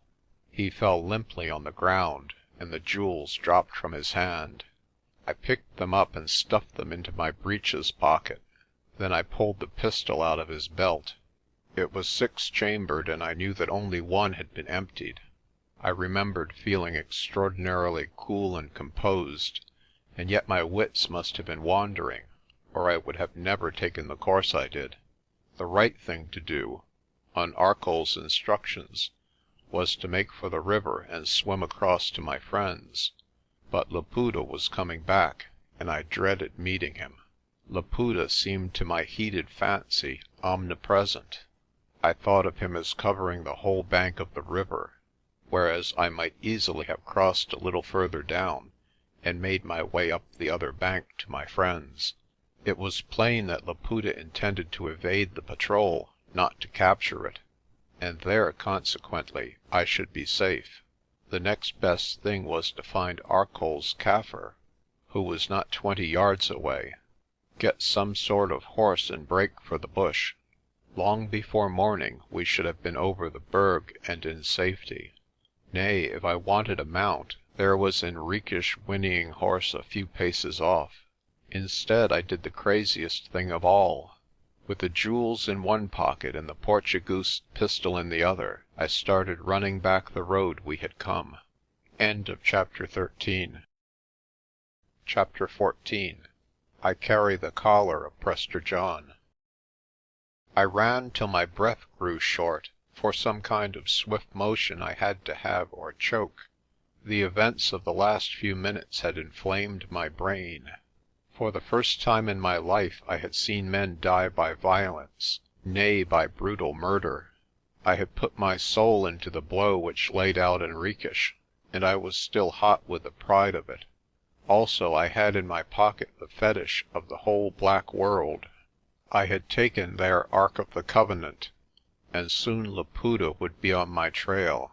Fear, pride, and a blind exultation all throbbed in my veins. I must have run 3 miles before I came to my sober senses. I put my ear to the ground, but heard no sound of pursuit. Laputa, I argued, would have enough to do for a little, shepherding his flock over the water. He might surround and capture the patrol, or he might evade it. The vow prevented him from fighting it. On the whole, I was clear that he would ignore it and push on for the rendezvous. All this would take time, and the business of the priest would have to wait. When Henriques came to, he would no doubt have a story to tell, and the scouts would be on my trail. I wished I had shot the Portugoose while I was at the business. It would have been no murder, but a righteous execution. Meanwhile I must get off the road. The sand had been disturbed by an army, so there was little fear of my steps being traced. Still it was only wise to leave the track which I would be assumed to have taken, for Laputa would guess I had fled back the way to Blaauwildebeestefontein. I turned into the bush, which here was thin and sparse like winds on a common. The Berg must be my goal. Once on the plateau I would be inside the white man's lines. Down here in the plains I was in the country of my enemies. Arcoll meant to fight on the uplands when it came to fighting.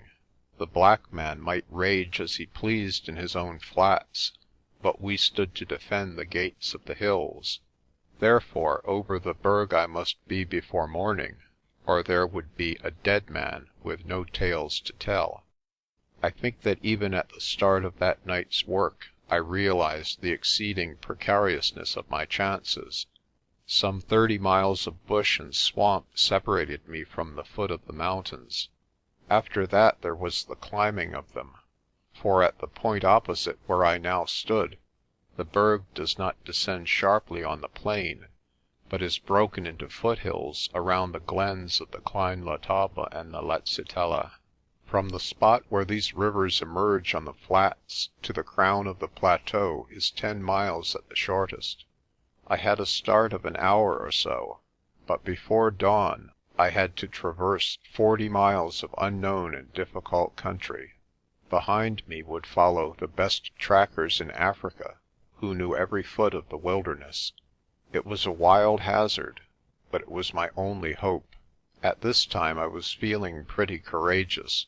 For one thing I had Henrique's pistol close to my leg, and for another I still thrilled with the satisfaction of having smitten his face.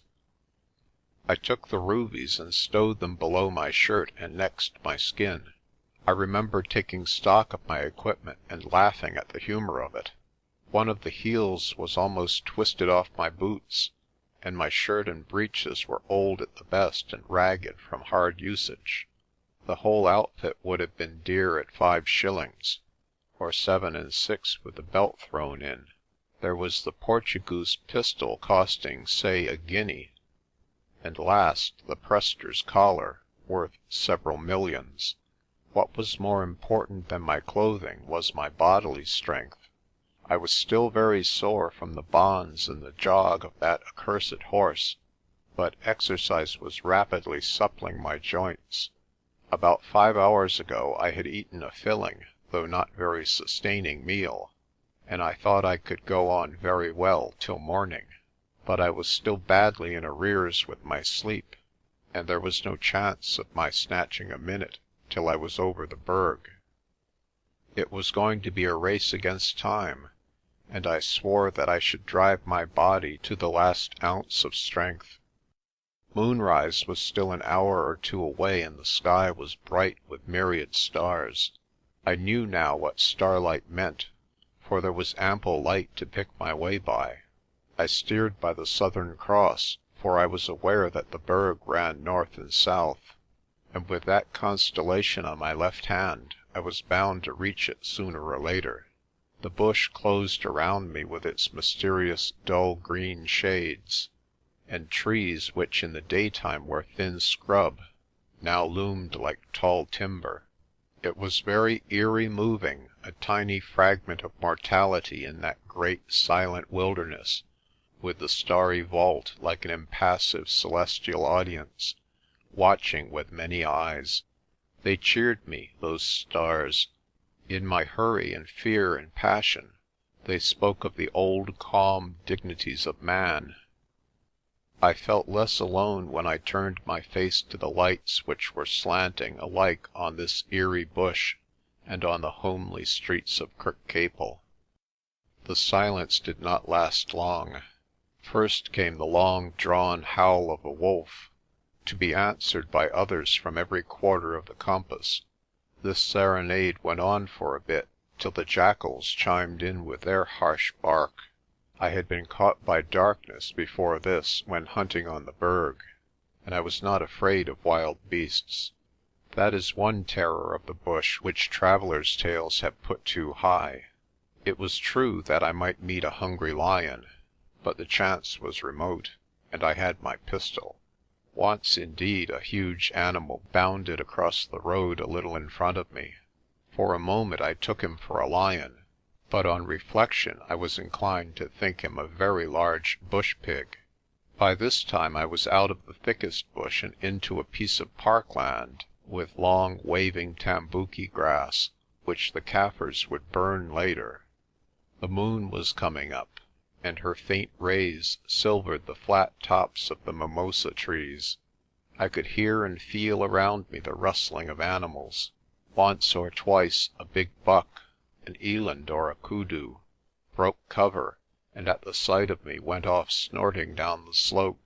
Also there were droves of smaller game, rhebok and springbuck and duikers, which brushed past at full gallop without even noticing me. The sight was so novel that it set me thinking. That shy wild things should stampede like this could only mean that they had been thoroughly scared. Now obviously the thing that scared them must be on this side of the Letaba. This must mean that Laputa's army, or a large part of it, had not crossed at Dupree's Drift, but had gone up the stream to some higher ford. If that was so, I must alter my course. So I bore away to the right for a mile or two, making a line due northwest.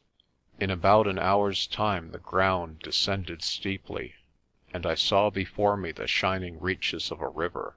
I had the chief features of the countryside clear in my mind, both from old porings over maps and from Arcoll's instructions. This stream must be the Little Letaba, and I must cross it if I would get to the mountains. I remembered that Majinje's kraal stood on its right bank, and higher up in its valley in the Berg Mpefu lived. At all costs the kraals must be avoided. Once across it I must make for the Letsitela, another tributary of the great Letaba, and by keeping the far bank of that stream I should cross the mountains to the place on the plateau of the wood bush which Arcoll had told me would be his headquarters. It is easy to talk about crossing a river, and looking today at the slender streak on the map, I am amazed that so small a thing should have given me such ugly tremors. Yet I have rarely faced a job I liked so little. The stream ran yellow and sluggish under the clear moon. On the near side a thick growth of bush clothed the bank, but on the far side I made out a swamp with tall bulrushes. The distance across was no more than 50 yards, but I would have swum a mile more readily in deep waters. The place stank of crocodiles. There was no ripple to break the oily flow except where a derelict branch swayed with the current. Something in the stillness, the eerie light on the water, and the rotting smell of the swamp made that stream seem unhallowed and deadly. I sat down and considered the matter. Crocodiles had always terrified me more than any created thing, and to be dragged by iron jaws to death in that hideous stream seemed to me the most awful of endings. Yet cross it I must if I were to get rid of my human enemies. I remembered a story of an escaped prisoner during the war who had only the Komati River between him and safety, but he dared not enter it, and was recaptured by a Boer commando. I was determined that such cowardice would not be laid to my charge. If I was to die, I would at least have given myself every chance of life, so I braced myself as best I could and looked for a place to enter. The veldcraft I had mastered had taught me a few things. One was that wild animals drink at night and that they have regular drinking places. I thought that the likeliest place for crocodiles was at or around such spots, and therefore I resolved to take the water away from a drinking place. I went up the bank, noting where the narrow bush paths emerged on the water side. I scared away several little buck, and once the violent commotion in the bush showed that I had frightened some bigger animal, perhaps a hartebeest. Still following the bank, I came to a reach where the undergrowth was unbroken and the water looked deeper. Suddenly, I fear I must use this adverb often, for all the happenings on that night were sudden. I saw a biggish animal break through the reeds on the far side. It entered the water, and whether wading or swimming I could not see, came out a little distance. Then some sense must have told it of my presence, for it turned and with a grunt made its way back. I saw that it was a big warthog and began to think. Pigs, unlike other beasts, drink not at night but in the daytime. The hog had, therefore, not come to drink but to swim across. Now, I argued, he would choose a safe place, for the warthog, hideous though he is a wise beast. What was safe for him would therefore in all likelihood be safe for me. With this hope to comfort me I prepared to enter. My first care was the jewels, so, feeling them precarious in my shirt, I twined the collar round my neck and clasped it. The snake clasp was no flimsy device of modern jewellery, and I had no fear but that it would hold. I held the pistol between my teeth, and with a prayer to God slipped into the muddy waters. I swam in the wild way of a beginner who fears cramp. The current was light and the water moderately warm, but I seemed to go very slowly, and I was cold with apprehension. In the middle it suddenly shallowed and my breast came against a mud shoal. I thought it was a crocodile, and in my confusion the pistol dropped from my mouth and disappeared. I waded a few steps and then plunged into deep water again. Almost before I knew, I was among the bulrushes, with my feet in the slime of the bank. With feverish haste I scrambled through the reeds and up through roots and undergrowth to the hard soil. I was across, but alas, I had lost my only weapon. The swim and the anxiety had tired me considerably, and though it meant delay, I did not dare to continue with the weight of waterlogged clothes to impede me. I found a dry, sheltered place in the bush and stripped to the skin. I emptied my boots and wrung out my shirt and breeches, while the Prester's jewels were blazing on my neck. Here was a queer counterpart to Laputa in the cave. The change revived me, and I continued my way in better form. So far there had been no sign of pursuit. Before me the Letaba was the only other stream, and from what I remembered of its character near the Berg, I thought I should have little trouble. It was smaller than the Klein Letaba, and a rushing torrent, where shallows must be common. I kept running till I felt my shirt getting dry on my back. Then I restored the jewels to their old home and found their cool touch on my breast very comforting. The country was getting more broken as I advanced. Little kopjes with thickets of wild bananas took the place of the dead levels. Long before I reached the Letaba, I saw that I was right in my guess. It ran a brawling mountain stream in a narrow rift in the bush. I crossed it almost dry-shod on the boulders above a little fall, stopping for a moment to drink and lave my brow. After that the country changed again. The wood was now getting like that which clothed the sides of the Berg. There were tall timber trees, yellowwood, sneezewood, essenwood, stinkwood, and the ground was carpeted with thick grass and ferns. The sight gave me my first earnest of safety. I was approaching my own country. Behind me was heathendom and the black fever flats. In front were the cool mountains and bright streams and the guns of my own folk. As I struggled on, for I was getting very footsore and weary, I became aware of an odd sound in my rear. It was as if something were following me. I stopped and listened with a sudden dread. Could Laputa's trackers have got up with me already? But the sound was not of human feet. It was as if some heavy animal were plunging through the undergrowth. At intervals came the soft pad of its feet on the grass. It must be the hungry lion of my nightmare, and Henrique's pistol was in the mud of the Klein Letaba. The only thing was a tree, and I had sprung for one and scrambled wearily into the first branches, when a great yellow animal came into the moonlight. Providence had done kindly in robbing me of my pistol. The next minute I was on the ground, with Colin leaping on me and baying with joy. I hugged that blessed hound and buried my head in his shaggy neck, sobbing like a child. How he had traced me I can never tell. The secret belongs only to the Maker of good and faithful dogs. With him by my side I was a new man. The awesome loneliness had gone. I felt as if he were a message from my own people to take me safely home.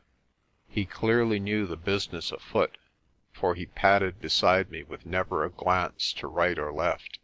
Another time he would have been snouking in every thicket, but now he was on duty, a serious, conscientious dog with no eye but for business. The moon went down and the starry sky was now our only light. The thick gloom which brooded over the landscape indicated that the night was far gone.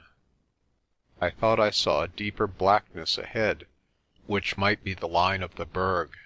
Then came that period of utter stillness when every bush sound is hushed and the world seems to swoon. I felt almost impious hurrying through that profound silence when not even the leaves stirred or a frog croaked. Suddenly, as we came over a rise, a little wind blew on the back of my head, and a bitter chill came into the air. I knew from nights spent in the open that it was the precursor of dawn. Sure enough, as I glanced back, far over the plain a pale glow was stealing upwards into the sky. In a few minutes the pall melted into an airy haze, and above me I saw the heavens shot with tremors of blue light. Then the foreground began to clear, and there before me, with their heads still muffled in vapour, were the mountains. Xenophon's 10,000 did not hail the sea more gladly than I welcomed those frowning ramparts of the Berg. Once again my weariness was eased. I cried to Colin, and together we ran down into the wide shallow trough which lies at the foot of the hills. As the sun rose above the horizon, the black masses changed to emerald and rich umber, and the fleecy mists of the summits opened and revealed beyond shining spaces of green. Some lines of Shakespeare ran in my head, which I have always thought the most beautiful of all poetry. Night's candles are burned out, and jocund day walks tiptoe on the misty mountain tops. Up there among the clouds was my salvation. Like the psalmist, I lifted my eyes to the hills from whence came my aid. Hope is a wonderful restorative.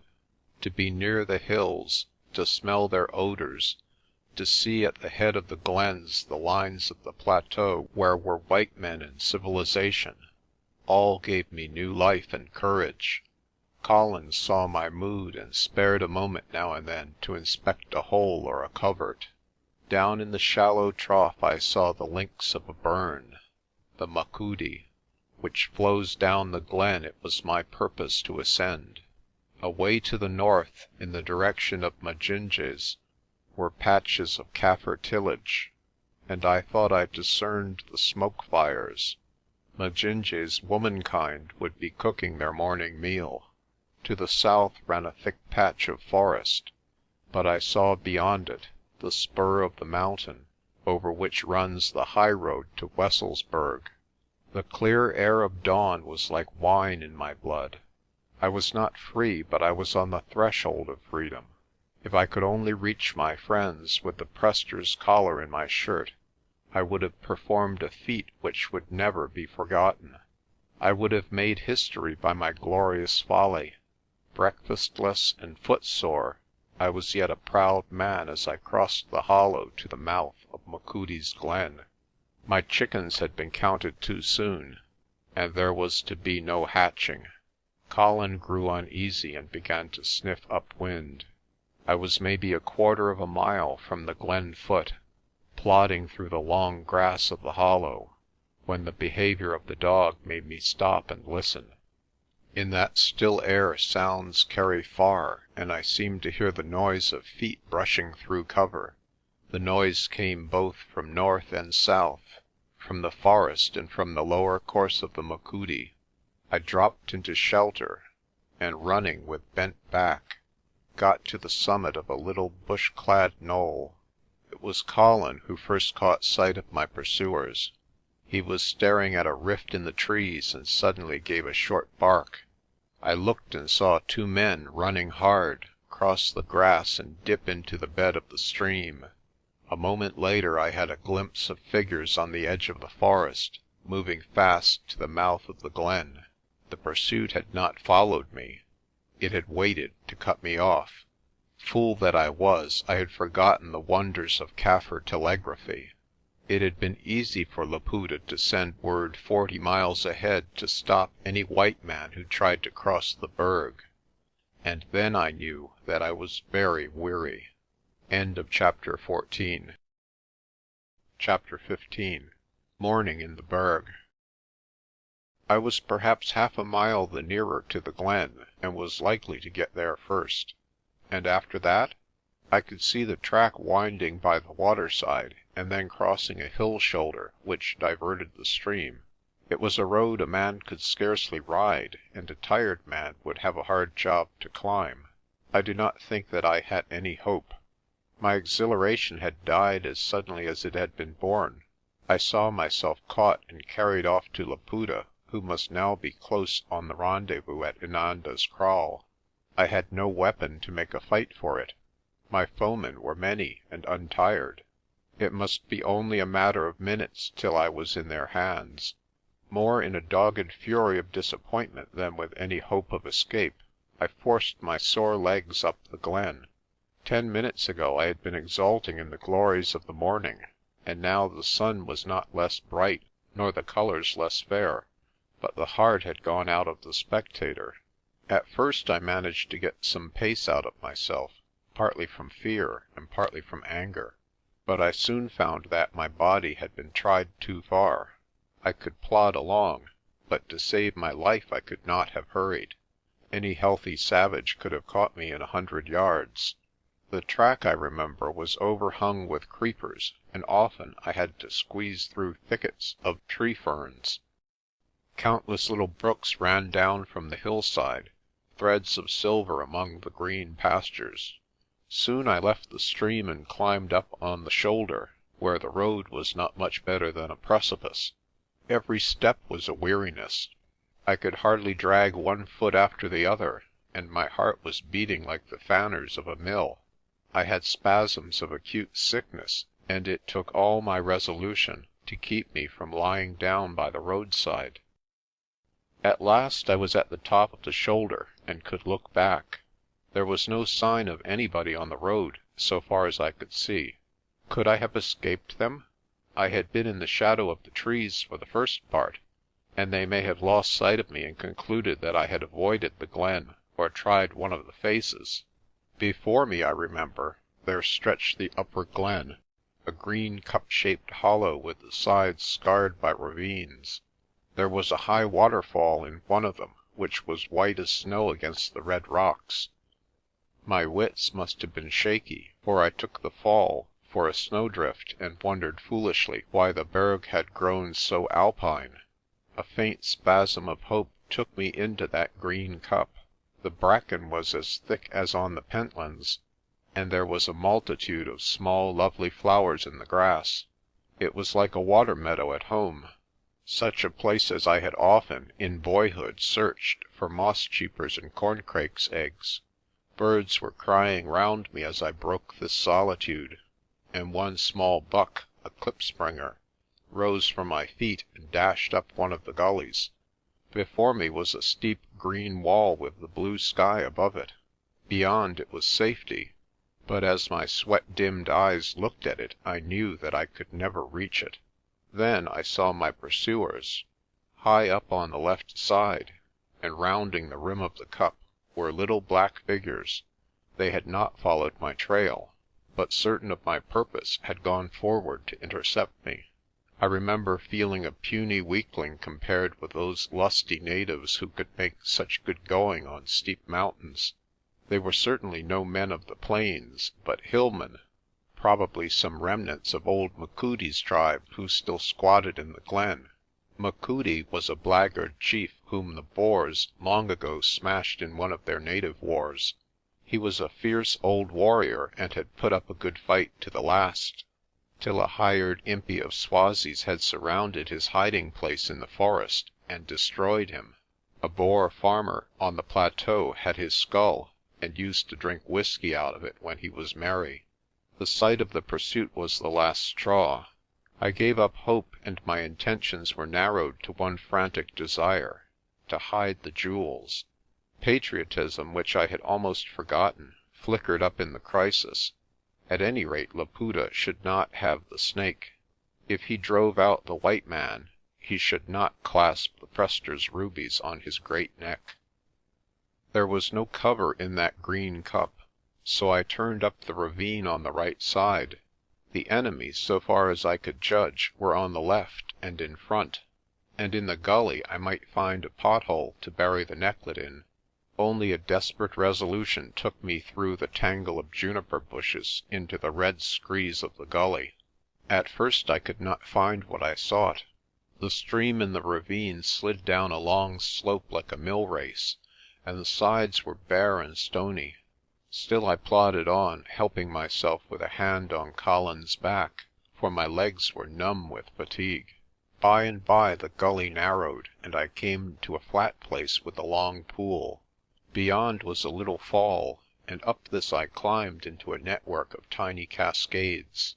Over one pool hung a dead tree fern, and a bay from it ran into a hole of the rock.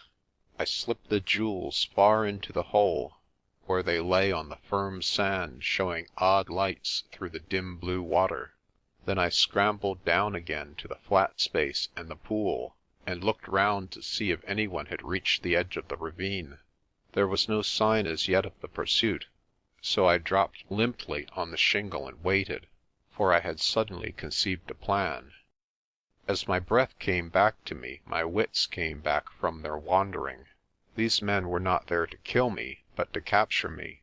They could know nothing of the jewels, for Laputa would never have dared to make the loss of the sacred snake public. Therefore they would not suspect what I had done, and would simply lead me to Laputa at Inanda's Kraal. I began to see the glimmerings of a plan for saving my life, and, by God's grace, for saving my country from the horrors of rebellion.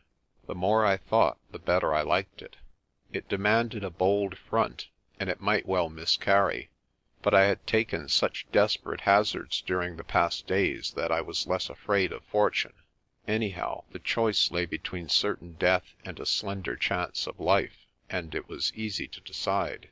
Playing football, I used to notice how towards the end of a game I might be sore and weary without a kick in my body, but when I had a straight job of tackling a man, my strength miraculously returned.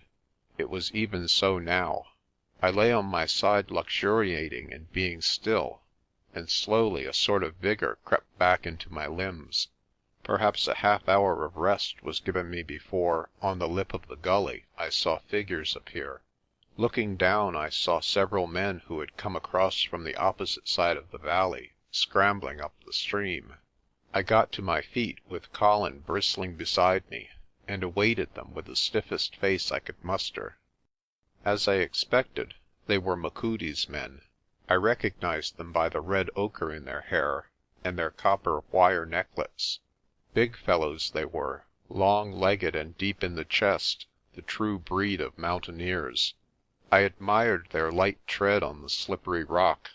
It was hopeless to think of evading such men in their own hills. The men from the side joined the men in front, and they stood looking at me from about 12 yards off. They were armed only with knobkerries, and very clearly were no part of Laputa's army. This made their errand plain to me. "Halt," I said in Kaffir, as one of them made a hesitating step to advance. "Who are you, and what do you seek?" There was no answer, but they looked at me curiously. Then one made a motion with his stick. Colin gave a growl and would have been on him if I had not kept a hand on his collar. The rash man drew back and all stood stiff and perplexed. "Keep your hands by your side," I said, "or the dog, who has a devil, will devour you. One of you speak for the rest and tell me your purpose." For a moment I had a wild notion that they might be friends, some of Arcoll's scouts, and out to help me, but the first words shattered the fancy. "We are sent by Inkulu," the biggest of them said. "He bade us bring you to him." "And what if I refuse to go?" "Then, boss, we must take you to him. We are under the vow of the Snake." "Vow of fiddlestick!" I cried. Who do you think is the bigger chief, the Inkulu or Ratitswan? I tell you Ratitswan is now driving Inkulu before him as a wind drives rotten leaves. It will be well for you, men of Machudi, to make peace with Ratitswan and take me to him on the Berg. If you bring me to him, I and he will reward you. But if you do Inkulu's bidding, you will soon be hunted like buck out of your hills."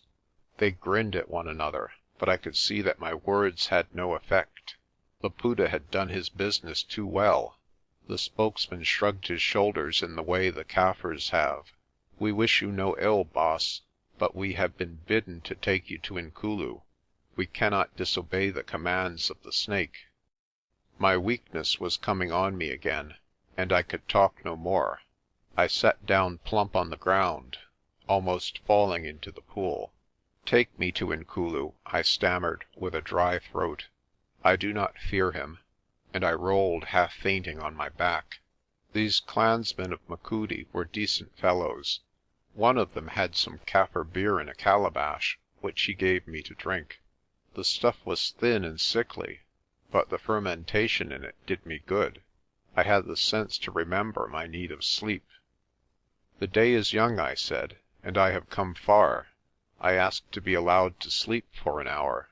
The men made no difficulty, and with my head between Colin's paws I slipped into dreamless slumber. When they wakened me the sun was beginning to climb the sky. I judged it to be about 8 o'clock. They had made a little fire and roasted mealies. Some of the food they gave me, and I ate it thankfully. I was feeling better, and I think a pipe would have almost completed my cure. But when I stood up I found that I was worse than I had thought. The truth is, I was leg weary, a condition which is often met with in horses but rarely in men. What the proper explanation is I do not know, but the muscles simply refused to answer the direction of the will. I found my legs sprawling like those of a child who is learning to walk. "If you want me to go to the Inkulu, you must carry me," I said as I dropped once more on the ground. The men nodded and set to work to make a kind of litter out of their knobkerries and some old ropes they carried. As they worked and chattered I looked idly at the left bank of the ravine, that is, the left as you ascend it. Some of Machudi's men had come down there, and though the place looked sheer and perilous, I saw how they had managed it. I followed out bit by bit the track upwards, not with any thought of escape, but merely to keep my mind under control. The right road was from the foot of the pool, up a long shelf to a clump of juniper. Then there was an easy chimney, then a piece of good hand and foot climbing, and last another ledge which led by an easy gradient to the top. I figured all this out, as I have heard a condemned man will count the windows of the houses on his way to the scaffold. Presently the litter was ready, and the men made signs to me to get into it. They carried me down the ravine and up the Machudi burn to the green walls at its head. I admired their bodily fitness, for they bore me up those steep slopes with never a halt, zigzagging in the proper style of mountain transport. In less than an hour we had topped the ridge, and the plateau was before me. It looked very homelike and gracious, rolling in gentle undulations to the western horizon, with clumps of wood in its hollows. Far away I saw smoke rising from what should be the village of the Iron Krantz. It was the country of my own people, and it behooved my captors to go cautiously. They were old hands at veldcraft, and it was wonderful the way in which they kept out of sight even on the bare ridges. Arcoll could have taught them nothing in the art of scouting. At an incredible pace they hurried me along, now in a meadow by a stream side, now through a patch of forest, and now skirting a green shoulder of hill. Once they clapped down suddenly and crawled into the lee of some thick bracken. Then very quietly they tied my hands and feet, and not ungently wound a dirty length of cotton over my mouth. Colin was meantime held tight and muzzled with a kind of bag strapped over his head. To get this over his snapping jaws took the whole strength of the party. I guessed that we were nearing the high road which runs from the plateau down the great Letaba valley to the mining township of Wesselsburg, away out on the plain. The police patrols must be out on this road and there was risk in crossing. Sure enough, I seemed to catch a jingle of bridles as if from some company of men riding in haste. We lay still for a little till the scouts came back and reported the coast clear. Then we made a dart for the road, crossed it and got into cover on the other side, where the ground sloped down to the Letaba glen. I noticed in crossing that the dust of the highway was thick with the marks of shod horses. I was very near and yet very far from my own people. Once in the rocky gorge of the Letaba, we advanced with less care. We scrambled up a steep side gorge and came on to the small plateau from which the Cloud Mountains rise. After that I was so tired that I drowsed away, heedless of the bumping of the litter. We went up, and when I next opened my eyes we had gone through a pass into a hollow of the hills. There was a flat space a mile or two square, and all round it stern black ramparts of rock. This must be Inanda's Kraal, a strong place if ever one existed, for a few men could defend all the approaches. Considering that I had warned Arcoll of this rendezvous, I marvelled that no attempt had been made to hold the entrance. The place was impregnable unless guns were brought up to the heights. I remember thinking of a story I had heard, how in the war Beyers took his guns into the Volkberg, and thereby saved them from our troops. Could Arcoll be meditating the same exploit? Suddenly I heard the sound of loud voices, and my litter was dropped roughly on the ground. I woke to clear consciousness in the midst of pandemonium. End of chapter 15. Chapter 16. Inanda's Kraal. The vow was at an end. In place of the silent army of yesterday, a mob of maddened savages surged around me. They were chanting a wild song and brandishing spears and rifles to its accompaniment. From their bloodshot eyes stared the lust of blood, the fury of conquest, and all the aboriginal passions on which Laputa had laid his spell. In my mind ran a fragment from Laputa's prayer in the cave about the Terrible Ones. Machudi's men, stout fellows, they held their ground as long as they could, were swept out of the way, and the wave of black savagery seemed to close over my head. I thought my last moment had come. Certainly it had but for Colin. The bag had been taken from his head, and the fellow of Machudi's had dropped the rope round his collar. In a red fury of wrath the dog leaped at my enemies. Though every man of them was fully armed, they fell back, for I have noticed always that Kaffirs are mortally afraid of a white man's dog. Colin had the sense to keep beside me. Growling like a thunderstorm, he held the ring around my litter. The breathing space would not have lasted long, but it gave me time to get to my feet. My wrists and feet had been unbound long before, and the rest had cured my leg weariness. I stood up in that fierce circle with the clear knowledge that my life hung by a hair. "Take me to the Inkulu," I cried. "Dogs and fools, would you despise his orders? If one hair of my head is hurt, he will flay you alive. Show me the way to him and clear out of it." I dare say there was a break in my voice, for I was dismally frightened, but there must have been sufficient authority to get me a hearing. Machudi's men closed up behind me and repeated my words with flourishes and gestures, but still the circle held. No man came nearer me, but none moved so as to give me passage. Then I screwed up my courage and did the only thing possible. I walked straight into the circle, knowing well that I was running no light risk. My courage, as I have already explained, is of little use unless I am doing something. I could not endure another minute of sitting still with those fierce eyes on me. The circle gave way. Sullenly they made a road for me, closing up behind on my guards, so that Machudi's men were swallowed in the mob. Alone I stalked forward with all that huge yelling crowd behind me. I had not far to go. Inanda's kraal was a cluster of kyas and rondavels, shaped in a half moon, with a flat space between the houses where grew a big marula tree. All around was a medley of little fires, with men squatted beside them. Here and there a party had finished their meal and were swaggering about with a great shouting. The mob into which I had fallen was of this sort, and I saw others within the confines of the camp. But around the marula tree there was a gathering of chiefs, if I could judge by the comparative quiet and dignity of the men, who sat in rows on the ground. A few were standing, and among them I caught sight of Laputa's tall figure.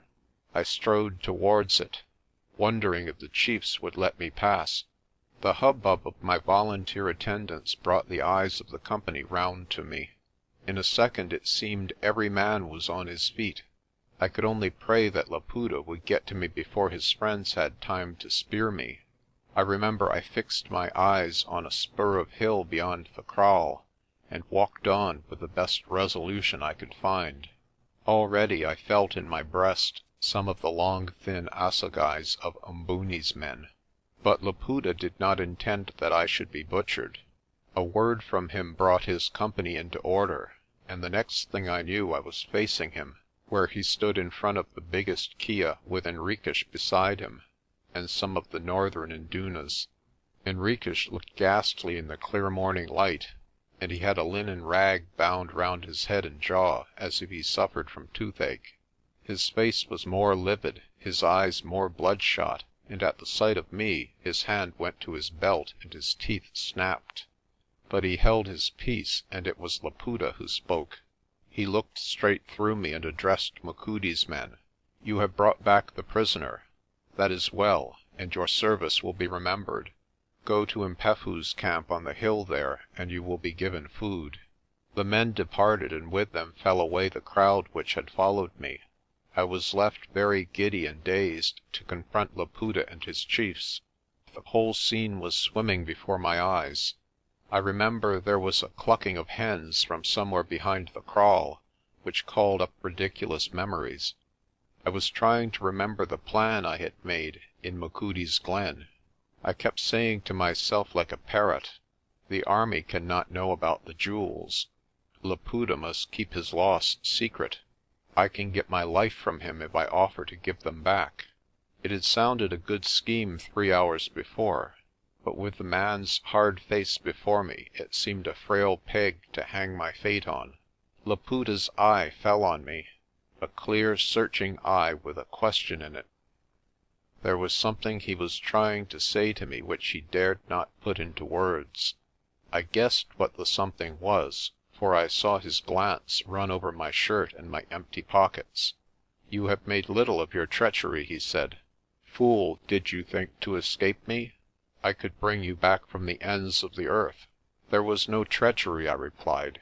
"Do you blame a prisoner for trying to escape? When shooting began I found myself free, and I took the road for home. Ask Machudi's men and they will tell you that I came quietly with them, when I saw that the game was up." He shrugged his shoulders. "It matters very little what you did. You are here now. Tie him up and put him in my kya," he said to the bodyguard. "I have something to say to him before he dies." As the men laid hands on me I saw the exultant grin on Henriques' face. It was more than I could endure. "Stop," I said. "You talk of traitors, Mr. Laputa. There is the biggest and blackest at your elbow. That man sent word to Arcoll about your crossing at Dupree's Drift. At our outspan at noon yesterday he came to me and offered me my liberty if I would help him. He told me he was a spy and I flung his offer in his face. It was he who shot the keeper by the riverside and would have stolen the snake if I had not broken his head. You call me a traitor and you let that thing live, though he has killed your priest and betrayed your plans. Kill me if you like, but by God let him die first." I do not know how the others took the revelation, for my eyes were only for the Portugoose. He made a step towards me, his hands twitching by his sides. "You lie," he screamed in that queer broken voice which much fever gives. "It was this English hound that killed the keeper and felled me when I tried to save him. A man who insults my honour is dead." And he plucked from his belt a pistol. A good shot does not miss at 2 yards. I was never nearer my end than in that fraction of time while the weapon came up to the aim. It was scarcely a second, but it was enough for Colin. The dog had kept my side and had stood docilely by me while Laputa spoke. The truth is, he must have been as tired as I was. As the Kaffirs approached to lay hands on me he had growled menacingly, but when I spoke again he had stopped. Henrique's voice had convinced him of a more urgent danger, and so soon as the trigger hand of the Portugoose rose the dog sprang. The bullet went wide and the next moment dog and man were struggling on the ground. A dozen hands held me from going to Colin's aid, but oddly enough no one stepped forward to help Henriques. The ruffian kept his head, and though the dog's teeth were in his shoulder he managed to get his right hand free. I saw what would happen and yelled madly in my apprehension. The yellow wrist curved and the pistol barrel was pressed below the dog's shoulder. Thrice he fired, the grip relaxed, and Colin rolled over limply, fragments of shirt still hanging from his jaw. The Portugoose rose slowly with his hand to his head and a thin stream of blood dripping from his shoulder. As I saw the faithful eyes glazing in death, and knew that I had lost the best of all comrades, I went clean berserk mad. The cluster of men round me who had been staring open-eyed at the fight were swept aside like reeds. I went straight for the Portugoose, determined that pistol or no pistol I would serve him as he had served my dog. For my years I was a well set up lad, long in the arms and deep in the chest, but I had not yet come to my full strength, and in any case I could not hope to fight the whole of Laputa's army. I was flung back and forwards like a shuttlecock. They played some kind of game with me and I could hear the idiotic Kaffir laughter. It was blind man's buff, so far as I was concerned, for I was blind with fury. I struck out wildly left and right, beating the air often, but sometimes getting a solid blow on hard black flesh. I was soundly beaten myself, pricked with spears and made to caper for savage sport. Suddenly I saw Laputa before me and hurled myself madly at his chest. Someone gave me a clout on the head and my senses fled. When I came to myself I was lying on a heap of mealie stalks in a dark room. I had a desperate headache and a horrid nausea, which made me fall back as soon as I tried to raise myself. A voice came out of the darkness as I stirred, a voice speaking English. "Are you awake, Mr. Storekeeper?" The voice was Laputa's, but I could not see him. The room was pitch dark, except for a long ray of sunlight on the floor. "I'm awake," I said. "What do you want with me?" Someone stepped out of the gloom and sat down near me. A naked black foot broke the belt of light on the floor. "For God's sake, get me a drink," I murmured. The figure rose and fetched a pannikin of water from a pail. I could hear the cool trickle of the drops on the metal. A hand put the dish to my mouth and I drank water with a strong dash of spirits. This brought back my nausea, and I collapsed on the mealie stalks till the fit passed. Again the voice spoke, this time from close at hand. "You are paying the penalty of being a fool, Mr. Storekeeper. You are young to die, but folly is common in youth. In an hour you will regret that you did not listen to my advice at Umvelos." I clawed at my wits and strove to realize what he was saying. He spoke of death within an hour. If it only came sharp and sudden, I did not mind greatly. The plan I had made had slipped utterly out of my mind. My body was so wretched that I asked only for rest. I was very light-headed and foolish at that moment. "Kill me if you like," I whispered.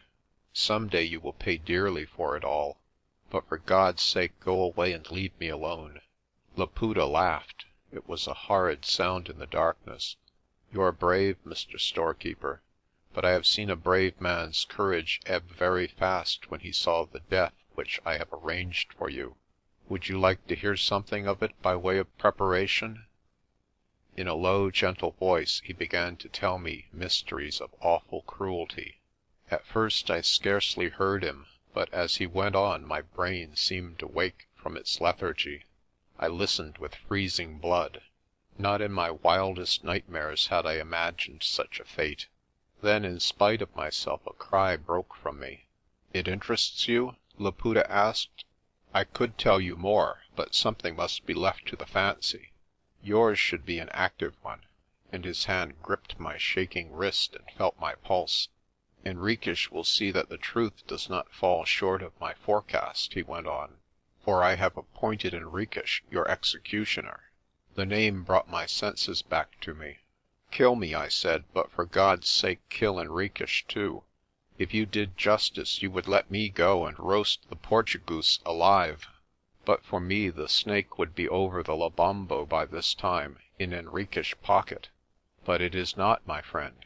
It was stolen by a storekeeper who will shortly be wishing he had died in his mother's womb."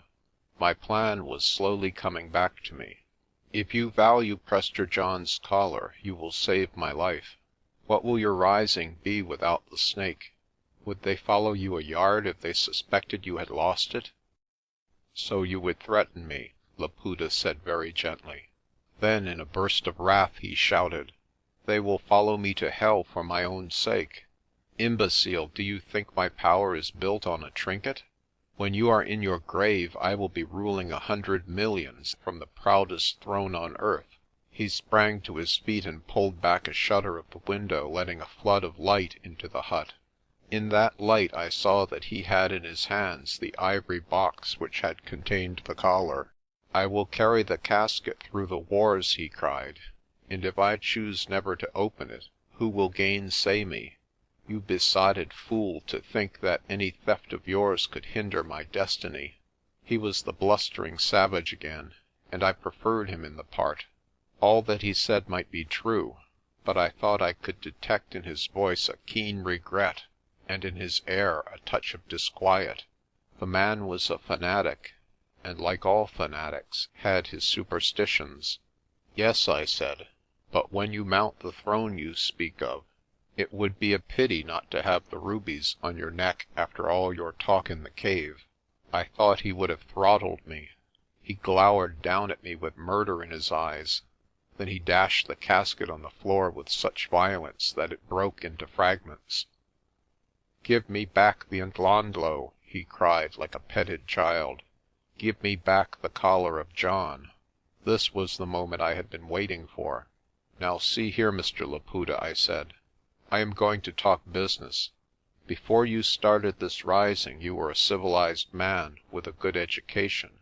Well, just remember that education for a minute, and look at the matter in a sensible light. I'm not like the Portugoose. I don't want to steal your rubies. I swear to God that what I have told you is true. Henriques killed the priest and would have bagged the jewels if I had not laid him out. I ran away because I was going to be killed today, and I took the collar to keep it out of Henriques' hands. I tell you I would never have shot the old man myself. Very well, what happened? Your men overtook me and I had no choice but to surrender. Before they reached me I hid the collar in a place I know of. Now I am going to make you a fair and square business proposition. You may be able to get on without the snake, but I can see you want it back. I am in a tight place and want nothing so much as my life. I offer to trade with you. Give me my life, and I will take you to the place and put the jewels in your hand. Otherwise you may kill me, but you will never see the collar of John again." I still think that was a pretty bold speech for a man to make in a predicament like mine, but it had its effect. Laputa ceased to be the barbarian king, and talked like a civilized man. "That is, as you call it, a business proposition. But supposing I refuse it? Supposing I take measures here, in this kraal, to make you speak and then send for the jewels?" "There are several objections," I said, quite cheerfully, for I felt that I was gaining ground. "One is that I could not explain to any mortal soul how to find the collar. I know where it is, but I could not impart the knowledge. Another is that the country between here and Machudi's is not very healthy for your people. Arcoll's men are all over it, and you cannot have a collection of search parties rummaging about in the glen for long. Last and most important, if you send any one for the jewels, you confess their loss. No, Mr. Laputa, if you want them back, you must go yourself and take me with you." He stood silent for a little, with his brows knit in thought. Then he opened the door and went out. I guessed that he had gone to discover from his scouts the state of the country between Inanda's Kraal and Machudi's glen. Hope had come back to me, and I sat among the mealie stalks trying to plan the future. If he made a bargain, I believed he would keep it. Once set free at the head of Machudi's, I should be within an hour or two of Arcoll's posts. So far I had done nothing for the cause. My message had been made useless by Henriquish treachery, and I had stolen the snake only to restore it. But if I got off with my life, there would be work for me to do in the Armageddon which I saw approaching. Should I escape, I wondered? What would hinder Laputa from setting his men to follow me and seize me before I could get into safety? My only chance was that Arcoll might have been busy this day and the countryside too full of his men to let Laputa's Kaffirs through. But if this was so, Laputa and I should be stopped, and then Laputa would certainly kill me. I wished, and yet I did not wish, that Arcoll should hold all approaches. As I reflected, my first exhilaration died away. The scales were still heavily weighted against me. Laputa returned, closing the door behind him. "I will bargain with you on my own terms.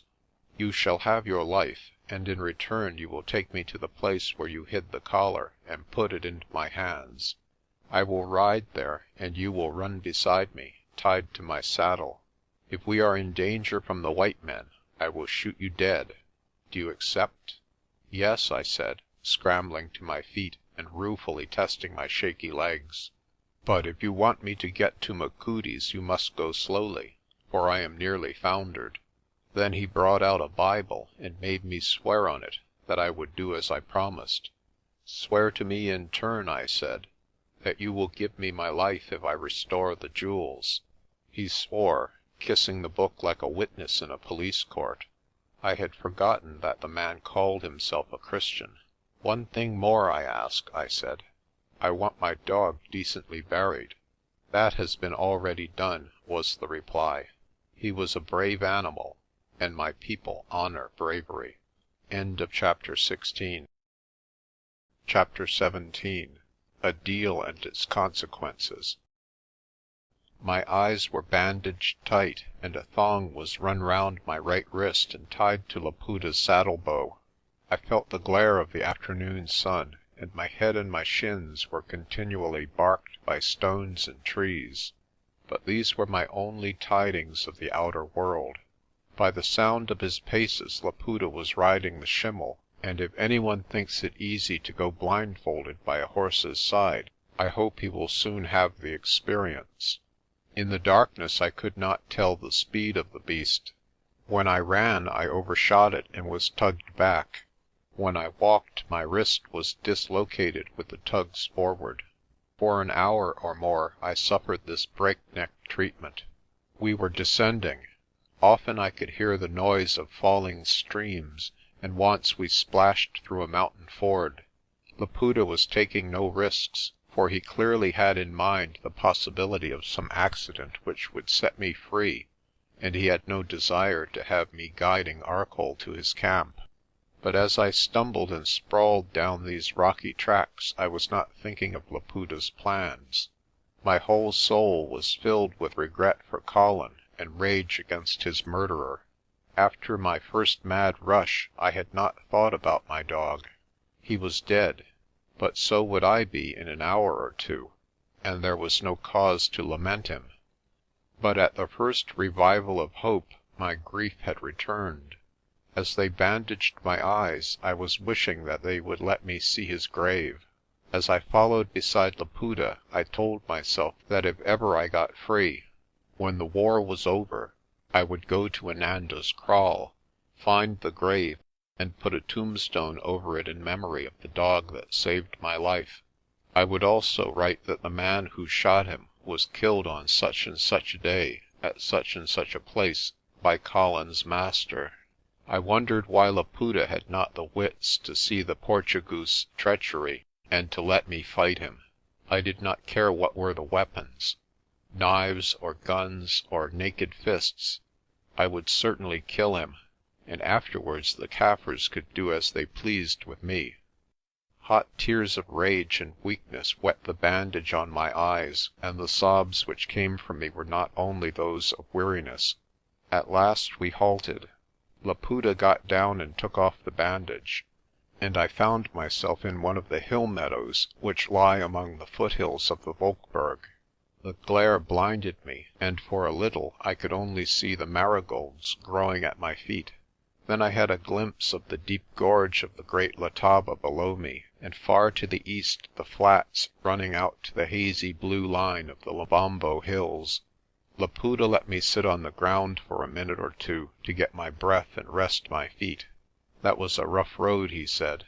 "You can take it easier now, for I have no wish to carry you." He patted the schimmel, and the beautiful creature turned his mild eyes on the pair of us. I wondered if he recognized his rider of 2 nights ago. I had seen Laputa as the Christian minister, as the priest and king in the cave, as the leader of an army at Dupree's Drift, and at the kraal we had left as the savage with all self-control flung to the winds. I was to see this amazing man in a further part, for he now became a friendly and rational companion.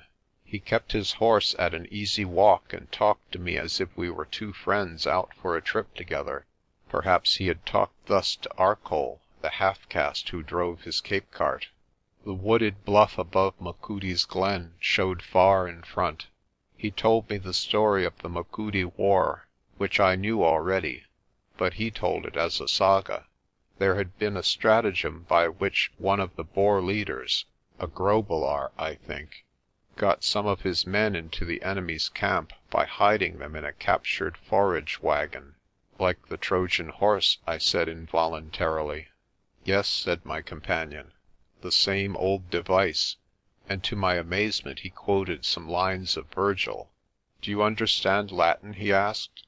I told him that I had some slight knowledge of the tongue, acquired at the University of Edinburgh. Laputa nodded. He mentioned the name of a professor and commented on his scholarship. "Oh, man," I cried, "what in God's name are you doing in this business? You that are educated and have seen the world, what makes you try to put the clock back? You want to wipe out the civilization of 1,000 years and turn us all into savages. It's the more shame to you when you know better." "You misunderstand me," he said quietly. "It is because I have sucked civilization dry that I know the bitterness of the fruit. I want a simpler and better world, and I want that world for my own people. I am a Christian, and will you tell me that your civilization pays much attention to Christ? You call yourself a patriot. Will you not give me leave to be a patriot in turn? If you are a Christian, what sort of Christianity is it to deluge the land with blood?" "The best," he said. "The house must be swept and garnished before the man of the house can dwell in it. You have read history. Such a purging has descended on the church at many times, and the world has awakened to a new hope. It is the same in all religions. The temples grow tawdry and foul, and must be cleansed, and, let me remind you, the cleanser has always come out of the desert." I had no answer, being too weak and forlorn to think, but I fastened on his patriotic plea. "Where are the patriots in your following?" "They are all red Kaffirs crying for blood and plunder. Supposing you were Oliver Cromwell, you could make nothing out of such a crew." "They are my people," he said simply. By this time we had forded the great Letaba, and were making our way through the clumps of forest to the crown of the plateau.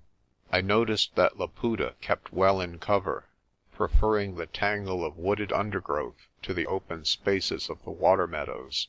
As he talked, his wary eyes were keeping a sharp lookout over the landscape. I thrilled with the thought that my own folk were near at hand. Once Laputa checked me with his hand as I was going to speak, and in silence we crossed the kloof of a little stream. After that we struck a long strip of forest, and he slackened his watch. "If you fight for a great cause," I said, "why do you let a miscreant like Henriques have a hand in it?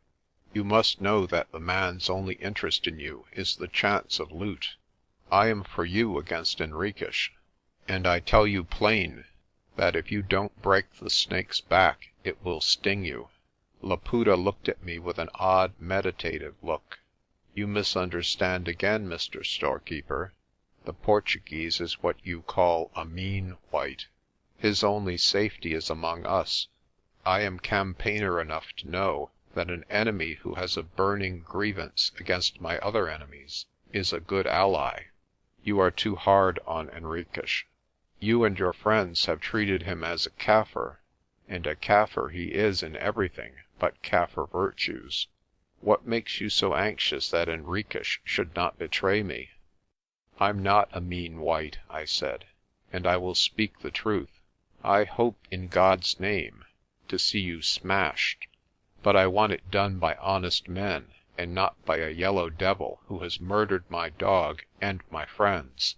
Sooner or later you will find him out, and if he escapes you, and there's any justice in heaven, he won't escape me."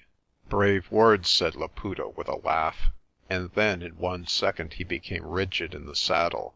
We had crossed a patch of meadow and entered a wood, beyond which ran the highway. I fancy he was out in his reckoning and did not think the road so near. At any rate, after a moment he caught the sound of horses, and I caught it too.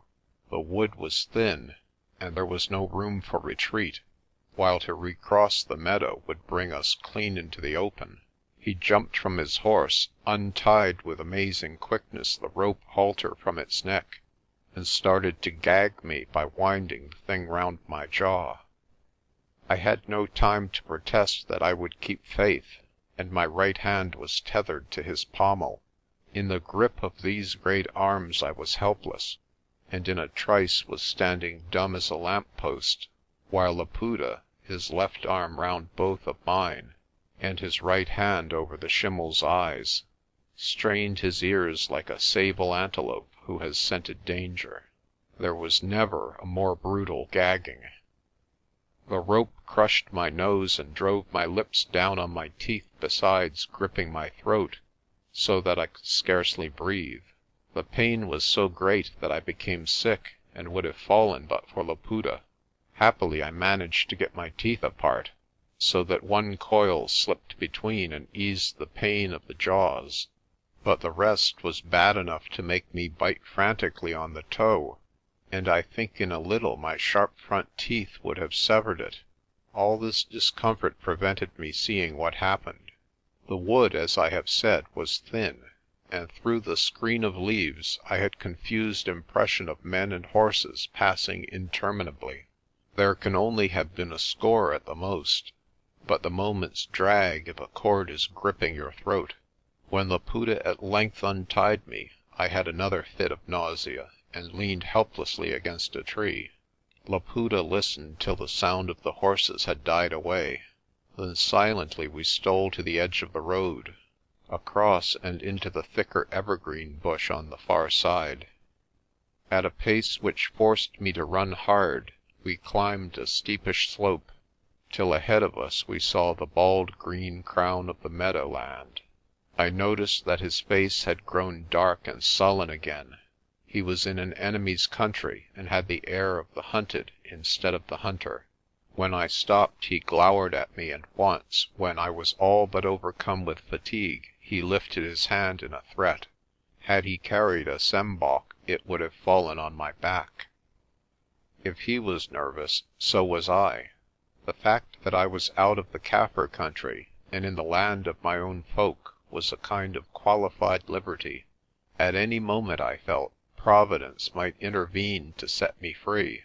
It was in the bond that Laputa should shoot me if we were attacked, but a pistol might miss. As far as my shaken wits would let me, I began to forecast the future. Once he got the jewels, my side of the bargain was complete. He had promised me my life, but there had been nothing said about my liberty, and I felt assured that Laputa would never allow one who had seen so much to get off to Arcoll with his tidings. But back to that unhallowed kraal I was resolved I would not go. He was armed and I was helpless. He was strong and I was dizzy with weakness. He was mounted and I was on foot. It seemed a poor hope that I should get away. There was little chance from a wandering patrol, for I knew that if we were followed I should have a bullet in my head while Laputa got off on the Schimmel. I must wait and bide events. At the worst, a clean shot on the hillside in a race for life was better than the unknown mysteries of the kraal. I prayed earnestly to God to show me his mercy, for if ever man was sore bestead by the heathen, it was I. To my surprise, Laputa chose to show himself on the green hill shoulder. He looked towards the Berg and raised his hands. It must have been some signal. I cast my eyes back on the road we had come, and I thought I saw some figures a mile back, on the edge of the Letaba gorge. Laputa was making sure of my return. By this time it was about 4 in the afternoon, and as heavenly weather as the heart of man could wish. The meadows were full of aromatic herbs, which, as we crushed them, sent up a delicate odour. The little pools and shallows of the burns were as clear as a Lothian trout stream. We were now going at a good pace, and I found that my earlier weariness was growing less. I was being keyed up for some great crisis, for in my case the spirit acted direct on the body, and fatigue grew and ebbed with hope. I knew that my strength was not far from breaking point, but I knew also that so long as a chance was left me, I should have enough for a stroke. Before I realized where we were, we had rounded the hill and were looking down on the green cup of the upper Machudi's glen. Far down, I remembered, where the trees began, there was a cloud of smoke. Some Kaffir, or maybe Arcoll, had fired the forest.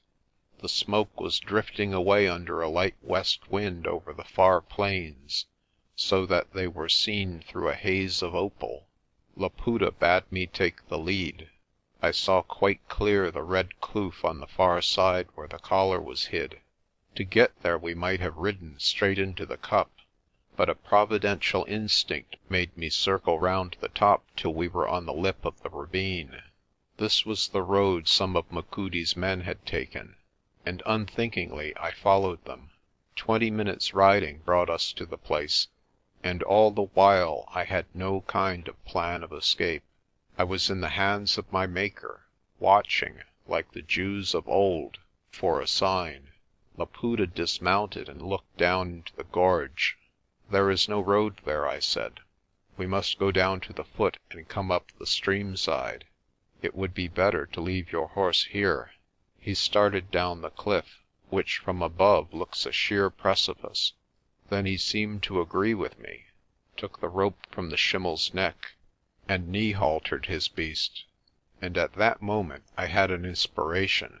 With my wrist rope in his hand, he preceded me down the hill till we got to the red screes at the foot of the kloof. Then, under my guidance, we turned up into the darkness of the gorge. As we entered, I looked back and saw figures coming over the edge of the green cup. Laputa's men, I guessed. What I had to do must be done quickly.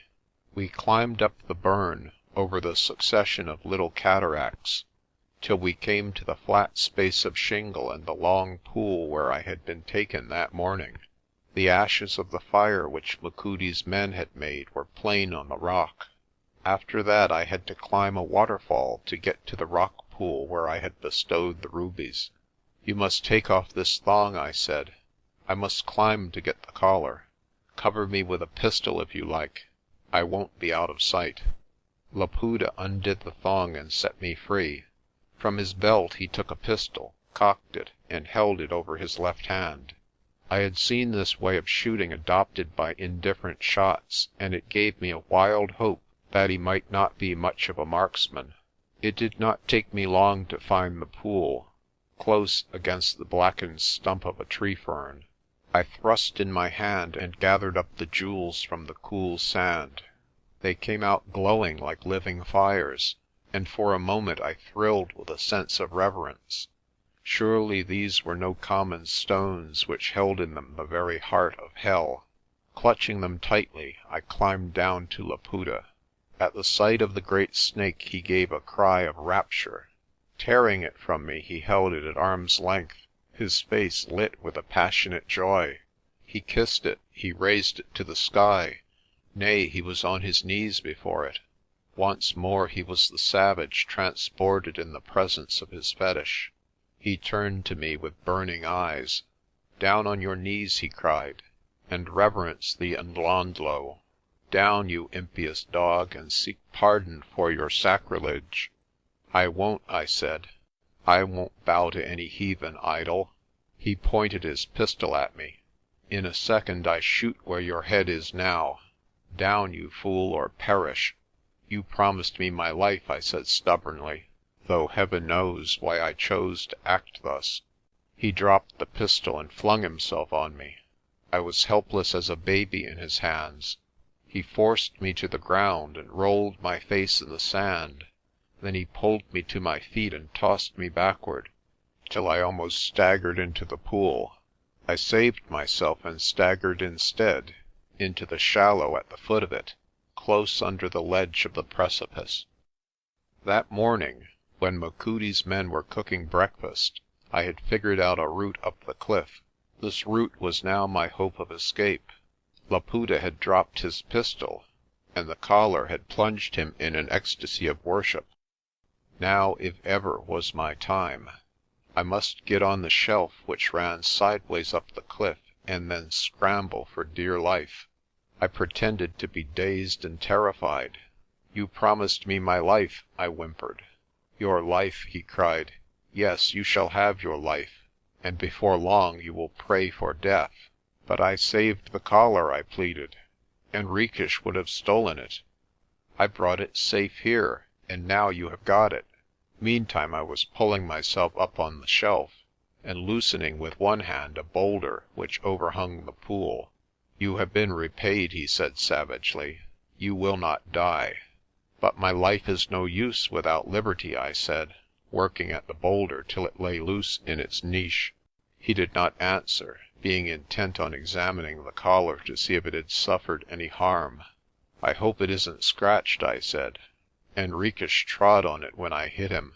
Laputa peered at the gems like a mother at a child who has had a fall. I saw my chance and took it.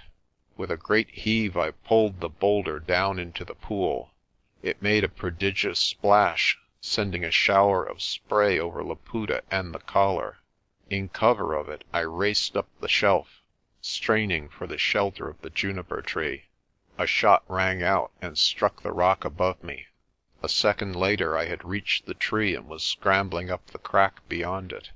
Laputa did not fire again. He may have distrusted his shooting or seen a better way of it. He dashed through the stream and ran up the shelf like a klipspringer after me. I felt rather than saw what was happening, and with my heart in my mouth I gathered my dregs of energy for the last struggle. You know the nightmare where you are pursued by some awful terror, and though sick with fear, your legs have a strange numbness and you cannot drag them in obedience to the will? Such was my feeling in the crack above the juniper tree. In truth, I had passed the bounds of my endurance. Last night I had walked 50 miles, and all day I had borne the torments of a dreadful suspense. I had been bound and gagged and beaten till the force was out of my limbs. Also, and above all, I had had little food, and I was dizzy with want of sleep. My feet seemed leaden. My hands had no more grip than putty. I do not know how I escaped falling into the pool, for my head was singing and my heart thumping in my throat. I seemed to feel Laputa's great hand every second clawing at my heels. I had reason for my fears. He had entered the crack long before I had reached the top, and his progress was twice as fast as mine. When I emerged on the topmost shelf he was scarcely a yard behind me, but an overhang checked his bulky figure, and gave me a few seconds' grace. I needed it all, for these last steps on the shelf were the totterings of an old man. Only a desperate resolution and an extreme terror made me drag one foot after the other. Blindly I staggered on to the top of the ravine, and saw before me the schimmel grazing in the light of the westering sun. I forced myself into a sort of drunken run, and crawled into the saddle. Behind me as I turned I could see Laputa's shoulders rising over the edge. I had no knife to cut the knee halter, and the horse could not stir. Then the miracle happened. When the rope had gagged me, my teeth must have nearly severed it at one place, and this Laputa had not noticed when he used it as a knee halter. The shock of my entering the saddle made the schimmel fling up his head violently, and the rope snapped. I could not find the stirrups, but I dug my heels into his sides, and he leaped forward. At the same moment Laputa began to shoot. It was a foolish move, for he might have caught me by running, since I had neither spurs nor whip, and the horse was hampered by the loose end of rope at his knee. In any case, being an indifferent shot, he should have aimed at the schimmel, not at me, but I suppose he wished to save his charger. One bullet sang past my head. A second did my business for me. It passed over my shoulder as I lay low in the saddle, and grazed the beast's right ear. The pain maddened him, and rope end and all he plunged into a wild gallop. Other shots came, but they fell far short. I saw dimly a native or two. The men who had followed us rushed to intercept me, and I think a spear was flung. But in a flash we were past them, and their cries faded behind me. I found the bridle, reached for the stirrups, and galloped straight for the sunset and for freedom. End of chapter 17. Chapter 18. How a man may sometimes put his trust in a horse. I had long passed the limit of my strength. Only constant fear and wild alternations of hope had kept me going so long, and now that I was safe, I became light-headed in earnest. The wonder is that I did not fall off. Happily the horse was good and the ground easy, for I was powerless to do any guiding. I simply sat on his back in a silly glow of comfort, keeping a line for the dying sun, which I saw in a nick of the Iron Crown mountain. A sort of childish happiness possessed me. After 3 days of imminent peril, to be free was to be in fairyland. To be swishing through the long bracken, or plunging among the breast-high flowers of the meadowland, in a world of essential lights and fragrances, seems scarcely part of mortal experience. Remember that I was little more than a lad, and that I had faced death so often of late that my mind was all adrift. To be able to hope once more, nay, to be allowed to cease both from hope and fear, was like a deep and happy opiate to my senses. Spent and weak as I was, my soul swam in blessed waters of ease.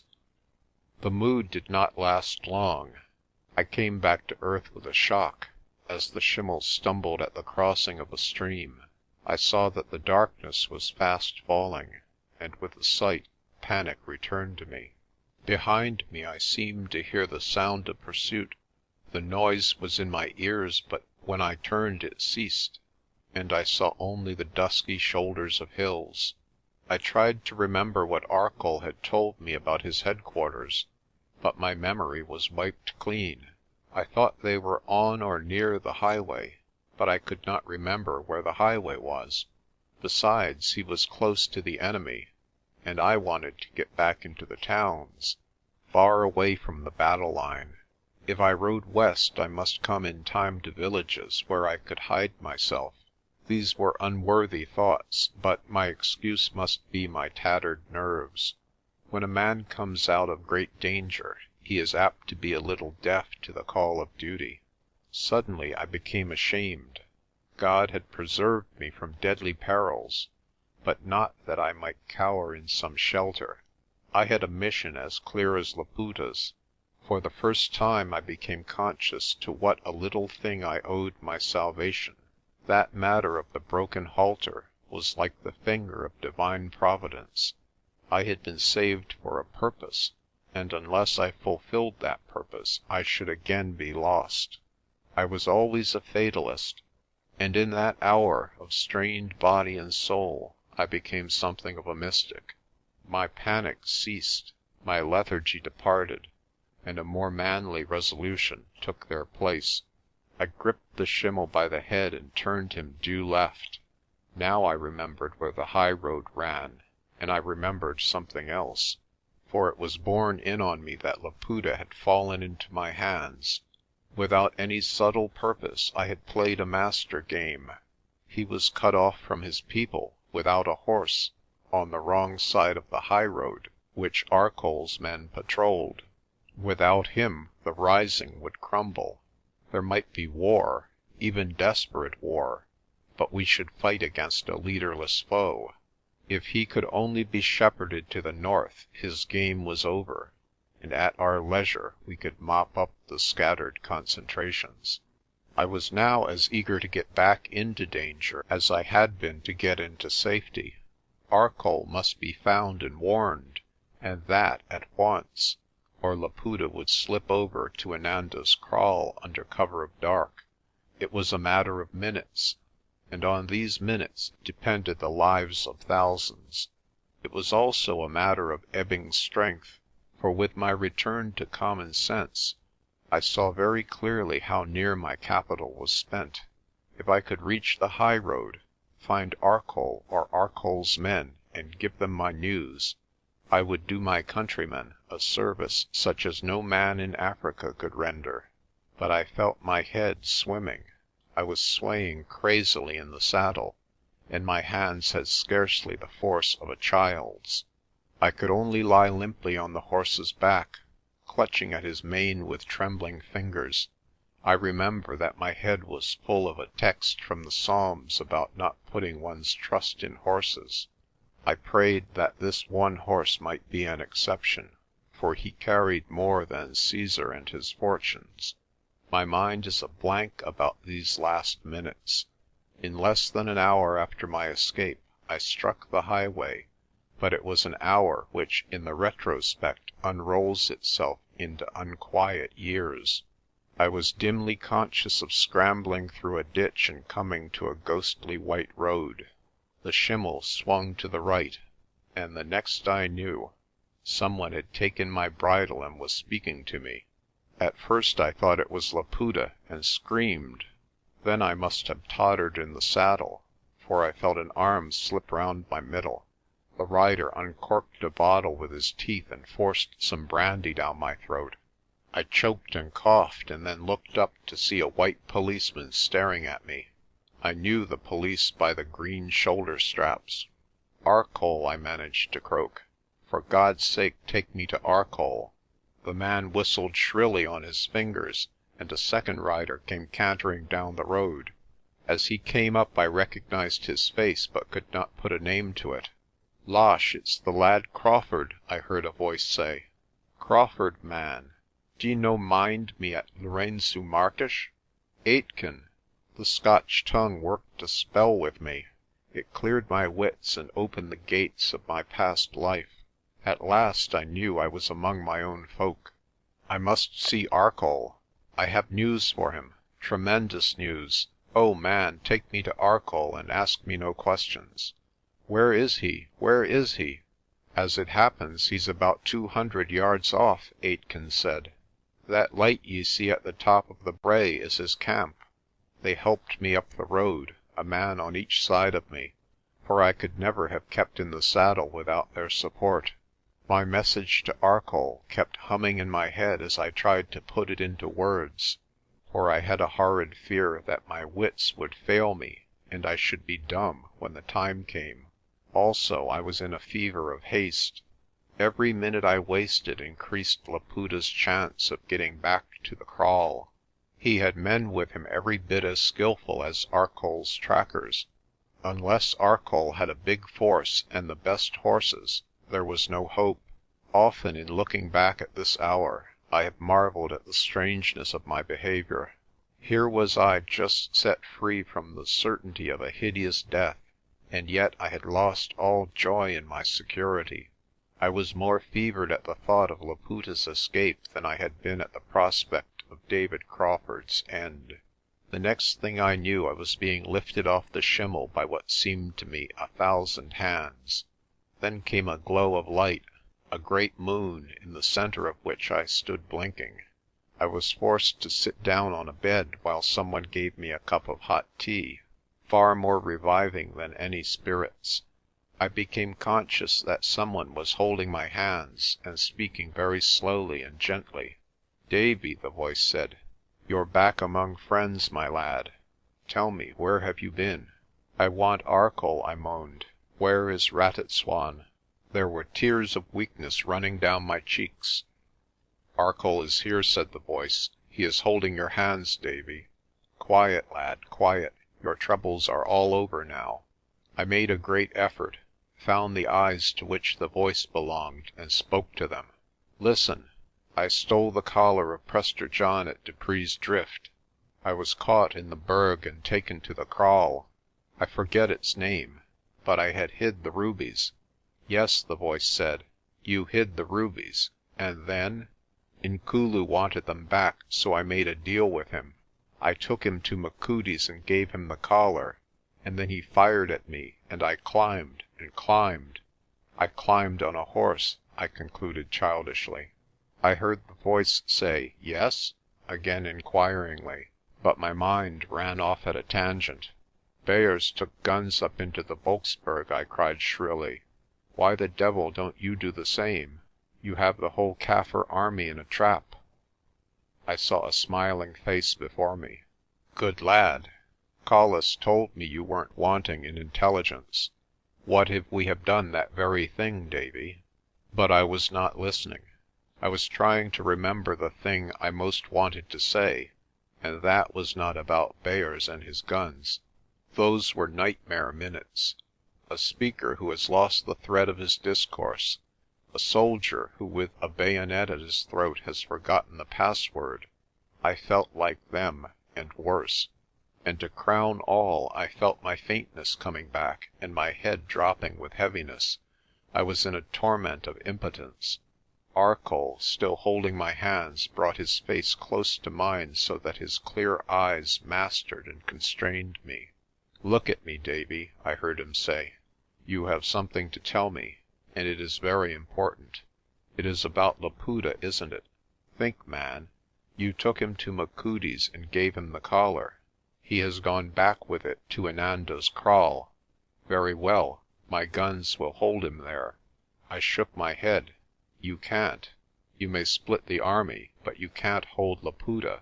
He will be over the Olifants before you fire a shot.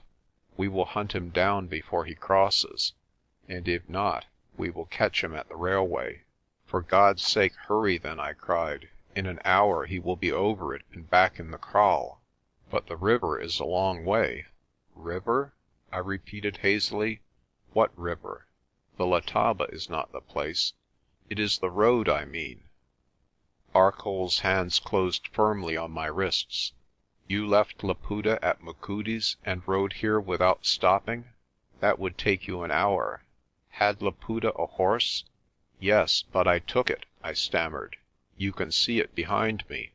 Arcoll dropped my hands and stood up straight. "By God, we've got him," he said, and he spoke to his companions. A man turned and ran out of the tent. Then I remembered what I wanted to say. I struggled from the bed and put my hands on his shoulders. "Laputa is on our side of the highroad. Cut him off from his men and drive him north, north, away up to the Rooirand. Never mind the Volkberg and the guns, for they can wait. I tell you Laputa is the rising, and he has the collar. Without him you can mop up the Kaffirs at your leisure. Line the high road with every man you have, for he must cross it or perish. Oh, hurry, man, hurry. Never mind me. We're saved if we can chivvy Laputa till morning. Quick, or I'll have to go myself." The tent emptied, and I lay back on the bed with a dim feeling that my duty was done and I could rest. Henceforth the affair was in stronger hands than mine. I was so weak that I could not lift my legs up to the bed, but sprawled half on and half off. Utter exhaustion defeats sleep. I was in a fever, and my eyes would not close. I lay and drowsed while it seemed to me that the outside world was full of men and horses. I heard voices and the sound of hoofs and the jingle of bridles, but above all I heard the solid tramp of an army. The whole earth seemed to be full of war. Before my mind was spread the ribbon of the great highway. I saw it run white through the meadows of the plateau, then in a dark corkscrew down the glen of the Letaba, then white again through the vast moonlit bush of the plains, till the shanties of Wesselsburg rose at the end of it. It seemed to me to be less a road than a rampart built of shining marble, the great wall of Africa. I saw Laputa come out of the shadows and try to climb it, and always there was the sound of a rifle breech clicking, a summons and a flight. I began to take a keen interest in the game. Down in the bush were the dark figures of the hunted, and on the white wall were my own people, horse, foot, and artillery, the squadrons of our defence. What a general Arcoll was, and how great a matter had David Crawford kindled. A man came in, I suppose a doctor. He took off my leggings and boots, cutting them from my bleeding feet. But I knew no pain. He felt my pulse and listened to my heart. Then he washed my face and gave me a bowl of hot milk. There must have been a drug in the milk, for I had scarcely drunk it before a tide of sleep seemed to flow over my brain. The white rampart faded from my eyes, and I slept. End of chapter 18. Chapter 19. Arcoll's Shepherding. While I lay in a drugged slumber, great things were happening. What I have to tell is no experience of my own, but the story as I pieced it together afterwards from talks with Arcoll and Aitken. The history of the Rising has been compiled. As I write, I see before me on the shelves 2 neat blue volumes in which Mr. Alexander Upton, sometime correspondent of the Times, has told for the edification of posterity the tale of the war between the plains and the plateau. To him the Kaffir hero is Umbooni, a half-witted ruffian, whom we afterwards caught and hanged. He mentions Laputa only in a footnote as a renegade Christian who had something to do with fomenting discontent. He considers that the word Nkulu, which he often heard, was a Zulu name for God. Mr. Upton is a picturesque historian, but he knew nothing of the most romantic incident of all. This is the tale of the midnight shepherding of the heir of John, by Arcoll and his irregulars. At Bruderstroom, where I was lying unconscious, there were 200 men of the police, 63 Basuto scouts under a man called Stephen, who was half native in blood and wholly native in habits, and 3 commandos of the farmers, each about 40 strong. The commandos were really companies of the North Transvaal volunteers, but the old name had been kept and something of the old loose organization. There were also 2 4-gun batteries of volunteer artillery, but these were out on the western skirts of the Volkberg, following Bayer's historic precedent. Several companies of regulars were on their way from Pietersdorp, but they did not arrive till the next day. When they came, they went to the Volkberg to join the artillery. Along the Berg at strategic points were pickets of police with native trackers, and at Blaauwildebeestefontein there was a strong force with 2 field guns. for there was some fear of a second Kaffir army marching by that place to Inanda's Kraal. At Wesselsburg out on the plain there was a biggish police patrol, and a system of small patrols along the road, with a fair number of Basuto scouts. But the road was picketed, not held, for Arcoll's patrols were only a branch of his intelligence department. It was perfectly easy, as I had found myself, to slip across in a gap of the pickets. Laputa would be in a hurry, and therefore he would try to cross at the nearest point. Hence it was Arcoll's first business to hold the line between the defile of the Letaba and the camp at Bruderstroom. A detachment of the police, who were well mounted, galloped at racing speed for the defile, and behind them the rest lined out along the road. The farmers took a line at right angles to the road so as to prevent an escape on the western flank. The Basutos were sent into the woods as a sort of advanced post to bring tidings of any movement there. Finally, a body of police with native runners at their stirrups rode on to the drift where the road crosses the Letaba. The place is called Main Drift, and you will find it on the map. The natives were first of all to locate Laputa and prevent him getting out on the south side of the triangle of hill and wood between Machudi's, the road, and the Letaba. If he failed there, he must try to ford the Letaba below the drift and cross the road between the drift and Wesselsburg. Now Arcoll had not men enough to watch the whole line, and therefore if Laputa were once driven below the drift, he might shift his men further down the road. Consequently it was of the first importance to locate Laputa's whereabouts, and for this purpose the native trackers were sent forward. There was just a chance of capturing him, but Arcoll knew too well his amazing veldcraft and great strength of body to build much hope on that. We were none too soon. The advance men of the police rode into one of the Kaffirs from Inanda's Kraal, whom Laputa had sent forward to see if the way was clear. In 2 minutes more he would have been across and out of our power, for we had no chance of overtaking him in the woody ravines of the Letaba. The Kaffir, when he saw us, dived back into the grass on the north side of the road, which made it clear that Laputa was still there. After that nothing happened for a little. The police reached their drift, and all the road west of that point was strongly held. The flanking commandos joined hands with one of the police posts further north and moved slowly to the scarp of the Berg. They saw nobody, from which Arcoll could deduce that his man had gone down the Berg into the forests. Had the Basutos been any good at woodcraft, we should have had better intelligence, but living in a bare mountain country, they are apt to find themselves puzzled in a forest. The best men among the trackers were some renegades of Mpefu, who sent back word by some device known only to Arcoll, that 5 Kaffirs were in the woods a mile north of Main Drift. By this time it was after 10 o'clock, and the moon was rising. The 5 men separated soon after, and the reports became confused. Then Laputa, as the biggest of the 5, was located on the banks of the great Letaba, about 2 miles below Main Drift. The question was as to his crossing. Arcoll had assumed that he would swim the river and try to get over the road between Main Drift and Wesselsburg, but in this assumption he underrated the shrewdness of his opponent. Laputa knew perfectly well that we had not enough men to patrol the whole countryside, but that the river enabled us to divide the land into 2 sections and concentrate strongly on one or the other. Accordingly he left the great Letaba unforded, and resolved to make a long circuit back to the Berg.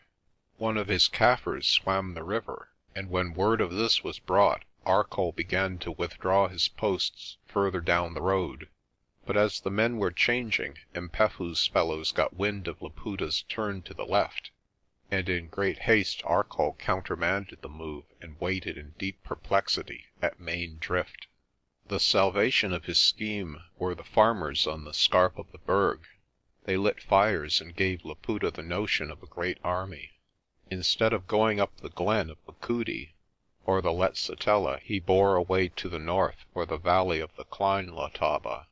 The pace at which he moved must have been amazing. He had a great physique, hard as nails from long travelling, and in his own eyes he had an empire at stake. When I look at the map and see the journey which, with vast fatigue, I completed from Dupree's Drift to Machudi's, and then look at the huge spaces of country over which Laputa's legs took him on that night, I am lost in admiration of the man. About midnight he must have crossed the Letsitela. Here he made a grave blunder. If he had tried the Berg by one of the faces, he might have got on to the plateau and been at Inanda's Kraal by the dawning. But he overestimated the size of the commandos and held on to the north where he thought there would be no defence. About 1 o'clock, Arcoll, tired of inaction and conscious that he had misread Laputa's tactics, resolved on a bold stroke. He sent half his police to the Berg to reinforce the commandos, bidding them get into touch with the post at Blaauwildebeestefontein. A little after 2 o'clock a diversion occurred. Henriques succeeded in crossing the road 3 miles east of Main Drift. He had probably left the kraal early in the night and had tried to cross further west, but had been deterred by the patrols. East of Main Drift, where the police were fewer, he succeeded, but he had not gone far till he was discovered by the Basuto scouts. The find was reported to Arcoll, who guessed at once who this traveller was. He dared not send out any of his white men, but he bade a party of the scouts follow the Portugoose trail. They shadowed him to Dupree's Drift, where he crossed the Letaba. There he lay down by the roadside to sleep, while they kept him company. A hard fellow Henriques was, for he could slumber peacefully on the very scene of his murder. Dawn found Laputa at the head of the Klein Letaba glen, not far from Mpefu's kraal. He got food at a hut and set off at once up the wooded hill above it, which is a promontory of the plateau. By this time he must have been weary, or he would not have blundered as he did right into a post of the farmers. He was within an ace of capture, and to save himself was forced back from the scarp. He seems, to judge from reports, to have gone a little way south in the thick timber, and then to have turned north again in the direction of Blaauwildebeestefontein. After that his movements are obscure. He was seen on the Klein Labongo, but the sight of the post at Blaauwildebeestefontein must have convinced him that a Korhan could not escape that way. The next we heard of him was that he had joined Henriques. After daybreak, Arcoll, having got his reports from the plateau, and knowing roughly the direction in which Laputa was shaping, decided to advance his lines. The farmers, reinforced by 3 more commandos from the Pietersdorp district, still held the plateau, but the police were now on the line of the Great Letaba. It was Arcoll's plan to hold that river and the long neck of land between it and the Labongo. His force was hourly increasing, and his mounted men would be able to prevent any escape on the flank to the east of Wesselsburg. So it happened that while Laputa was being driven east from the Berg, Henriques was travelling north, and their lines intersected. I should like to have seen the meeting. It must have told Laputa what had always been in the Portugoose heart. Henriques, I fancy, was making for the cave in the Rooirand. Laputa, so far as I can guess at his mind, had a plan for getting over the Portuguese border, fetching a wide circuit and joining his men at any of the concentrations between there and Amsterdam. The two were seen at midday going down the road which leads from Blaauwildebeestefontein to the Lebombo. Then they struck Arcoll's new front, which stretched from the Letaba to the Labongo. This drove them north again and forced them to swim the latter stream. From there to the eastern extremity of the Rooirand, which is the Portuguese frontier, the country is open and rolling, with a thin light scrub in the hollows. It was bad cover for the fugitives, as they found to their cost, for Arcoll had purposely turned his police into a flying column. They no longer held a line, they scoured a country. Only Laputa's incomparable veldcraft and great bodily strength prevented the two from being caught in half an hour. They doubled back, swam the Labongo again, and got into the thick bush on the north side of the Blaauwildebeestefontein road. The Basuto scouts were magnificent in the open, but in the cover they were again at fault. Laputa and Henriques fairly baffled them, so that the pursuit turned to the west in the belief that the fugitives had made for Majinja's kraal. In reality, they had recrossed the Labongo and were making for Umvelos. All this I heard afterwards, but in the meantime I lay in Arcoll's tent in deep unconsciousness. While my enemies were being chased like partridges, I was reaping the fruits of 4 days' toil and terror. The hunters had become the hunted, the wheel had come full circle, and the woes of David Crawford were being abundantly avenged. I slept till midday of the next day. When I awoke, the hot noontide sun had made the tent like an oven. I felt better, but very stiff and sore, and I had a most ungovernable thirst. There was a pail of water with a tin pannikin beside the tent pole, and out of this I drank repeated draughts. Then I lay down again, for I was still very weary. But my second sleep was not like my first. It was haunted by wild nightmares. No sooner had I closed my eyes than I began to live and move in a fantastic world. The whole bush of the plains lay before me, and I watched it as if from some viewpoint in the clouds. It was midday, and the sandy patches shimmered under a haze of heat. I saw odd little movements in the bush, a buck's head raised, a owl stalking solemnly in the long grass, a big crocodile rolling off a mudbank in the river. And then I saw quite clearly Laputa's figure going east. In my sleep I did not think about Arcoll's manoeuvres. My mind was wholly set upon Laputa. He was walking wearily, yet at a good pace, and his head was always turning, like a wild creature snuffing the wind. There was something with him, a shapeless shadow, which I could not see clearly. His neck was bare, but I knew well that the collar was in his pouch. He stopped, turned west, and I lost him. The bush world for a space was quite silent, and I watched it eagerly, as an aeronaut would watch the ground for a descent. For a long time I could see nothing. Then in a wood near a river there seemed to be a rustling. Some guinea fowl flew up as if startled, and a stembok scurried out. I knew that Laputa must be there. Next, as I looked at the river, I saw a head swimming. Nay, I saw two, one some distance behind the other. The first man landed on the far bank, and I recognized Laputa. The second was a slight, short figure, and I knew it was Henriques. I remember feeling very glad that these two had come together. It was certain now that Henriques would not escape. Either Laputa would find out the truth and kill him, or I would come up with him and have my revenge. In any case, he was outside the Kaffir pale, adventuring on his own. I watched the two till they halted near a ruined building. Surely this was the store I had built at Umvelos. The thought gave me a horrid surprise. Laputa and Henriques were on their way to the Rooirand. I woke with a start to find my forehead damp with sweat. There was some fever on me, I think, for my teeth were chattering. Very clear in my mind was the disquieting thought that Laputa and Henriques would soon be in the cave. One of two things must happen.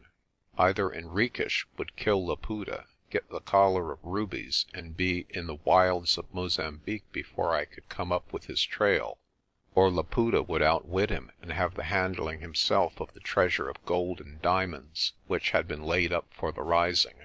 If he thought there was a risk of defeat, I knew he would send my gems to the bottom of the Labongo, and all my weary work would go for nothing.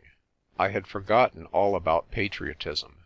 In that hour the fate of the country was nothing to me, and I got no satisfaction from the thought that Laputa was severed from his army. My one idea was that the treasure would be lost, the treasure for which I had risked my life. There is a kind of courage which springs from bitter anger and disappointment. I had thought that I had bankrupted my spirit, but I found that there was a new passion in me to which my past sufferings taught no lesson. My uneasiness would not let me rest a moment longer. I rose to my feet, holding on by the bed, and staggered to the tent pole. I was weak, but not so very weak that I could not make one last effort. It maddened me that I should have done so much and yet fail at the end. From a nail on the tent pole hung a fragment of looking-glass which Arcoll used for shaving. I caught a glimpse of my face in it, white and haggard and lined with blue bags below the eyes. The doctor the night before had sponged it, but he had not got rid of all the stains of travel. In particular there was a faint splash of blood on the left temple. I remembered that this was what I had got from the basin of goat's blood that night in the cave. I think that the sight of that splash determined me. Whether I willed it or not, I was sealed of Laputa's men. I must play the game to the finish, or never again know peace of mind on earth. These last 4 days had made me very old. I found a pair of Arcoll's boots, roomy with much wearing, into which I thrust my bruised feet. Then I crawled to the door and shouted for a boy to bring my horse. A Basuto appeared, and awed by my appearance, went off in a hurry to see to the schimmel. It was late afternoon, about the same time of day as had yesterday seen me escaping from Machudi's. The Bruderstroom camp was empty, though sentinels were posted at the approaches. I beckoned the only white man I saw and asked where Arcoll was. He told me that he had no news, but added that the patrols were still on the road as far as Wesselsburg. From this I gathered that Arcoll must have gone far out into the bush in his chase. I did not want to see him. Above all, I did not want him to find Laputa. It was my private business that I rode on, and I asked for no allies. Somebody brought me a cup of thick coffee, which I could not drink, and helped me into the saddle.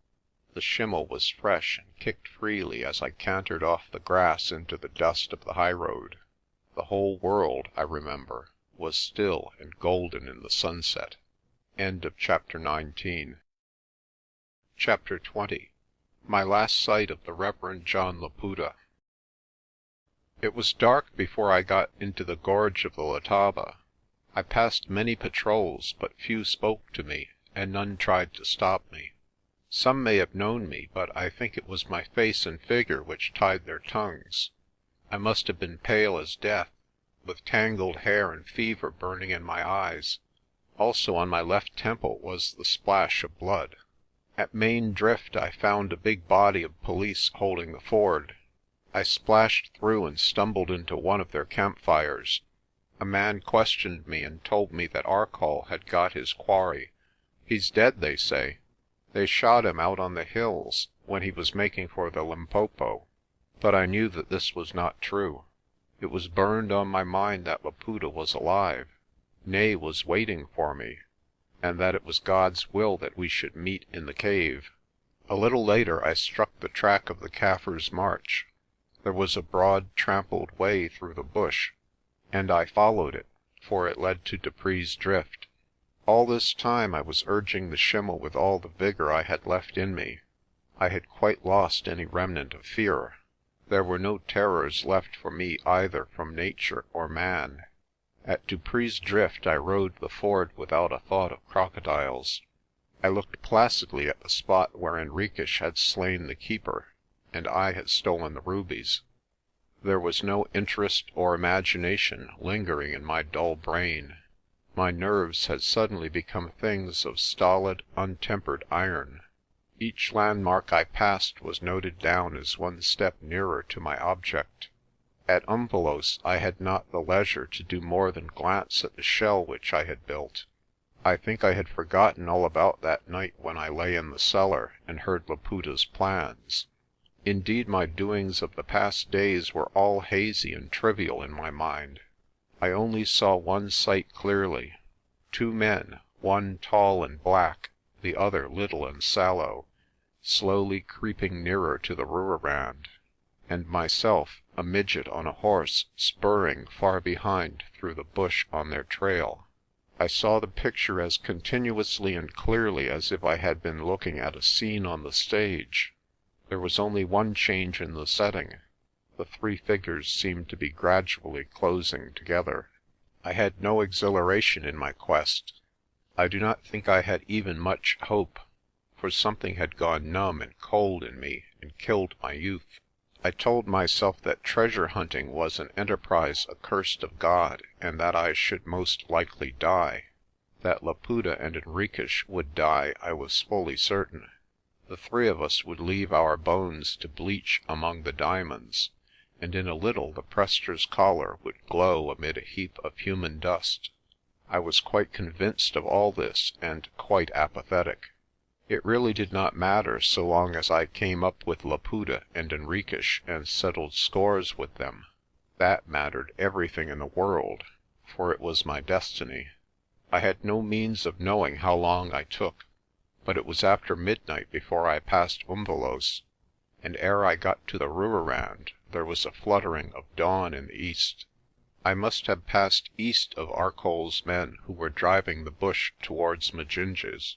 I had ridden the night down and did not feel so very tired. My horse was stumbling, but my own limbs scarcely pained me. To be sure, I was stiff and nerveless as if hewn out of wood, but I had been as bad when I left Bruderstroom. I felt as if I could go on riding to the end of the world. At the brink of the bush, I dismounted and turned the schimmel loose. I had brought no halter, and I left him to graze and roll. The light was sufficient to let me see the great rock face rising in a tower of dim purple. The sky was still picked out with stars, but the moon had long gone down, and the east was flushing. I marched up the path to the cave, very different from the timid being who had walked the same road 3 nights before. Then my terrors were all to come. Now I had conquered terror and seen the other side of fear. I was centuries older. But beside the path lay something which made me pause. It was a dead body, and the head was turned away from me. I did not need to see the face to know who it was. There had been only 2 men in my vision, and one of them was immortal. I stopped and turned the body over. There was no joy in my heart, none of the lust of satisfied vengeance or slaked hate. I had forgotten about the killing of my dog and all the rest of Henriques' doings.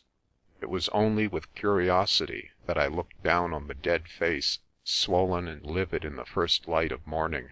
The man had been strangled. His neck, as we say in Scotland, was thrawn, and that was why he had lain on his back, yet with his face turned away from me. He had been dead probably since before midnight. I looked closer and saw that there was blood on his shirt and hands, but no wound. It was not his blood, but some other's. Then a few feet off on the path I found a pistol with 2 chambers empty. What had happened was very plain. Henriques had tried to shoot Laputa at the entrance of the cave for the sake of the collar and the treasure within. He had wounded him, gravely I thought, to judge from the amount of blood, but the quickness and marksmanship of the Portuguese had not availed to save his life from those terrible hands. After 2 shots Laputa had got hold of him and choked his life out as easily as a man twists a partridge's neck. Then he had gone into the cave.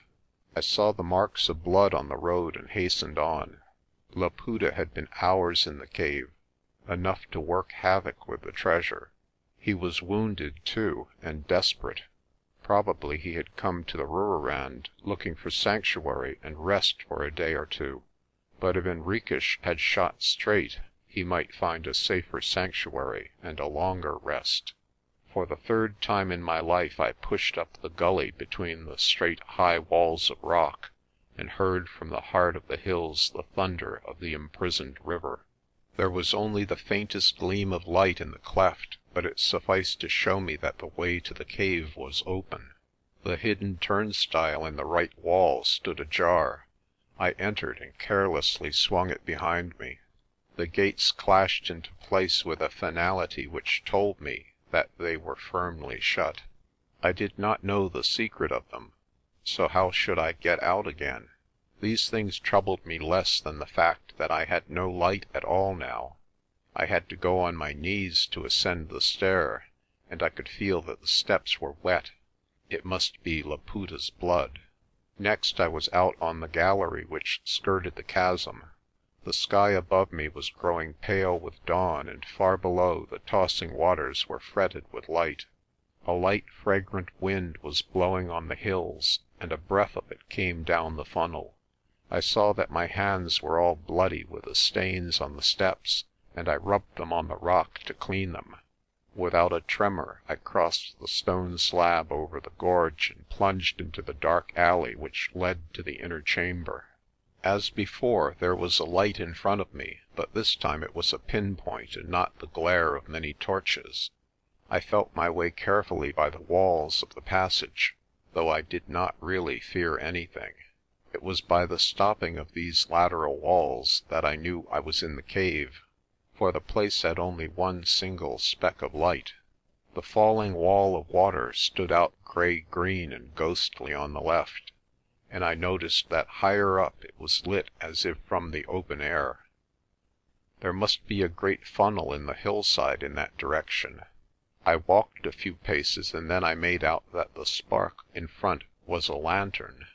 My eyes were getting used to the half-light, and I saw what was beside the lantern. Laputa knelt on the ashes of the fire which the keeper had kindled 3 days before. He knelt before, and half leaned on, a rude altar of stone. The lantern stood by him on the floor, and its faint circle lit something which I was not prepared for. Blood was welling from his side and spreading in a dark pool over the ashes. I had no fear, only a great pity, pity for lost romance, for vain endeavour, for fruitless courage. "Greeting, Inkulu," I said in Kaffir, as if I had been one of his indunas. He turned his head and slowly and painfully rose to his feet. The place, it was clear, was lit from without, and the daylight was growing. The wall of the river had become a sheet of jewels, passing from pellucid diamond above to translucent emerald below. A dusky twilight sought out the extreme corners of the cave. Laputa's tall figure stood swaying above the white ashes, his hand pressed to his side. "Who is it?" he said, looking at me with blind eyes. "It is the storekeeper from Umvelos," I answered. "The storekeeper of Umvelos," he repeated. "God has used the weak things of the world to confound the strong. A king dies because a peddler is troublesome. What do they call you, man? You deserve to be remembered." I told him, David Crawford. "Crawford," he repeated. "You have been the little reef on which a great vessel has foundered. You stole the collar and cut me off from my people, and then when I was weary, the Portuguese killed me." "No," I cried. "It was not me. You trusted Henriques, and you got your fingers on his neck too late. Don't say I didn't warn you. You warned me, and I will repay you. I will make you rich, Crawford. You are a trader and want money. I am a king and want a throne. But I am dying, and there will be no more kings in Africa." The mention of riches did not thrill me as I had expected, but the last words awakened a wild regret. I was hypnotized by the man. To see him going out was like seeing the fall of a great mountain. He stretched himself gasping, and in the glowing light I could see how broken he was. His cheeks were falling in, and his sombre eyes had shrunk back in their sockets. He seemed an old worn man standing there among the ashes, while the blood, which he made no effort to staunch, trickled down his side till it dripped on the floor. He had ceased to be the Kaffir king or the Christian minister, or indeed any one of his former parts. Death was stripping him to his elements, and the man Laputa stood out beyond and above the characters he had played, something strange and great and moving and terrible. "We met for the first time 3 days ago," he said, "and now you will be the last to see the Inkulu." "Umvelos was not our first meeting," said I. "Do you mind the Sabbath 8 years since when you preached in the Free Kirk at Kirkcaple? I was the boy you chased from the shore, and I flung the stone that blacked your eye.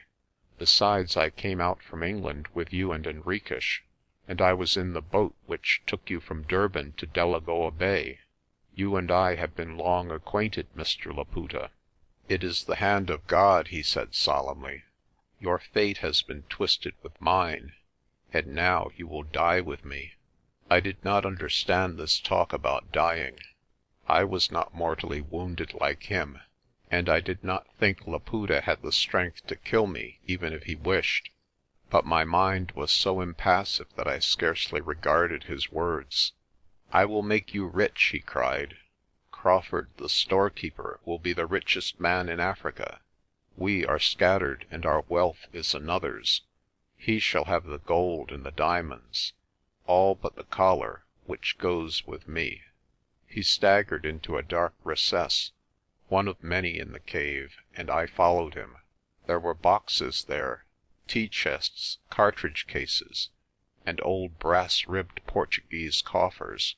Laputa had keys at his belt and unlocked them, his fingers fumbling with weakness.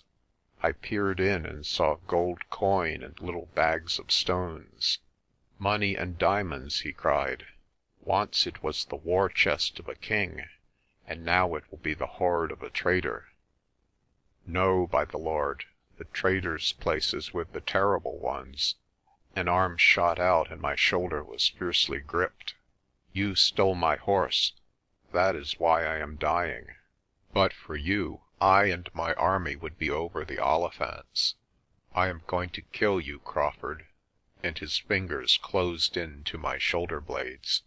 Still I was unperturbed. "No, you are not. You cannot. You have tried to and failed. So did Henriques, and he is lying dead outside. I am in God's keeping and cannot die before my time." I do not know if he heard me, but at any rate the murderous fit passed. His hand fell to his side and his great figure tottered out into the cave. He seemed to be making for the river, but he turned and went through the door I had entered by. I heard him slipping in the passage, and then there was a minute of silence. Suddenly there came a grinding sound, followed by the kind of muffled splash which a stone makes when it falls into a deep well.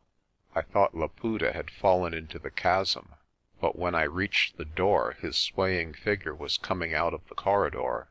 Then I knew what he had done.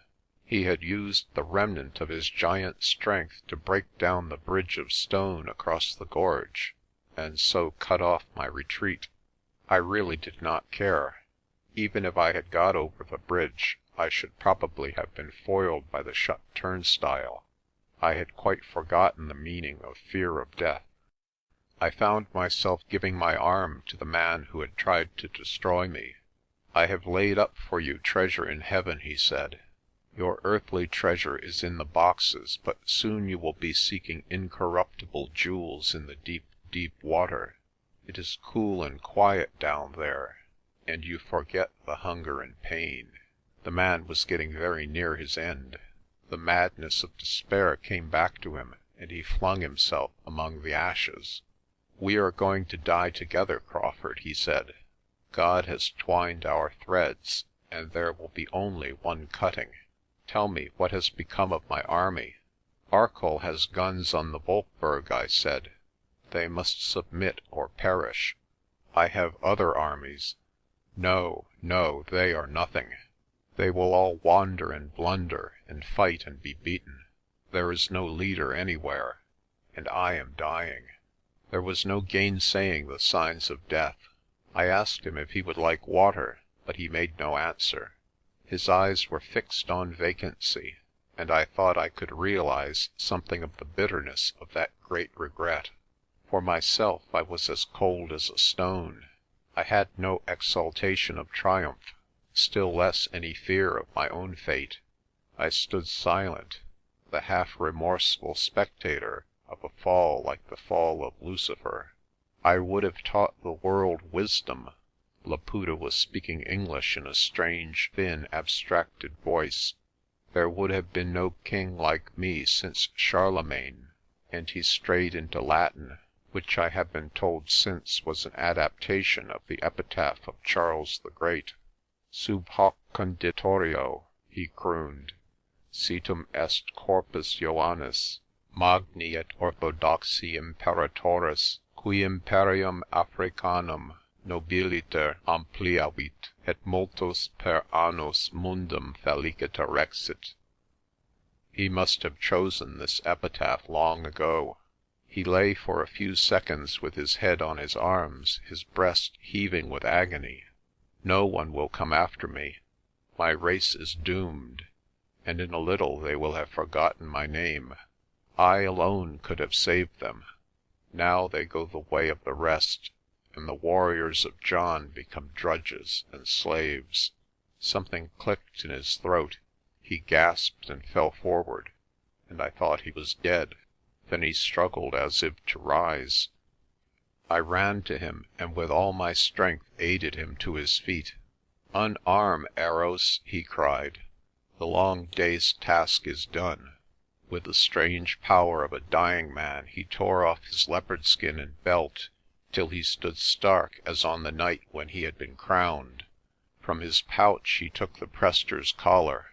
Then he staggered to the brink of the chasm where the wall of green water dropped into the dark depth below. I watched, fascinated, as with the weak hands of a child he twined the rubies round his neck and joined the clasp. Then with a last effort he stood straight up on the brink, his eyes raised to the belt of daylight from which the water fell. The light caught the great gems and called fires from them, the flames of the funeral pyre of a king. Once more his voice, restored for a moment to its old vigour, rang out through the cave above the din of the cascade. His words were those which the keeper had used 3 nights before.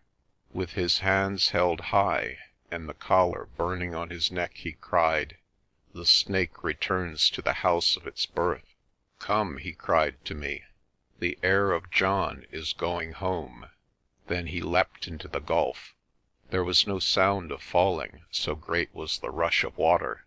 He must have been whirled into the open below where the bridge used to be, and then swept into the underground deeps, where the Labongo drowses for 50 miles. Far from human quest he sleeps his last sleep, and perchance on a fragment of bone washed into a crevice of rock there may hang the jewels that once gleamed in Sheba's hair. End of Chapter 20. Chapter 21. I climb the crags a second time. I remember that I looked over the brink into the yeasty abyss with a mind hovering between perplexity and tears. I wanted to sit down and cry. Why, I did not know, except that some great thing had happened. My brain was quite clear as to my own position. I was shut in this place, with no chance of escape, and with no food. In a little I must die of starvation, or go mad and throw myself after Laputa. And yet I did not care a rush. My nerves had been tried too greatly in the past week. Now I was comatose and beyond hoping or fearing. I sat for a long time watching the light play on the fretted sheet of water, and wondering where Laputa's body had gone. I shivered and wished he had not left me alone, for the darkness would come in time, and I had no matches. After a little I got tired of doing nothing and went groping among the treasure chests. 1 or 2 were full of coin, British sovereigns, Kruger sovereigns, Napoleons, Spanish and Portuguese gold pieces, and many older coins ranging back to the Middle Ages and even to the ancients. In one handful there was a splendid gold stater, and in another a piece of Antoninus Pius. The treasure had been collected for many years in many places. contributions of chiefs from ancient hordes as well as the cash received from IDB. I untied one or two of the little bags of stones and poured the contents into my hands. Most of the diamonds were small, such as a labourer might secrete on his person. The larger ones, and some were very large, were as a rule discoloured, looking more like big cairngorms. But one or two bags had big stones which even my inexperienced eye told me were of the purest water. There must be some new pipe, I thought, for these could not have been stolen from any known mine. After that I sat on the floor again and looked at the water. It exercised a mesmeric influence on me, soothing all care. I was quite happy to wait for death had no meaning to me. My hate and fury were both lulled into a trance, since the passive is the next stage to the overwrought. It must have been full day outside now, for the funnel was bright with sunshine, and even the dim cave caught a reflected radiance. As I watched the river, I saw a bird flash downward, skimming the water. It turned into the cave and fluttered among its dark recesses. I heard its wings beating the roof as it sought wildly for an outlet. It dashed into the spray of the cataract and escaped again into the cave. For maybe 20 minutes it fluttered, till at last it found the way it had entered by. With a dart it sped up the funnel of rock into light and freedom. I had begun to watch the bird in idle lassitude. I ended in keen excitement. The sight of it seemed to take a film from my eyes. I realized the zest of liberty, the passion of life again. I felt that beyond this dim underworld there was the great joyous earth, and I longed for it. I wanted to live now. My memory cleared, and I remembered all that had befallen me during the last few days. I had played the chief part in the whole business, and I had won. Laputa was dead, and the treasure was mine, while Arcoll was crushing the rising at his ease. I had only to be free again, to be famous and rich. My hopes had returned, but with them came my fears. What if I could not escape? I must perish miserably by degrees, shut in the heart of a hill, though my friends were out for rescue. In place of my former lethargy, I was now in a fever of unrest. My first care was to explore the way I had come. I ran down the passage to the chasm which the slab of stone had spanned. I had been right in my guess, for the thing was gone. Laputa was in truth a Titan, who in the article of death could break down a bridge which would have taken any 3 men an hour to shift. The gorge was about 7 yards wide, too far to risk a jump, and the cliff fell sheer and smooth to the imprisoned waters 200 feet below. There was no chance of circuiting it, for the wall was as smooth as if it had been chiselled. The hand of man had been at work to make the sanctuary inviolable. It occurred to me that sooner or later Arcoll would track Laputa to this place. He would find the bloodstains in the gully, but the turnstile would be shut, and he would never find the trick of it. Nor could he have any Kaffirs with him who knew the secret of the place of the snake. Still, if Arcoll knew I was inside, he would find some way to get to me, even though he had to dynamite the curtain of rock. I shouted, but my voice seemed to be drowned in the roar of the water. It made but a fresh chord in the wild orchestra, and I gave up hopes in that direction. Very dolefully I returned to the cave. I was about to share the experience of all treasure hunters, to be left with jewels galore and not a bite to sustain life. The thing was too commonplace to be endured. I grew angry and declined so obvious a fate.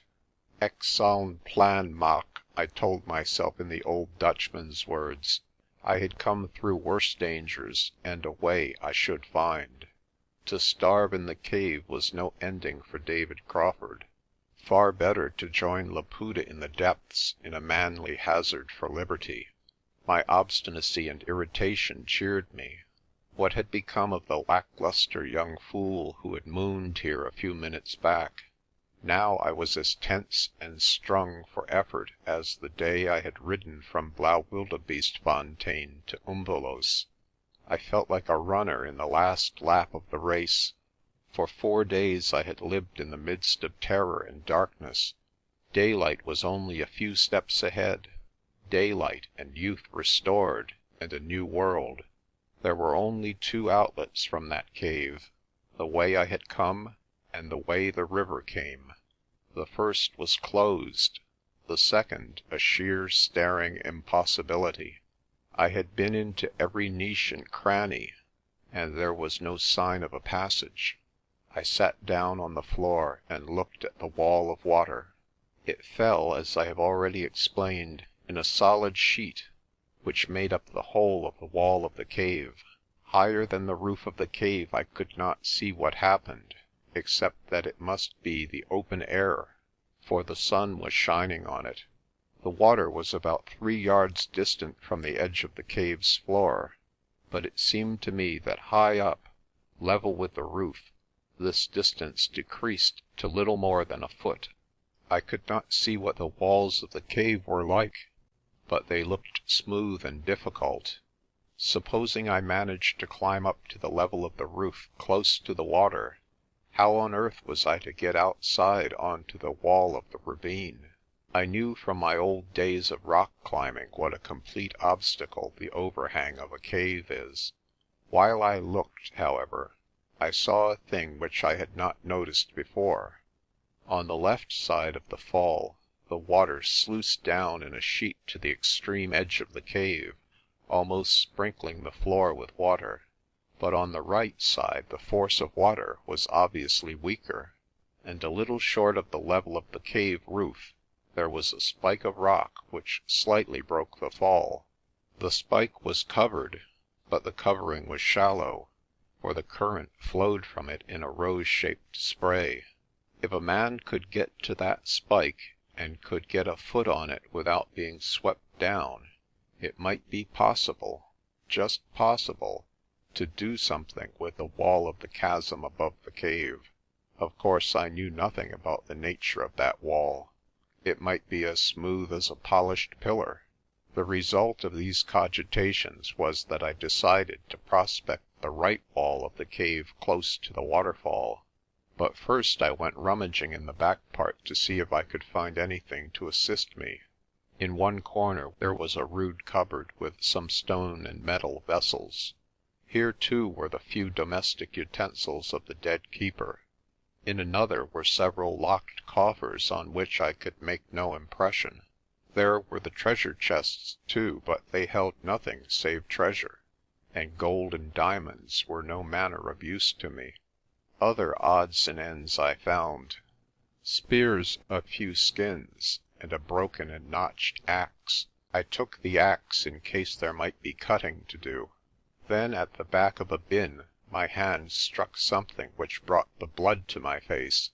It was a rope, an old one, but still in fair condition, and 40 or 50 feet long. I dragged it out into the light and straightened its kinks. With this something could be done, assuming I could cut my way to the level of the roof. I began the climb in my bare feet, and at the beginning it was very bad. Except on the very edge of the abyss there was scarcely a handhold. Possibly in floods the waters may have swept the wall in a curve, smoothing down the inner part and leaving the outer to its natural roughness. There was one place where I had to hang on by a very narrow crack, while I scraped with the axe a hollow for my right foot. And then, about 12 feet from the ground, I struck the first of the iron pegs. To this day I cannot think what these pegs were for. They were old square-headed things which had seen the wear of centuries. They cannot have been meant to assist a climber, for the dwellers of the cave had clearly never contemplated this means of egress.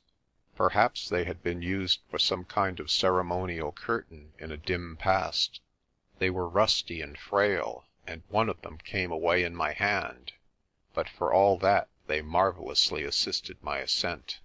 I had been climbing slowly, doggedly and carefully, my mind wholly occupied with the task, and almost before I knew, I found my head close under the roof of the cave.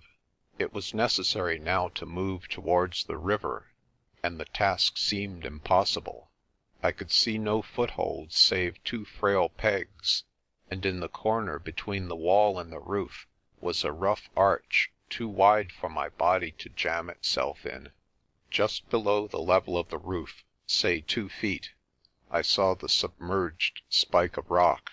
The waters raged around it, and could not have been more than an inch deep on the top. If I could only get my foot on that, I believed I could avoid being swept down and stand up and reach for the wall above the cave. But how to get to it? It was no good delaying, for my frail holds might give at any moment. In any case, I would have the moral security of the rope, so I passed it through a fairly staunch pin close to the roof, which had an upward tilt that almost made a ring of it. One end of the rope was round my body, the other was loose in my hand, and I paid it out as I moved. Moral support is something. Very gingerly I crawled like a fly along the wall, my fingers now clutching at a tiny knob, now clawing at a crack which did little more than hold my nails. It was all hopeless insanity, and yet somehow I did it. The rope and the nearness of the roof gave me confidence and balance. Then the holds ceased altogether a couple of yards from the water. I saw my spike of rock a trifle below me. There was nothing for it but to risk all on a jump. I drew the rope out of the hitch, twined the slack round my waist, and leaped for the spike. It was like throwing oneself on a line of spears. The solid wall of water hurled me back and down, but as I fell my arms closed on the spike. There I hung while my feet were towed outwards by the volume of the stream, as if they had been dead leaves.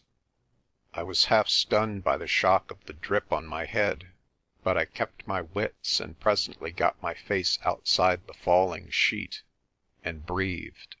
To get to my feet and stand on the spike while all the fury of water was plucking at me was the hardest physical effort I have ever made.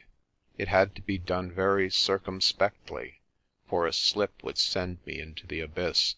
If I moved an arm or leg an inch too near the terrible dropping wall, I knew I should be plucked from my hold. I got my knees on the outer face of the spike, so that all my body was removed as far as possible from the impact of the water. Then I began to pull myself slowly up. I could not do it. If I got my feet on the rock, the effort would bring me too far into the water, and that meant destruction. I saw this clearly in a second while my wrists were cracking with the strain. But if I had a wall behind me, I could reach back with one hand and get what we call in Scotland a stell. I knew there was a wall, but how far I could not judge. The perpetual hammering of the stream had confused my wits. It was a horrible moment, but I had to risk it. I knew that if the wall was too far back I should fall, for I had to let my weight go till my hand fell on it. Delay would do no good, so with a prayer I flung my right hand back while my left clutched the spike. I found the wall. It was only a foot or two beyond my reach. With a heave I had my foot on the spike, and turning, had both hands on the opposite wall. There I stood, straddling like a colossus over a waste of white waters, with the cave floor far below me in the gloom, and my discarded axe lying close to a splash of Laputa's blood. The spectacle made me giddy, and I had to move on or fall. The wall was not quite perpendicular, but as far as I could see a slope of about 60 degrees.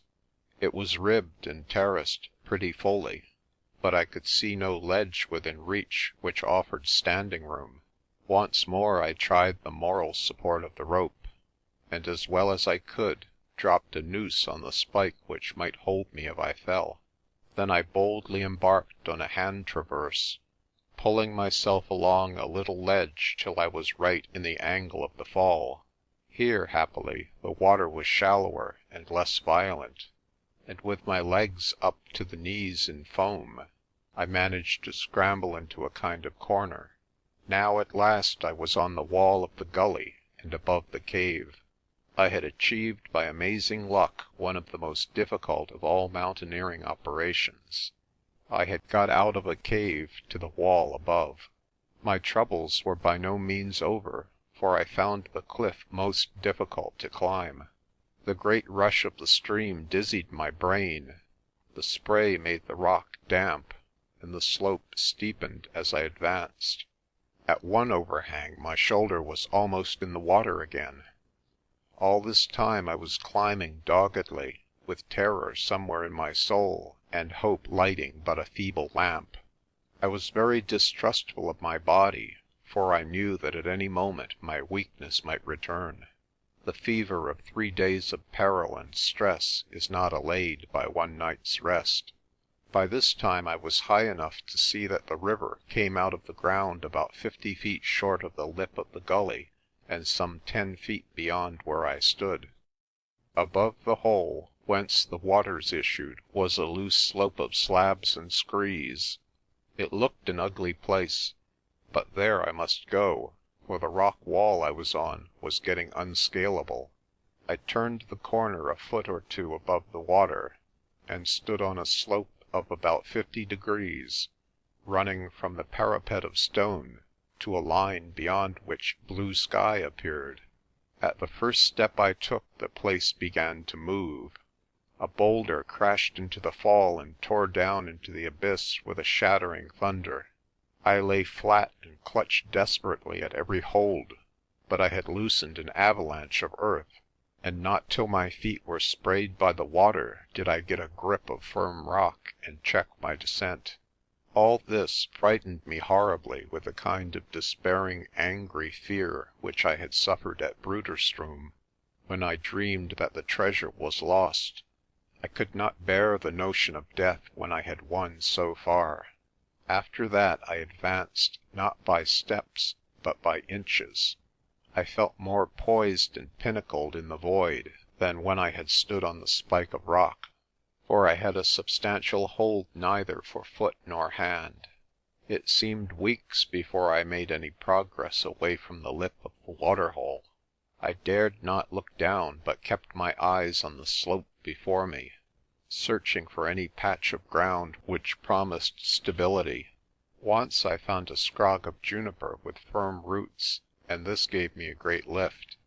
A little further, however, I lit on a bank of screes which slipped with me to the right, and I lost most of the ground the bush had gained me.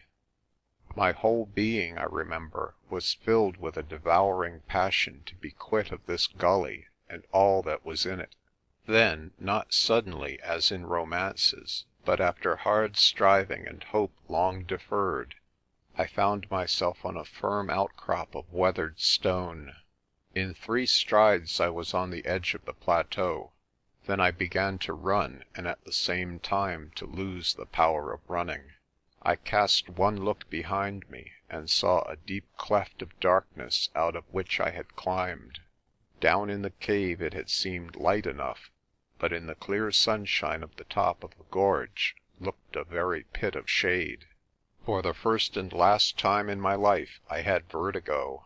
Fear of falling back, and a mad craze to do it, made me acutely sick. I managed to stumble a few steps forward on the mountain turf, and then flung myself on my face. When I raised my head, I was amazed to find it still early morning. The dew was yet on the grass, and the sun was not far up the sky. I had thought that my entry into the cave, my time in it, and my escape had taken many hours, whereas at the most they had occupied 2.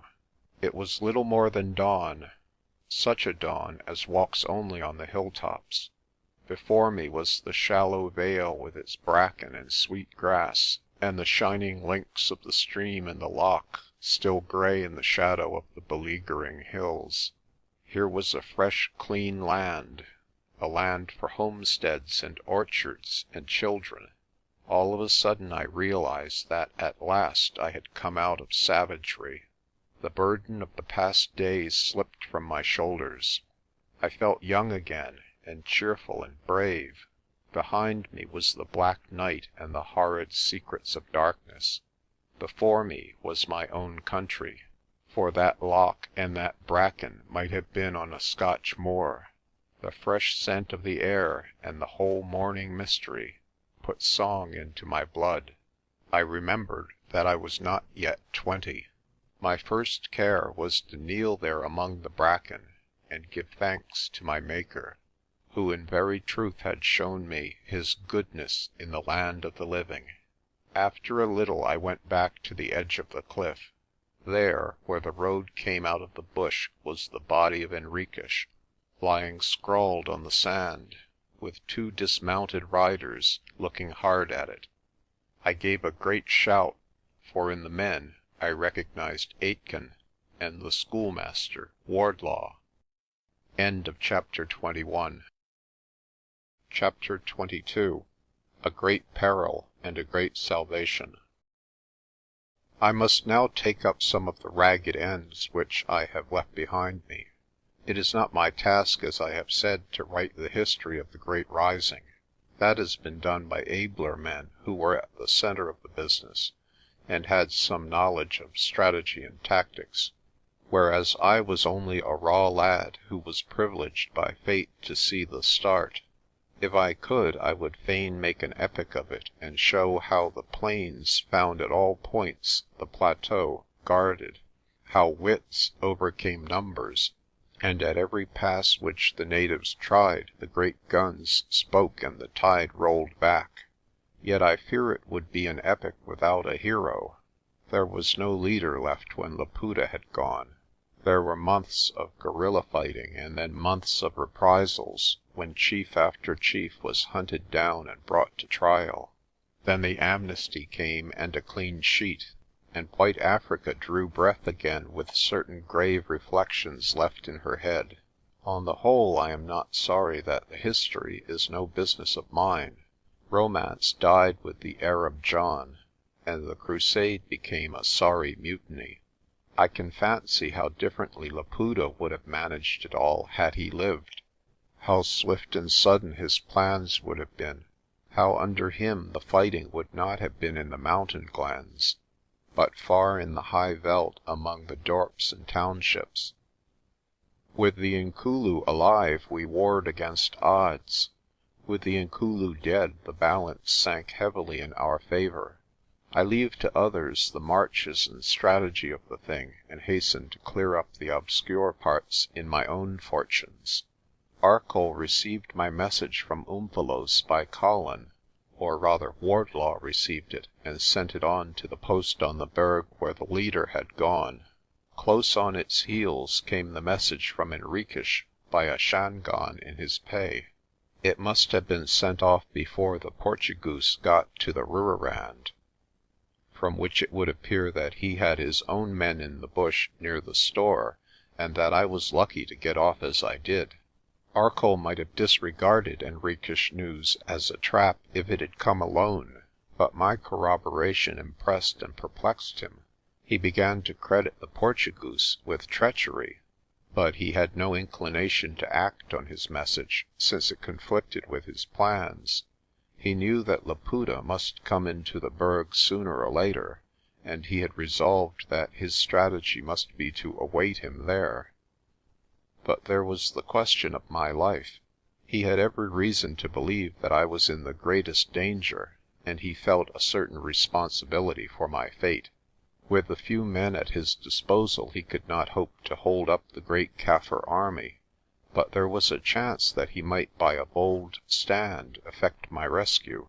Henriques had told him of the vow, and had told him that Laputa would ride in the centre of the force. A body of men well posted at Dupree's Drift might split the army at the crossing, and under cover of the fire I might swim the river and join my friends. Still relying on the vow, it might be possible for well-mounted men to evade capture. Accordingly he called for volunteers and sent off one of his Kaffirs to warn me of his design. He led his men in person, and of his doings the reader already knows the tale.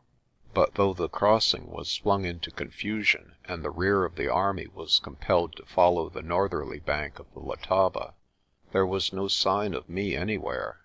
Arcoll searched the river banks and crossed the drift to where the old keeper was lying dead.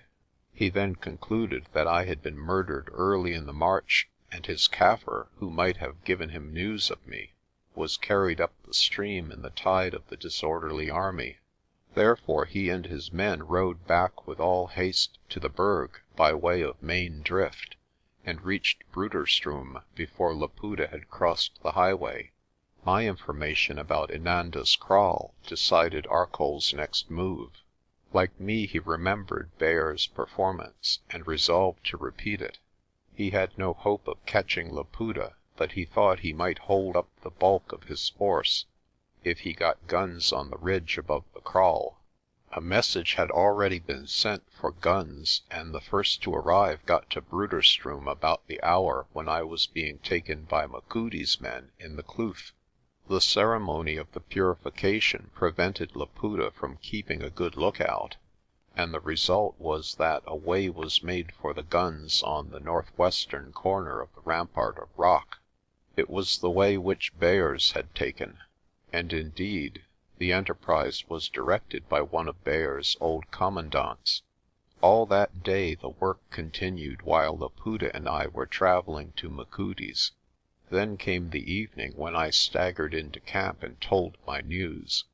Arcoll, who alone knew how vital Laputa was to the success of the insurrection, immediately decided to suspend all other operations and devote himself to shepherding the leader away from his army. How the scheme succeeded, and what befell of Laputa, the reader has already been told. Aitken and Wardlaw, when I descended from the cliffs, took me straight to Blaauwildebeestefontein.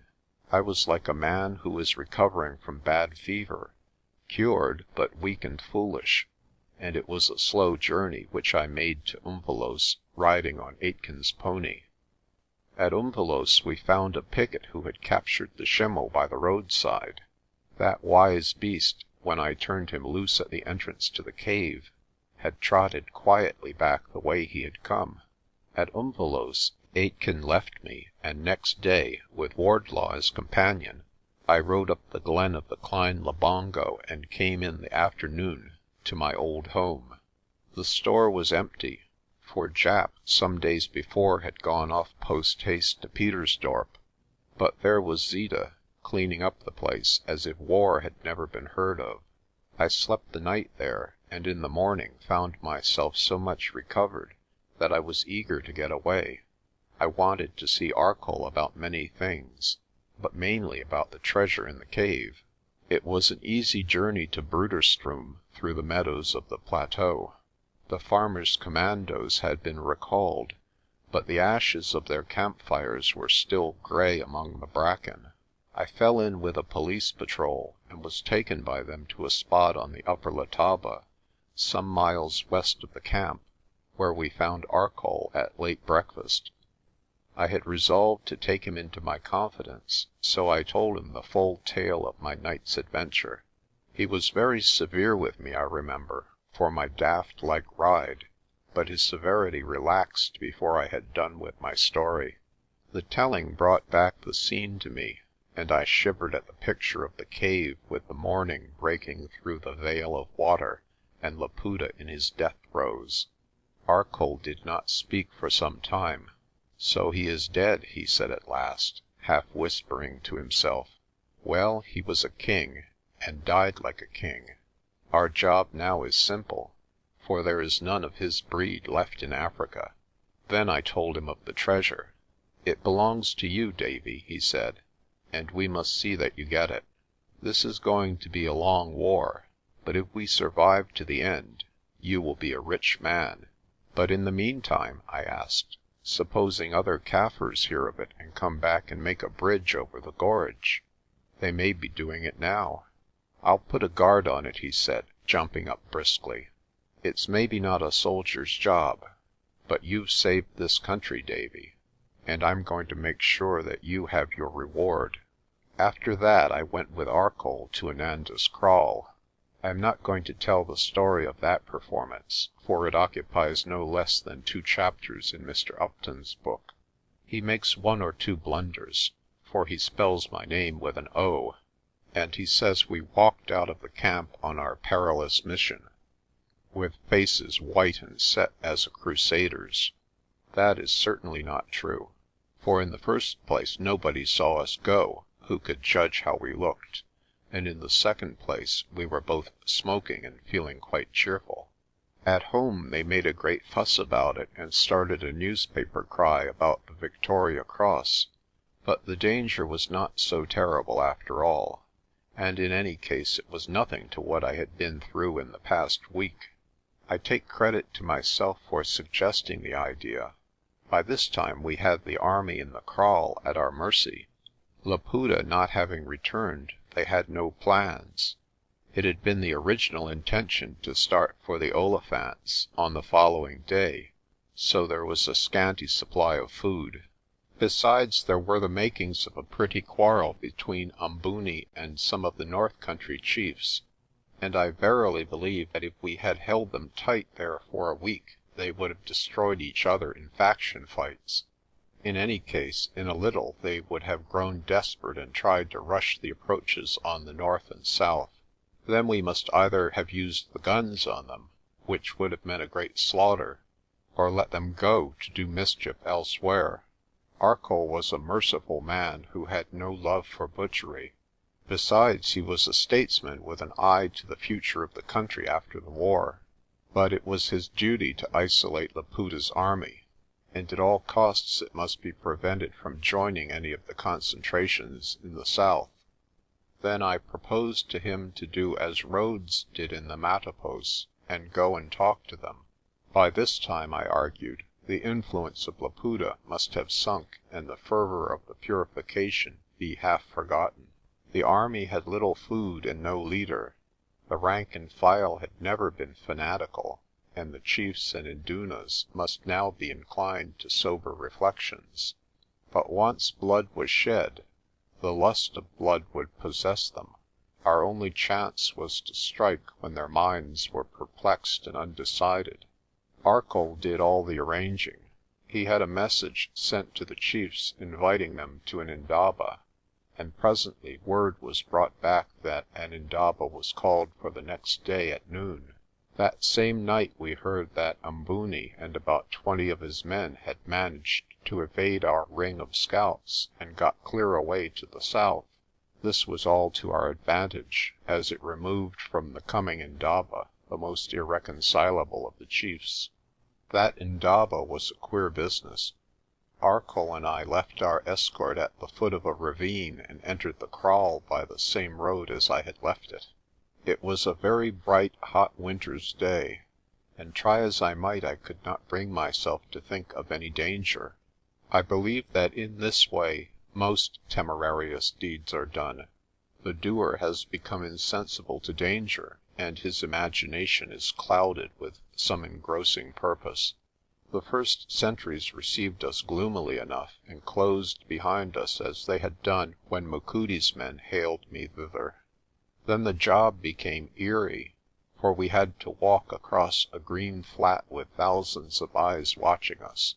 By and by we came to the marula tree opposite the kyas, and there we found a ring of chiefs sitting with cocked rifles on their knees. We were armed with pistols, and the first thing Arcoll did was to hand them to one of the chiefs. "We come in peace," he said. "We give you our lives." Then the indaba began, Arcoll leading off. It was a fine speech he made, one of the finest I have ever listened to. He asked them what their grievances were. He told them how mighty was the power of the white man. He promised that what was unjust should be remedied, if only they would speak honestly and peacefully. He harped on their old legends and songs, claiming for the King of England the right of their old monarchs. It was a fine speech, and yet I saw that it did not convince them. They listened moodily, if attentively, and at the end there was a blank silence. Arcoll turned to me. "For God's sake, Davy," he said, "talk to them about Laputa. It's our only chance." I had never tried speaking before, and though I talked their tongue I had not Arcoll's gift of it. But I felt that a great cause was at stake, and I spoke up as best I could. I began by saying that Nkulu had been my friend, and that at Umvelos before the rising he had tried to save my life. At the mention of the name I saw eyes brighten. At last the audience was hanging on my words. I told them of Henriques and his treachery. I told them frankly and fairly of the doings at Dupree's Drift. I made no secret of the part I played. I was fighting for my life, I said. Any man of you who is a man would have done the like. Then I told them of my last ride and the sight I saw at the foot of the Rooirand. I drew a picture of Henriques lying dead with a broken neck, and the Nkulu, wounded to death, creeping into the cave. In moments of extremity I suppose every man becomes an orator. In that hour and place I discovered gifts I had never dreamed of. Arcoll told me afterwards that I had spoken like a man inspired, and by a fortunate chance had hit upon the only way to move my hearers. I told of that last scene in the cave when Laputa had broken down the bridge and had spoken his dying words, that he was the last king in Africa, and that without him the rising was at an end. Then I told of his leap into the river, and a great sigh went up from the ranks about me. "You see me here," I said, "by the grace of God. I found a way up the fall and the cliffs which no man has ever travelled before or will travel again. Your king is dead. He was a great king, as I who stand here bear witness, and you will never more see his like. His last words were that the rising was over. Respect that word, my brothers. We come to you not in war but in peace, to offer you a free pardon and the redress of your wrongs. If you fight with the certainty of failure and against the wish of the heir of John. I have come here at the risk of my life to tell you his commands. His spirit approves my mission. Think well before you defy the mandate of the Snake and risk the vengeance of the Terrible Ones." After that I knew that we had won. The chiefs talked among themselves in low whispers, casting strange looks at me. Then the greatest of them advanced and laid his rifle at my feet. "We believe the word of a brave man," he said. "We accept the mandate of the Snake." Arcoll now took command. He arranged for the disarmament bit by bit, companies of men being marched off from Inanda's Kraal to stations on the plateau where their arms were collected by our troops, and food provided for them. For the full history I refer the reader to Mr. Upton's work. It took many days and taxed all our resources, but by the end of the week we had the whole of Laputa's army in separate stations, under guard, disarmed, and awaiting repatriation.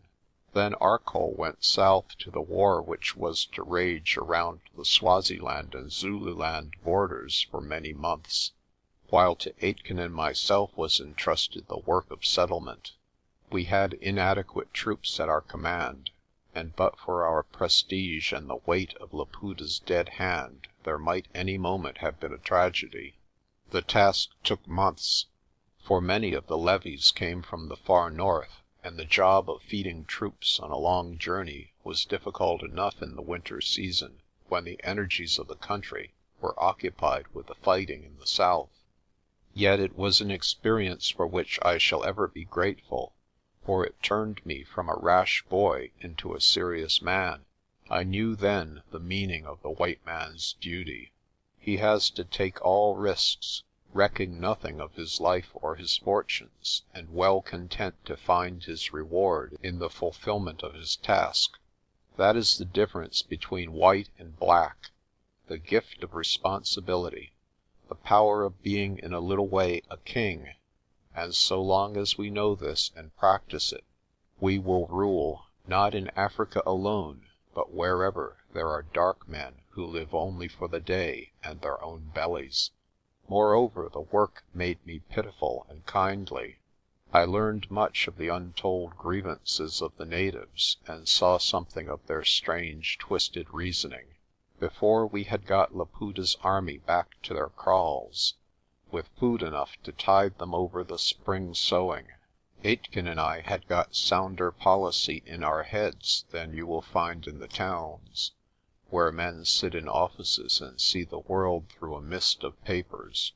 By this time peace was at hand, and I went back to Inanda's Kraal to look for Colin's grave. It was not a difficult quest, for on the sward in front of the marula tree they had buried him. I found a mason in the Iron Krantz village, and from the excellent red stone of the neighbourhood was hewn a square slab with an inscription. It ran thus: "Here lies buried the dog Colin, who was killed in defending D. Crawford, his master. To him it was mainly due that the Kaffir rising failed." I leave those who have read my tale to see the justice of the words. End of chapter 22. Chapter 23. My uncle's gift is many times multiplied. We got at the treasure by blowing open the turnstile. It was easy enough to trace the spot in the rock where it stood, but the most patient search did not reveal its secret. Accordingly we had recourse to dynamite, and soon laid bare the stone steps and descended to the gallery. The chasm was bridged with planks, and Arcoll and I crossed alone. The cave was as I had left it. The bloodstains on the floor had grown dark with time, but the ashes of the sacramental fire were still there to remind me of the drama I had borne a part in. When I looked at the way I had escaped, my brain grew dizzy at the thought of it. I do not think that all the gold on earth would have driven me a second time to that awful escalade. As for Arcoll, he could not see its possibility at all. "Only a madman could have done it," he said, blinking his eyes at the green linn. "Indeed, Davy, I think for about 4 days you were as mad as they make. It was a fortunate thing, for your madness saved the country." With some labour we got the treasure down to the path and took it under strong guard to Petersdorp. The government were busy with the settling up after the war, and it took many weeks to have our business disposed of. At first things looked badly for me. The Attorney General set up a claim to the whole as spoils of war, since, he argued, it was the war chest of the enemy we had conquered. I do not know how the matter would have gone on legal grounds, though I was advised by my lawyers that the claim was a bad one. But the part I had played in the whole business, more especially in the visit to Inanda's Kraal, had made me a kind of popular hero, and the government thought better of their first attitude. Besides, Arcoll had great influence, and the whole story of my doings, which was told privately by him to some of the members of the government, disposed them to be generous. Accordingly, they agreed to treat the contents of the cave as ordinary treasure trove, of which, by the law, 1/2 went to the discoverer and 1/2 to the Crown. This was well enough so far as the gold was concerned, but another difficulty arose about the diamonds, for a large part of these had obviously been stolen by labourers from the mines, and the mining people laid claim to them as stolen goods. I was advised not to dispute this claim, and consequently we had a great sorting out of the stones in the presence of the experts of the different mines. In the end it turned out that identification was not an easy matter, for the experts quarrelled furiously among themselves.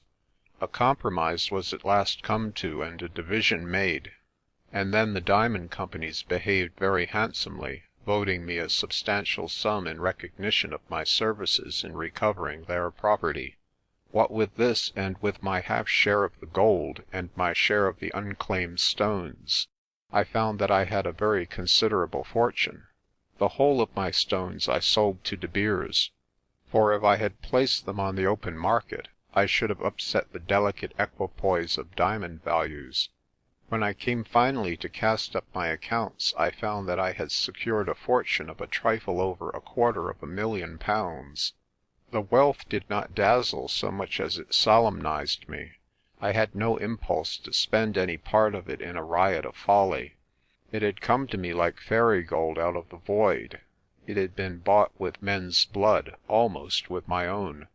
I wanted to get away to a quiet place and think, for of late my life had been too crowded with drama, and there comes a satiety of action as well as of idleness. Above all things I wanted to get home. They gave me a great send-off and sang songs, and good fellows shook my hand till it ached. The papers were full of me, and there were a banquet and speeches. But I could not relish this glory as I ought, for I was like a boy thrown violently out of his bearings. Not till I was nearing Cape Town in the train did I recover my equanimity. The burden of the past seemed to slip from me suddenly as on the morning when I had climbed the Lynn. I saw my life all lying before me, and already I had won success. I thought of my return to my own country, my first sight of the grey shores of Fife, my visit to Kirkcaple, my meeting with my mother. I was a rich man now, who could choose his career, and my mother need never again want for comfort. My money seemed pleasant to me, for if other men won theirs by brains or industry, I had won mine by sterner methods, for I had staked against it my life. I sat alone in the railway carriage and cried with pure thankfulness. These were comforting tears, for they brought me back to my old commonplace self. My last memory of Africa is my meeting with Tam Dyke. I caught sight of him in the streets of Cape Town, and running after him clapped him on the shoulder. He stared at me as if he had seen a ghost. "Is it yourself, Davy?" he cried. "I never looked to see you again in this world. I do nothing but read about you in the papers. What for did ye not send for me? Here have I been knocking about inside a ship, and you have been getting famous. They tell me you're a millionaire too." I had Tam to dinner at my hotel, and later, sitting smoking on the terrace and watching the flying ants among the aloes, I told him the better part of the story I have here written down. "Man, Davy," he said at the end, "you've had a tremendous time. Here you are not 18 months away from home, and you're going back with a fortune. What will you do with it?" I told him that I proposed to begin with to finish my education at Edinburgh College. At this he roared with laughter. "That's a dull ending, anyway. It's me that should have the money, for I'm full of imagination. You or I a prosaic body, Davy." "Maybe I am," I said, "but I am very sure of one thing. If I hadn't been a prosaic body, I wouldn't be sitting here tonight." 2 years later, Aitken found the diamond pipe, which he had always believed lay in the mountains. Some of the stones in the cave, being unlike any ordinary African diamonds, confirmed his suspicions and set him on the track. A Kaffir tribe to the northeast of the Rooirand had known of it, but they had never worked it, but only collected the overspill. The closing down of one of the chief existing mines had created a shortage of diamonds in the world's markets, and once again the position was the same as when Kimberley began. Accordingly, he made a great fortune, and today the Aitken proprietary mine is one of the most famous in the country. But Aitken did more than mine diamonds, for he had not forgotten the lesson we had learned together in the work of resettlement. He laid down a big fund for the education and amelioration of the native races, and the first fruit of it was the establishment at Blaauwildebeestefontein itself of a great native training college. It was no factory for making missionaries and black teachers, but an institution for giving the Kaffirs the kind of training which fits them to be good citizens of the state. There you will find every kind of technical workshop and the finest experimental farms, where the blacks are taught modern agriculture. They have proved themselves apt pupils, and today you will see in the glens of the Berg and in the plains Kaffir tillage which is as scientific as any in Africa. They have created a huge export trade in tobacco and fruit. The cotton promises well, and there is talk of a new fibre which will do wonders. Also along the river bottoms the India rubber business is prospering. There are playing fields and baths and reading rooms and libraries just as in a school at home. In front of the great hall of the college a statue stands, the figure of a black man shading his eyes with his hands and looking far over the plains to the Rooirand. On the pedestal it is lettered Prester John, but the face is the face of Laputa. So the last of the kings of Africa does not lack his monument. Of this institution Mr. Wardlaw is the head. He writes to me weekly, for I am one of the governors as well as an old friend, and from a recent letter I take this passage. I often cast my mind back to the afternoon when you and I sat on the stoop of the schoolhouse and talked of the Kaffirs and our future. I had about a dozen pupils then, and now I have nearly 3,000. And in place of a tin-roofed shanty in a yard, I have a whole countryside. You laughed at me for my keenness, Davy, but I've seen it justified. I was never a man of war like you, and so I had to bide at home while you and your like were straightening out the troubles. But when it was all over, my job began, for I could do what you couldn't do. I was the physician, to heal wounds. You mind how nervous I was when I heard the drums beat. I hear them every evening now, for we have made a rule that all the Kaffir farms on the Berg sound a kind of curfew. It reminds me of old times and tells me that though it is peace nowadays, we mean to keep all the manhood in them that they used to exercise in war. It would do your eyes good to see the garden we have made out of the Klein Labongo Glen. The place is one big orchard with every kind of tropical fruit in it, and the irrigation dam is as full of fish as it will hold. Out at Umvelos there is a tobacco factory, and all round Sikatolas we have square miles of mealie and cotton fields. The loch of the Rooirand is stocked with Loch Leven trout, and we have made a bridle path up to it in a gully east of the one you climbed. You asked about Macoudis. The last time I was there the place was white with sheep, for we have got the edge of the plateau grazed down, and sheep can get the short bite there. We have cleaned up all the kraals, and the chiefs are members of our county council, and are as fond of hearing their own voice as an Aberdeen Bailey.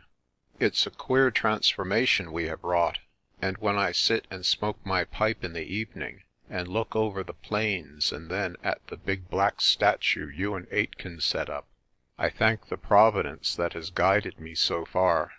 I hope and trust that, in the Bible words, the wilderness and the solitary place are glad for us. At any rate, it will not be my fault if they don't blossom as the rose. Come out and visit us soon, man, and see the work you had a hand in starting. I am thinking seriously of taking Wardlaw's advice. End of chapter 23. End of Prester John by John Buchan.